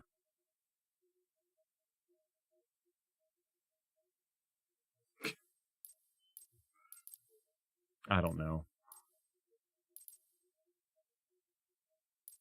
Yeah, something weird is going on with that. Let's see. What other activities do they have?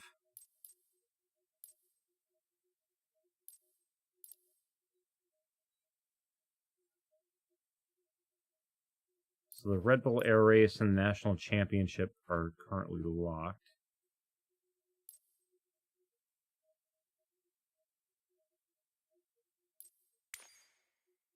What other rally races do they have?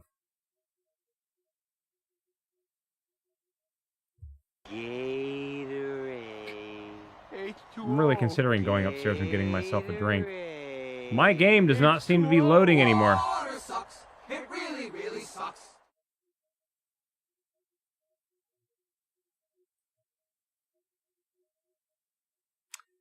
I have a feeling something's wrong with the servers.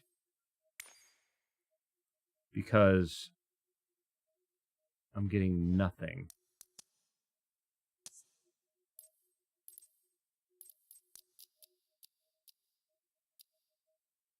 Because today is Friday, isn't it? Shit. So yeah, let me also talk about some other things that we need to be doing. We need to be doing a garage stream soon because my RX-7 has another problem. I keep having this issue where the seals that are on the bottom of the fuel injectors, essentially they're the part that you have the metal of the engine block, and the fuel injector has this rubber dampener that goes between the fuel injector itself and the actual engine block itself. So it's not two pieces of metal rubbing up against each other. The problem is I seem to have an issue where there's some kind of weird vibration and the rubber bit keeps breaking down. And when it breaks down, the fuel injector starts to leak, and then it puddles fuel there. And the problem with a rotary engine is that the intake and the exhaust are all on the same side of the motor, because the air goes in, gets circulated around, and then it comes out the bottom. So that fuel, if it leaks and it drips down, it drips onto the hot exhaust, and I really don't want fuel touching the exhaust and burning, right?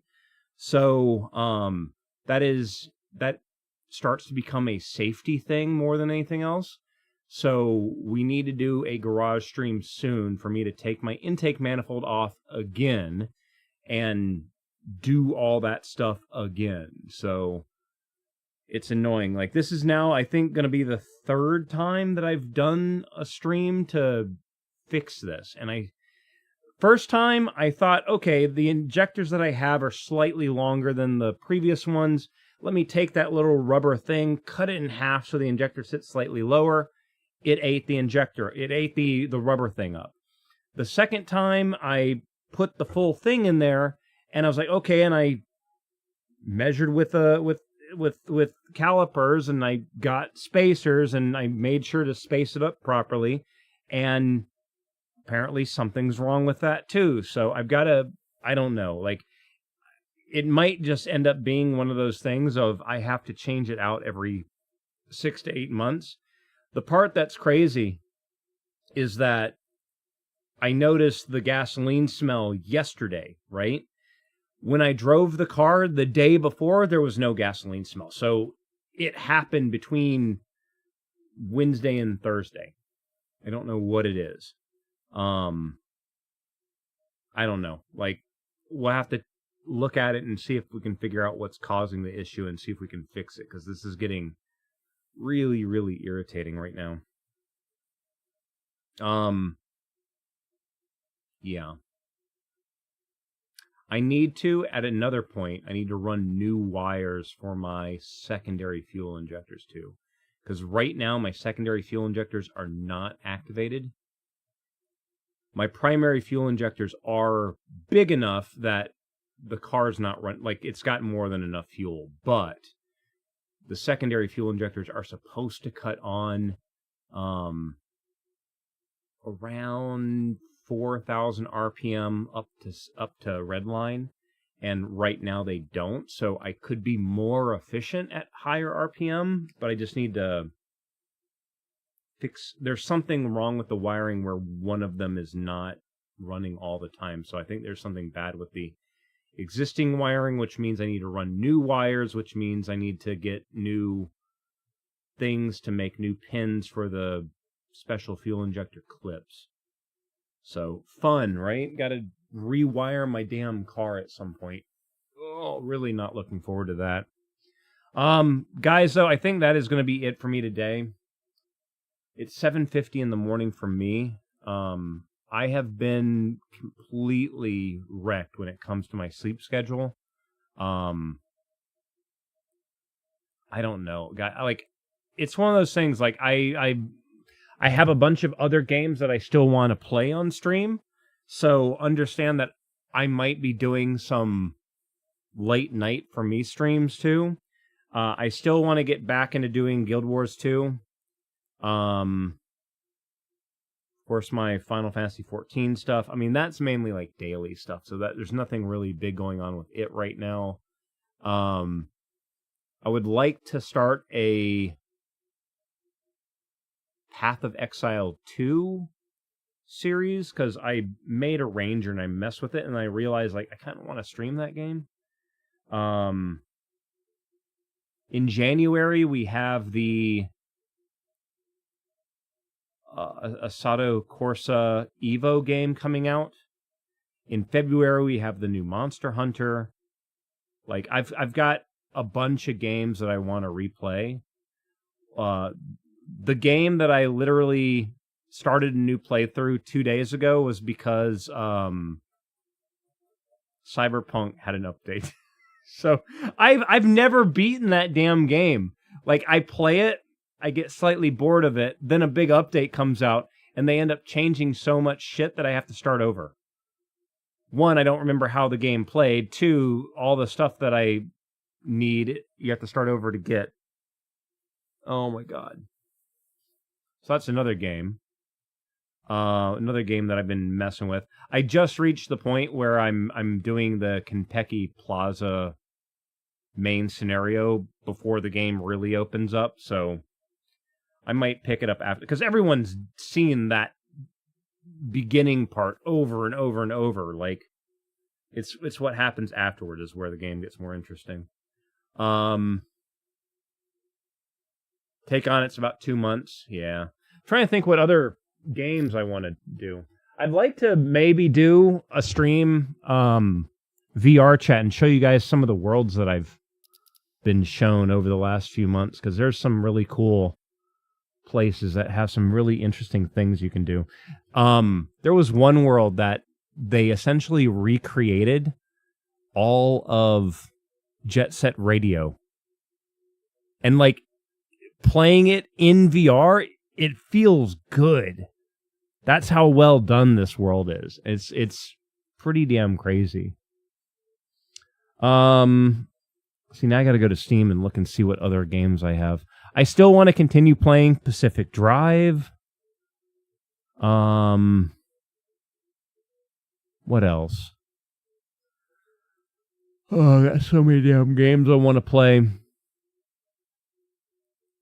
My other problem is just the fact that, like, again, like, I'm having all these medical issues where I'm just, like, I'm feeling like total trash, right? It's one of the reasons why I'm ending my stream right now is because I'm getting to the point where my neck is getting stiff again.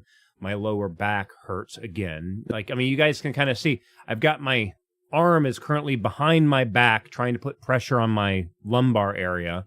I'm twisted in my seat because just everything hurts. It's almost 8 in the morning. I'm about to go lay down in bed again. That's how bad it is. I've got a steroid injection being put into my back in January, which should hope, like, I can't do the radio frequency ablation surgery again until February at the earliest.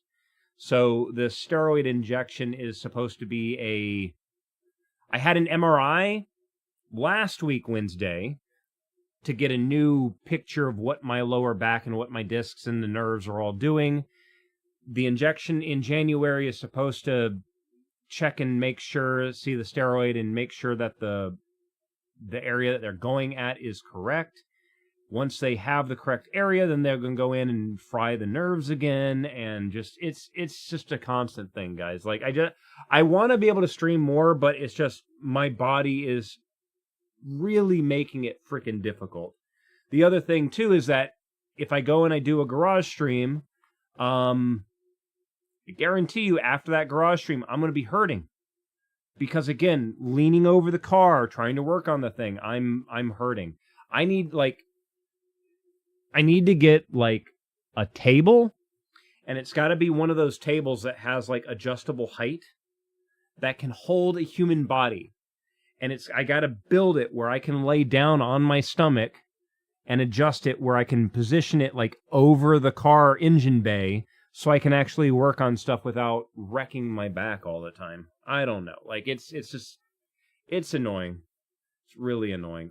Again, guys, I want to play more games, but I haven't been able to because I just feel like shit all the time. So, I apologize. I wish I could do more games and more streams, but it's not really working out too well for me.